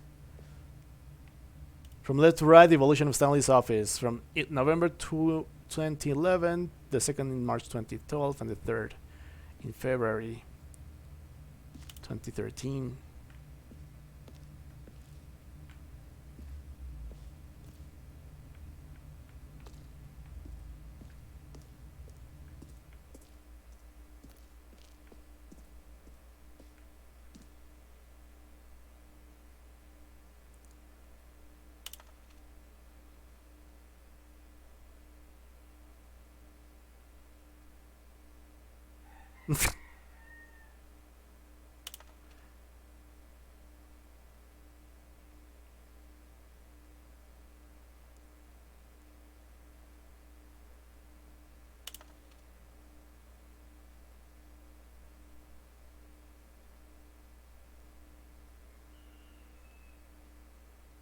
Pushing button.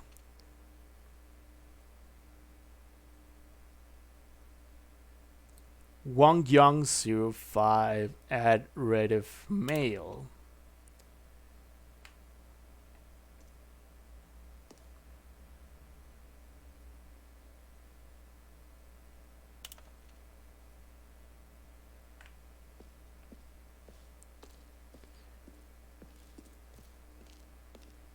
Warzone. What? A battlefield fighting aliens? The action game would become sentient and would wage war against the narrator. We realized shortly after starting to build it that it was far too jokey and on the nose for the tone of the game. Plus, some people interpreted it as making fun of people who like shooters, which was not our intention. Oh, you should have. You should have. Because people that only like shooters are... Well, I don't know. This was a wrong decision.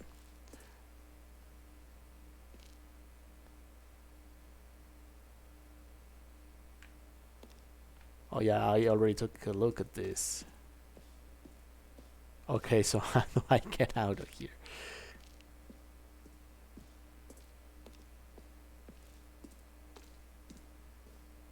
So, I think I've been everywhere. Perfect example of poor level design. Textbook mistake.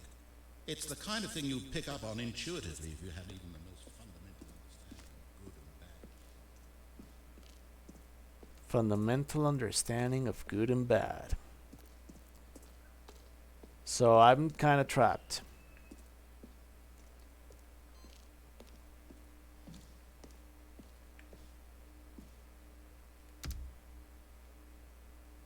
The sequel is now paused.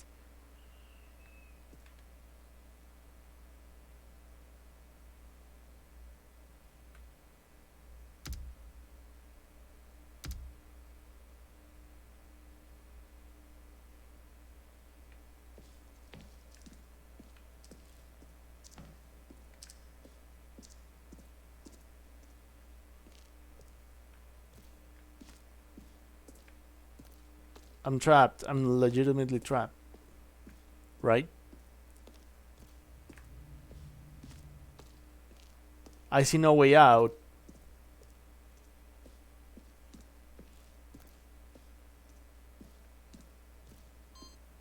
Yeah, we're being everywhere.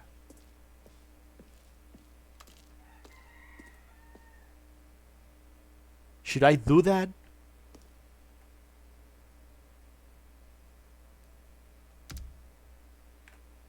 Should I do this?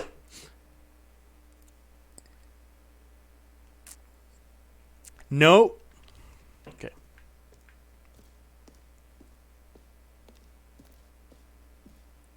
Oh, I haven't been here. We ran 4 major teaser trailers over the course of the game's development, each meant to convey something about the spirit of the game. This is the first one, released in May 2012. It features a series of broken rooms and the voice of the narrator informing viewers that he is repairing a new version of the Stanley Parable.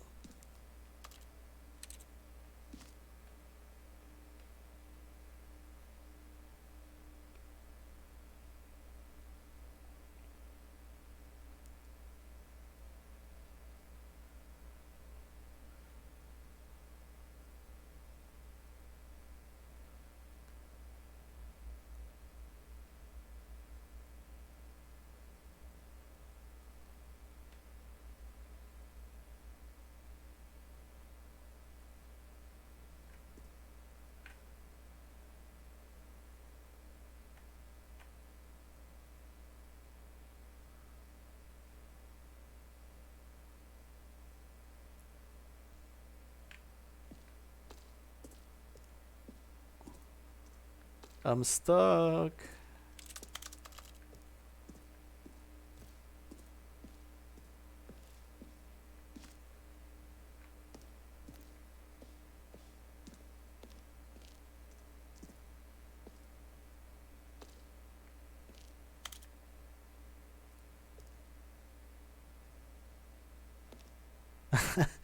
One doorway to maintenance in the launch.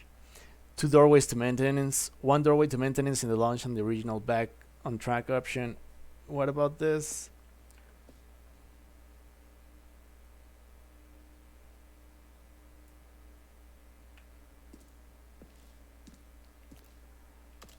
There's no exit. I keep running into new things, but I see no exit.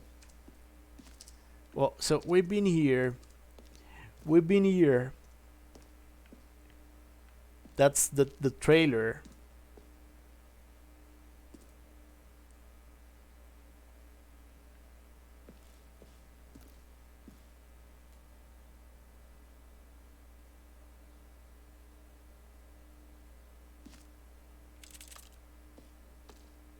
That's scary. I think you exit from where you came in. The problem, okay, so the problem is I don't know where I came in from. Alright, so we've been here. We've been here. Yeah. Okay, so I came from here because I remember climbing up the stairs. If Stanley's dead, he cannot move. If Stanley's both, he will be destroyed for being a zombie. If Stanley's alive, this whole thing would not happen. Yeah, that's true, that's true. Okay, I came from here.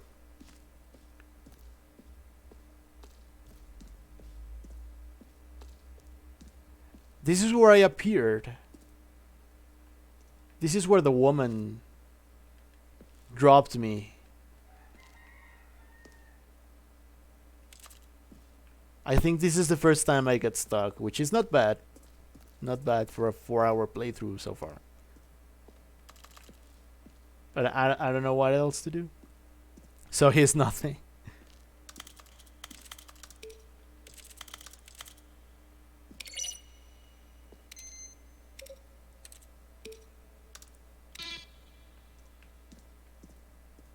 I don't know. I've been everywhere.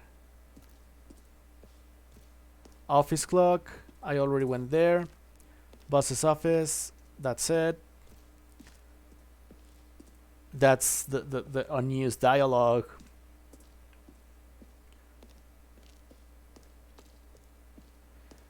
Freedom ending, buttons. Okay, left. We already went left, and there's the trailer. There's the trailer.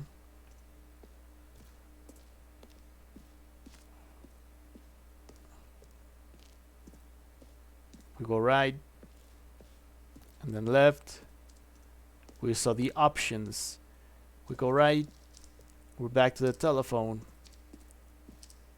Ultra ins.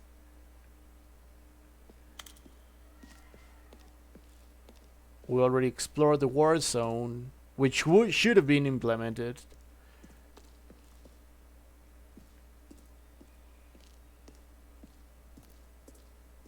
And we're back like to the main hall or whatever. There should be an exit near the left. The left. So this is the boss's office. That's the office clock. That's the unused. So we're in the top floor. This is the button of the desktop. Those are the levers. I came from there. Oh, look at these two. How they wish to destroy one another. How they wish to control one another. How they both wish to be free. Can you see? Can you see how much they need one another?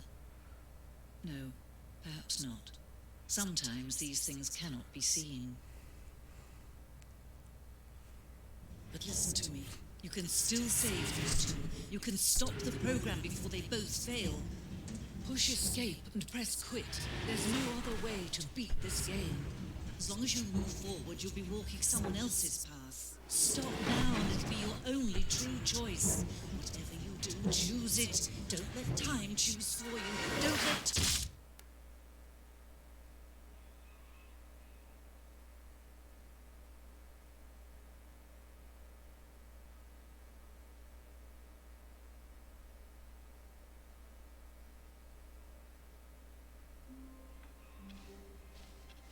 Just a step through this door, Stanley thought to himself. That's all I need. If I can make it through this door, I can make it through them all. No matter how hard Stanley looked, he couldn't find a trace of his co-workers. Edgar, why do you say debajo de instead of just saying debajo? I think it's just, I don't know, I suppose it's like a way of speaking, because under, it's like saying under the desk, right? It's Spanish, so it's like saying under the desk, right? So under the desk would be debajo del escritorio, under the desk, you know? I don't know if that makes any sense.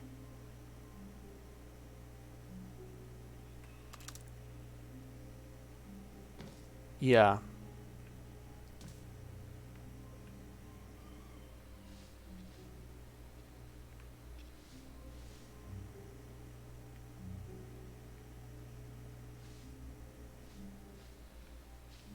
How did I climb? If I could jump, everything would be so easier.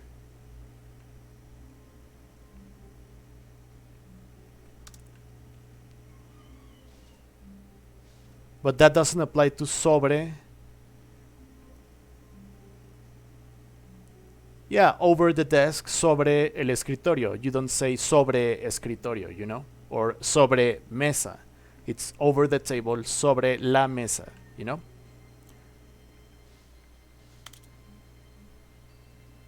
But that doesn't... is Avatar the Last Airbender an anime? Oh man. It depends on our preconceptions of what an anime is. Am I climbing over this? Ah! I fell! At first, Stanley assumed he'd broken the map until he heard this narration and realized it was part of the game's design. Ah, screw He you! then praised the game for its insightful and witty commentary into the nature of video game structure and its examination of structural narrative tropes. What? Now that you're here, what do you think? Isn't this a fun and unique place to be? Why don't we take a minute just to drink it all in? Where am I? Okay, I'm over it now. What do you think? Are you sick of this gag yet? Oh. Where's the window? Oh, there's the window. Are you sick of this gag? No. Then in that case, we'll continue. But now, here comes the real question. What do you think would have happened if you had told me that you wanted this to stop? Do you think it would have been particularly different? No. Would I have taken the same idea but rephrased it superficially to fit that answer? Perhaps you never would even have thought of it if I hadn't brought up the issue in the first place. Oh, now think about it. Will it be worth it for you to restart and then come back here just to do the other option? Clearly, this whole gag takes some time. What if the other option is even longer? How long will you spend in total just to have heard all the narration? Oh, and this is rich. Perhaps you just played the other option, and now you've come to see what happens in this one. So, what do you think? Which choice was the better one?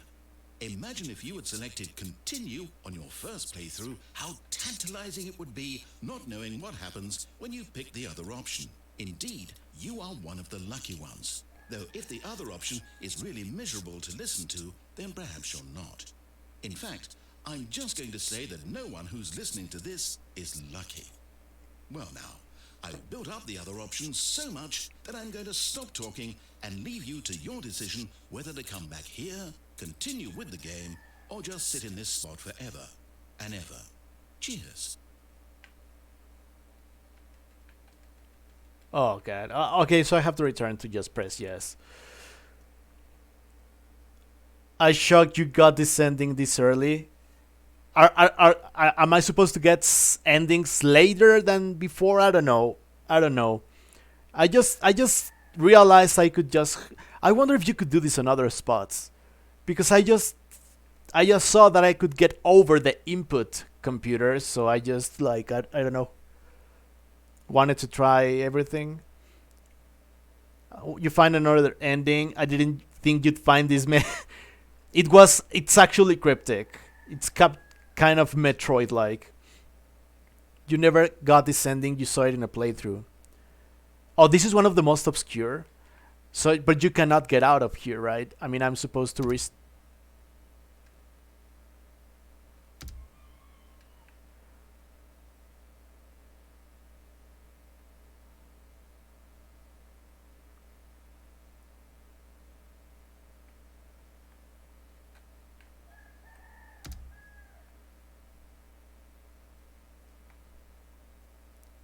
Am I still in the sequel? I'm still in the sequel. All of his co-workers were... Wait, no. This isn't the right office, is it? Is this Stanley's office? Oh, so I need to find the 5th computer because this one is no longer the input computer. So it's been a different computer every time, right?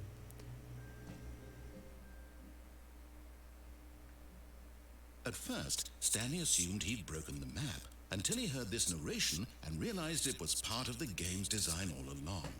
But then praised the game for its insightful and witty commentary into the nature of video game structure and its examination of structural narrative tropes. So, now that you're here, what do you think? Isn't this a fun and unique place to be?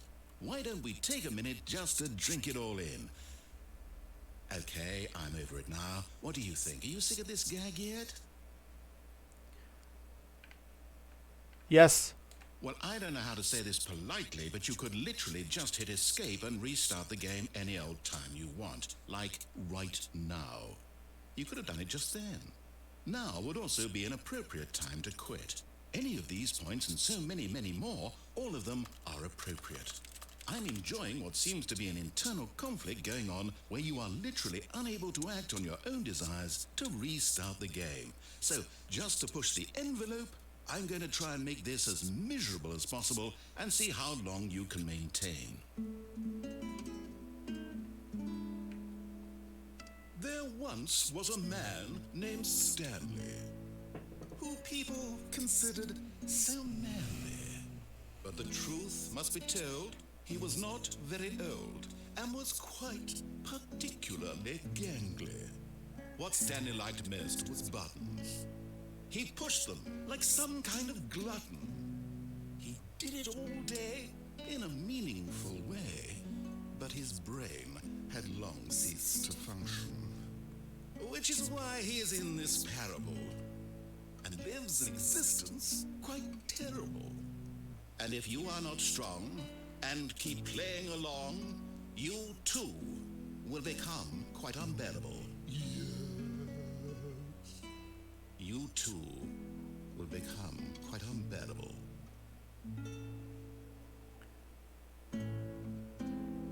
Oh, it goes again? It loops? Fortnite Battle Pass. I just took a fat poop of my butt logging in a Fortnite to get that Fortnite Battle Pass.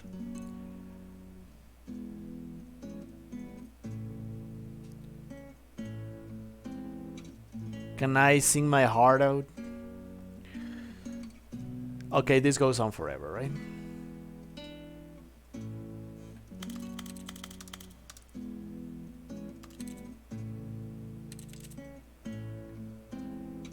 I think it's restart time. Yeah. Let that song end.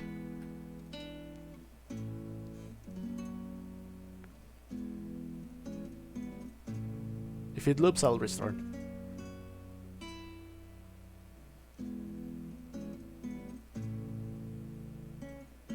Okay, whatever.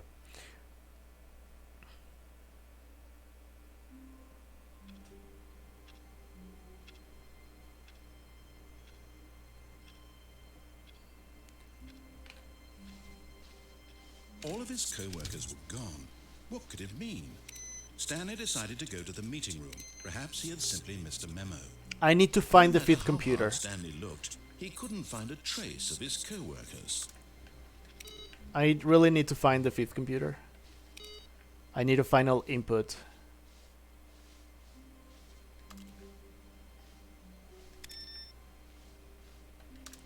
There's a fifth computer around waiting for my input. And I think it will be maybe the most difficult one to find, maybe.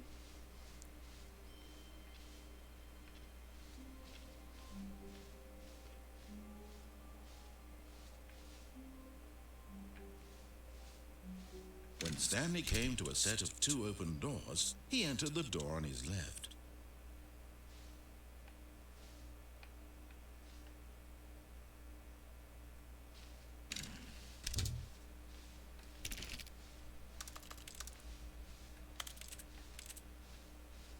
I need to find a fifth computer. Oh, and these guys also. A large room, lots of boxes. Stairs, something to do with stairs. Huh.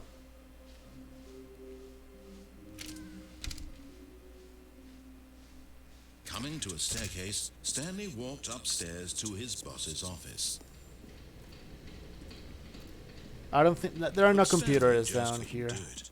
He considered the possibility of facing his boss, admitting he had left his post during work hours. He might be fired for that. Oh. And in such a competitive economy, No. why had he taken that risk? All because he believed everyone. I think this is repeated, his right? boss would think he was crazy. And then something occurred to Stanley. Maybe, he thought to himself, maybe I am crazy. All of my co-workers blinked. I think I got stuck in an ending I have done before. All of his co-workers were gone. What could it mean?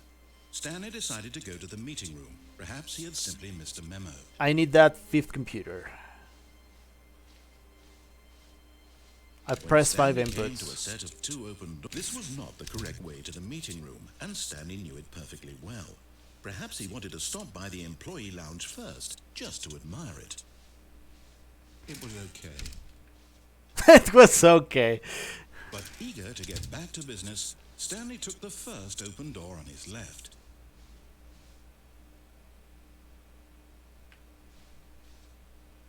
There are no computers here, right? I also want to get back here with my bucket, but up, all the way up there. And so he detoured through the maintenance section, walked straight ahead to the opposite door, and got back on track.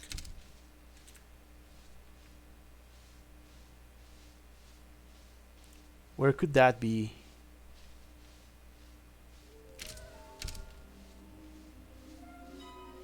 I have 2 to go for this for those little guys. Coming to a staircase, Stanley walked upstairs to his boss's office.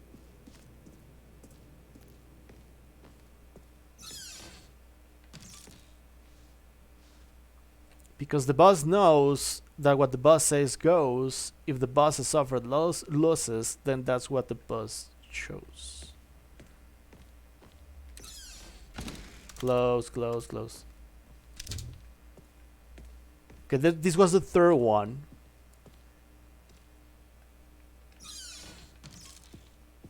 There's nothing here. Okay, I think we all know the drill by now. Blah, blah, blah. Dark secrets, the keypad. Stanley pushes some buttons. Oh, hey, look, it's a new passageway. Kill surprise. Yeah.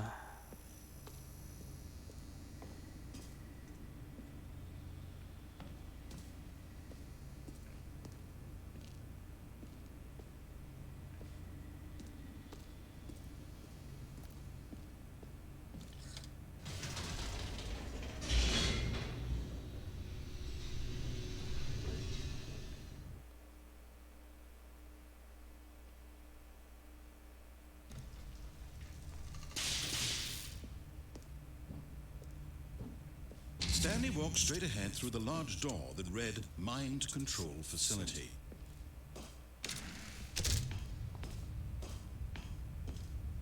It's early on in the level? Oh, okay. The lights rose on an enormous room packed with television screens. What horrible secret did this place hold? Stanley thought to himself. The last computer is early on. To find out.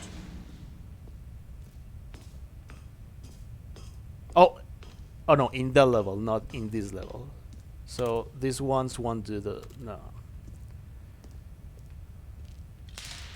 Now the monitors jumped to life, their true nature revealed. Each bore the number of an employee in the building, Stanley's co-workers. The lives of so many individuals reduced to images on a screen, and Stanley, one of them, eternally monitored in this place where freedom meant nothing.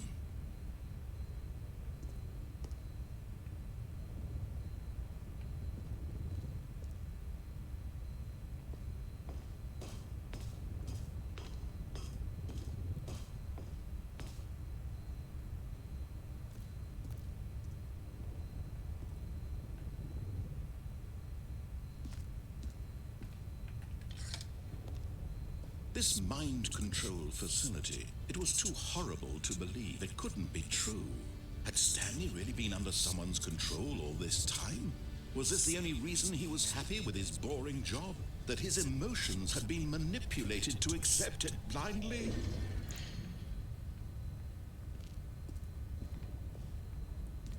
Wait, I remember you could backtrack at certain point. Because I want to do the party Kirby thing again. Or is it not possible anymore?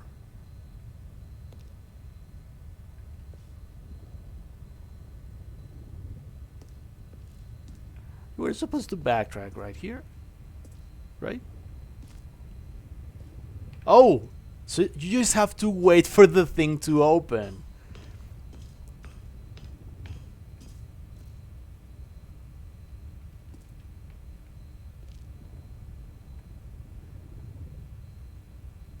Sorry for the lag,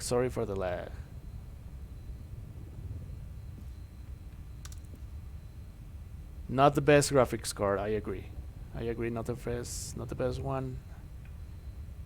I'm struggling a lot with that.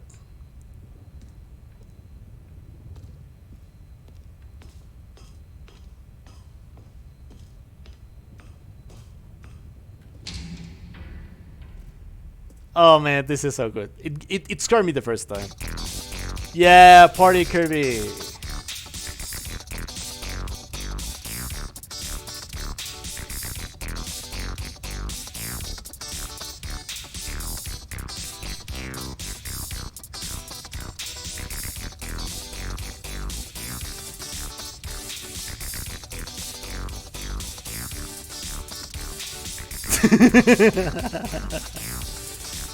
Party Kirby is what you're watching on my chat.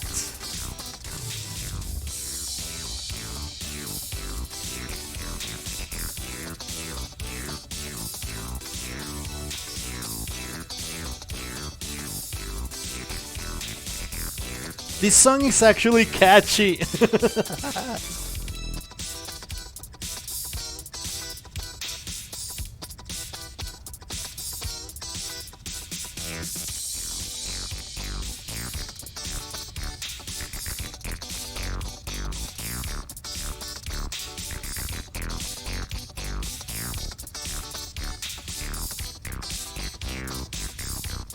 Aha!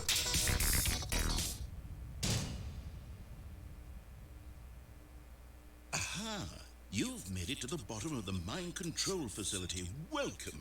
You see, back when the Stanley Parable first launched in 2013, getting to the bottom of the mind control facility was a bug that we simply didn't catch during development. Oh! All sent us lots of photos of it on Twitter and acted very superior about it. Wow! All very, very clever. Good for you. Anyway, when it came time to update the game, we knew that we had to do something about this little goof of ours. So, here you go.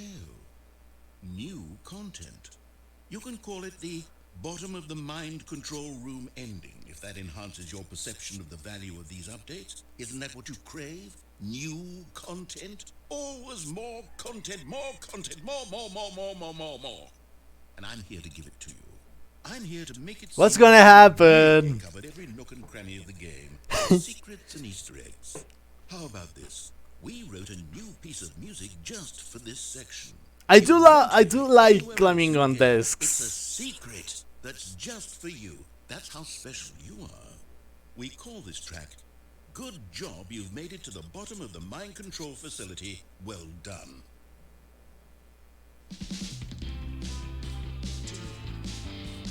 Good job, you did it. Good job. 3, 2, 1. Good job, you made it to the bottom of the mind control facility. Just a catwalk. Shouldn't be careful. Shouldn't be careful.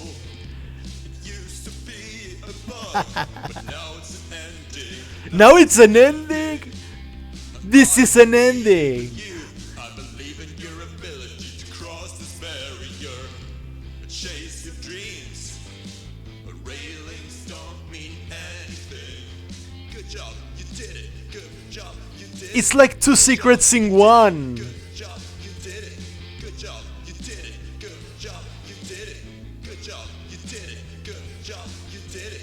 Good job, you did it. Good job, you did it.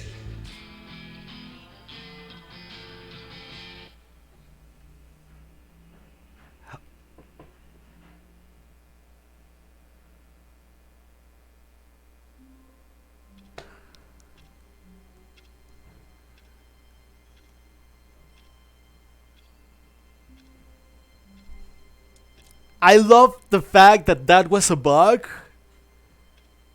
Everyone Twittered it. And it became an ending. Oh, someone The redeemed meeting points? room. Yes, that's where everyone would be.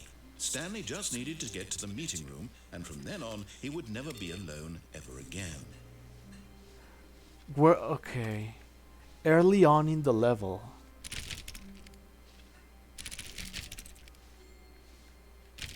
Oh, please. Are you really just doing this for the achievement? Click a door 5 times. Is that all that you think an achievement is worth? No. I can't just give these merits away for such little effort. What do you A mean? measly 5 clicks. Click it. Now suppose you were to click the door 20 times. I would say that's the kind of effort that warrants recognition.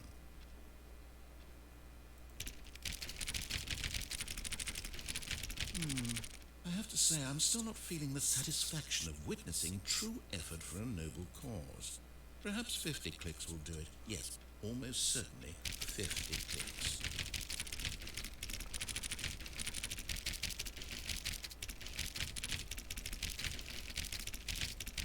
No, I'm still not feeling it. I want this achievement to have meant something. It has to be a true reward for valiant effort. But wanna I see didn't you click it hustle, since the Stanley. beginning. I want to see commitment, a willingness to go all the way, no matter what the cost. Why don't you go put 20 clicks into door number 417? Oh, you're kidding. You're kidding. You're taking me to another office.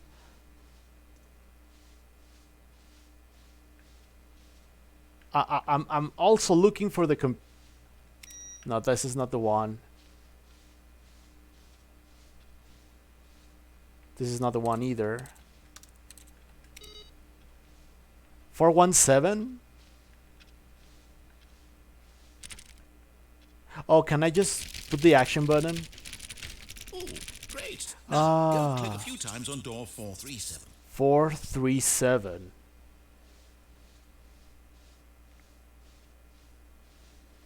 Wait. Oh, there it is. Excellent. I think we're getting somewhere. Now, door 415. Let's give it 10 clicks or so. 415. Now, back to door number 437. That happens when you spam doors. 437, he said, right? I'm not paying so much attention.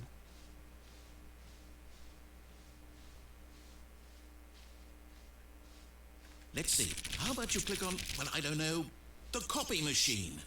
All right, back to room 417. I'm really feeling it now. I think we're getting somewhere.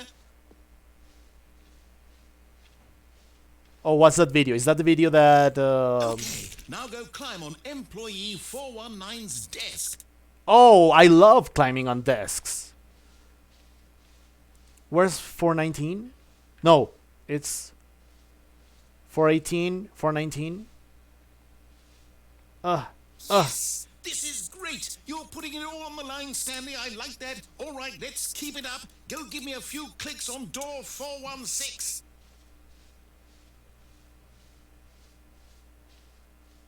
No, it's...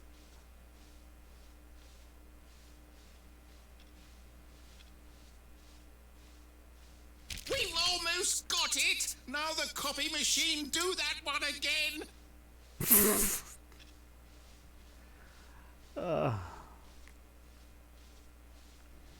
Finish it off, Stanley. 5 clicks on door 430.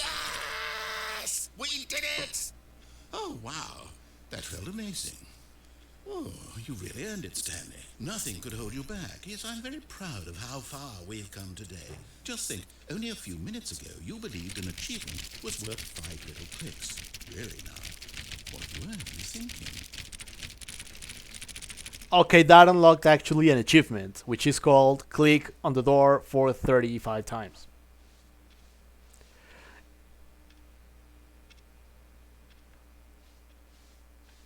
Oh, Mythil, shut up. God damn. I really want to find the 5th computer. I know something special will happen. If it's early on the level, it should be on the first 2. Like, okay, so here we have 1, 2, they're not. There's 3, 4, 5, 6, they're not on. Okay? That's 1, 2. No, that was the 4th one. Not this one, nor this one.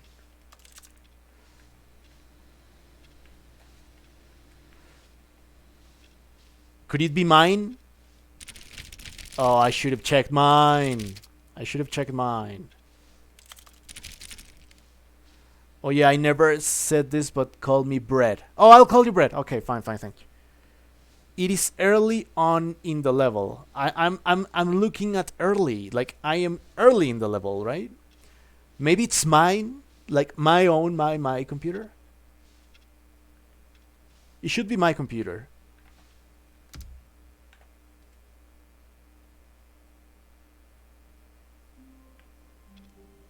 Of course, it's my computer.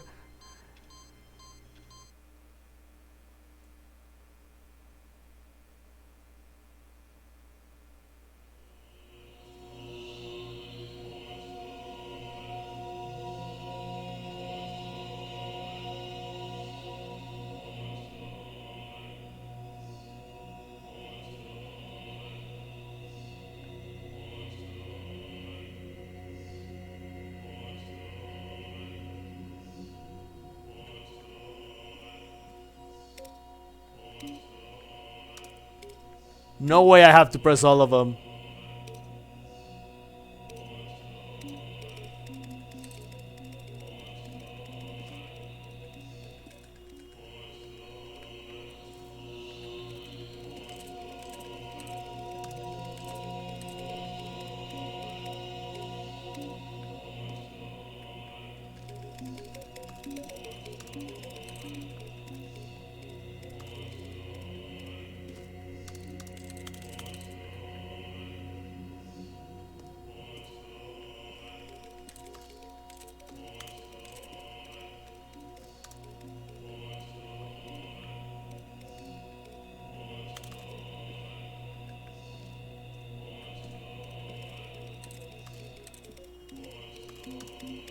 This reminds me a lot of the film Symbol Shimboru from 2009. If you haven't seen that film, oh, it's infinite. It's infinite. Oh, they light up again. They light up again. I'm stuck. So this is the ending.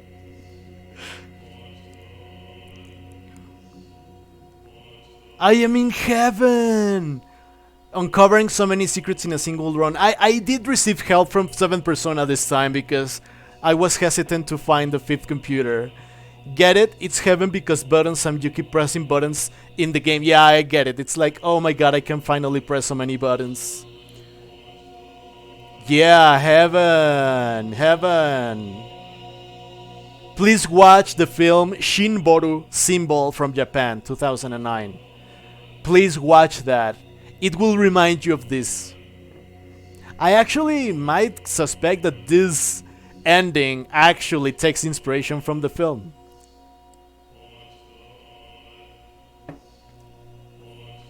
Okay, people, I think this is the perfect time to stop. If you want me to do a second playthrough of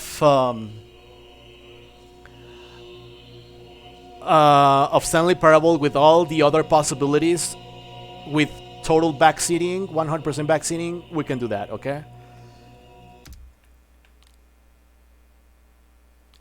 I'll begin the game just in case it just registers the ending.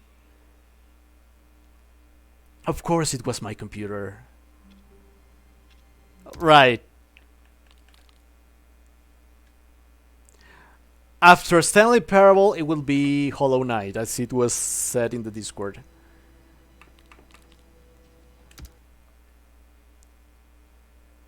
Oh, well, that was wild, people. I cannot see my face. Nor chat. Oh, I see the chat. Yeah, that's okay. So we'll play until we get all the endings, and then Hollow Knight. So we should do one more run on Sunday for Stanley Parable. We get all the endings. I have no way to find them all. It's too many for me. There was only one more possibility I could think of, which is taking the bucket all the way up through the right door, and that's the only thing I can think of. I've wasted off my possibilities. And you know everything. Okay, Near Automata t-shirt to follow along either. Come join our Discord. Thank you. And thank you for the letterbox special to 7 Persona. That's awesomely kind. There is still another level I think you haven't reached. Okay. I know everything about Hollow Knight. Oh, thank you for hydration time. I needed that. No one redeemed hydration during my whole playthrough. You want me to dehydrate while talking?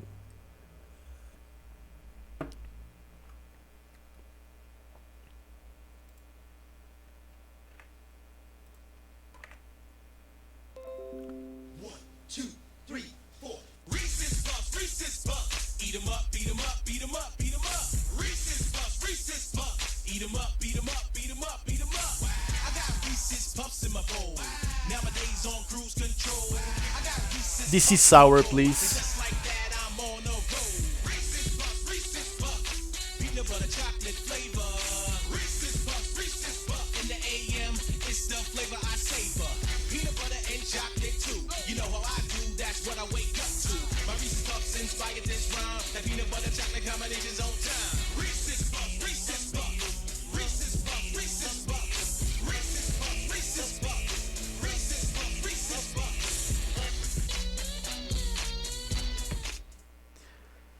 With lyrics.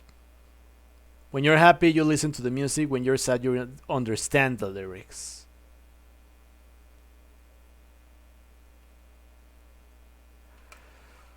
Oh.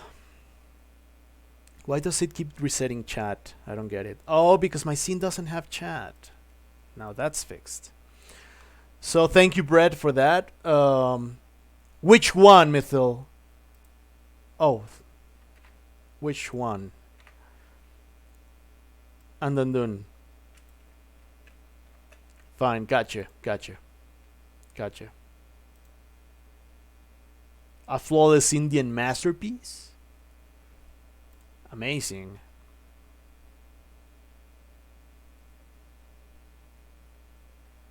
A series of mysterious events changes the life of a blind pianist who now must report a crime that was actually never witnessed by him. Oh. Gadget pretentious. Yeah, it would be wine area. We'll read wine area.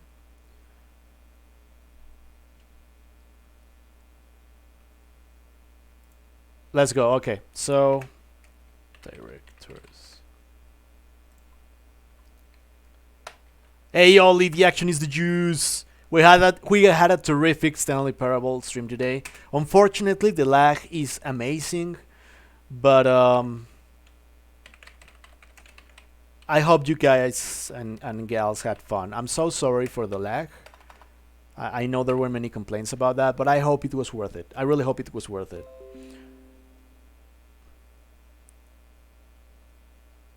Currently at the theater, gonna watch Top Gun Maverick. Okay, you tell me if it's actually a good action film or not, and if it's better than the original, which shouldn't take so much effort.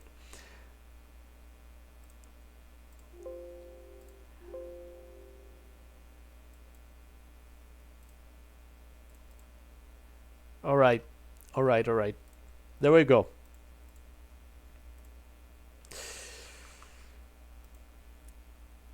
You have a nice time, and thank you everyone who tuned in. Thank you everyone for the past and present souls. Thank you Mythil, 7 Persona, Oli, Brett, Etany, Lo Etany,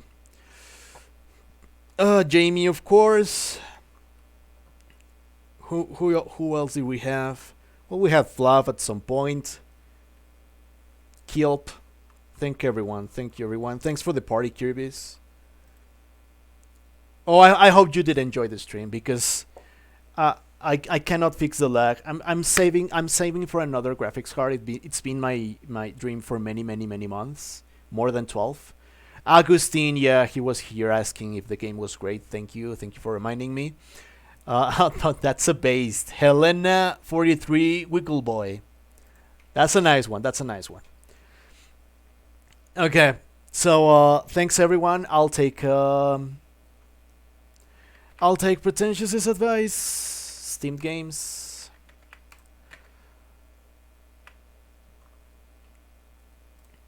Right. Oh, the frog is a classic. Who did you say, Wanuria? Yes. Let's do that. Flav is, of course, online every Saturday. I had an amazing amount of fun with this game.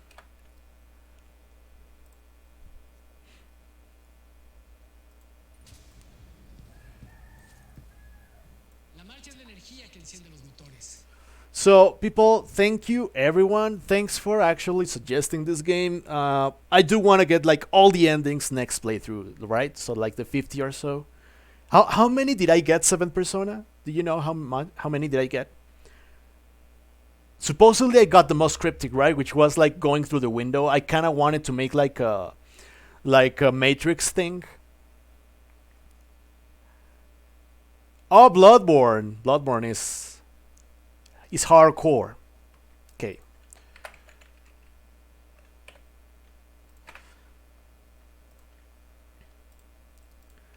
Thank you. I'm glad you enjoyed today's stream, Mythil. You can maybe buy a second-hand gaming PC. I think that the graphics card will be a better investment for the PC that I currently own. I don't know. And second-hand market in Mexico is so questionable. It's dangerous. Bye 7 Persona. 21 endings and 2 secrets achievements. I still have two standlingings to go. Bloodborne, a masterpiece. Okay, so thank you everyone. I had tons of fun. I hope that the lag issue wasn't so much of an issue for you. So have a great one. Have a magnificent weekend, and we'll be seeing each other soon. Maybe between next week. I'll stream fan games, but we'll definitely stream the multiple endings for this one next Sunday, same time, 9:30 Central Time. I'll check them out. No, sometimes I don't want to check the achievements before playing the game because sometimes the titles of the achievements are like spoilers, you know, and that would be like such a mistake. But now that we have an idea of what the game is about, I think it'll be more fun. Not such a danger for spoilers. So I'll take a look at the titles. It's an amazing meta work. So I'll definitely check them out. So bye everyone. Thanks everyone who tuned in, and say hi to Wyneria. Okay, say hi to Wyneria. And Jamie, please become sure that to tell Wyneria that it was thanks to you that we could raid Wyneria. Okay, so blessings to you all. Bye bye. Peace.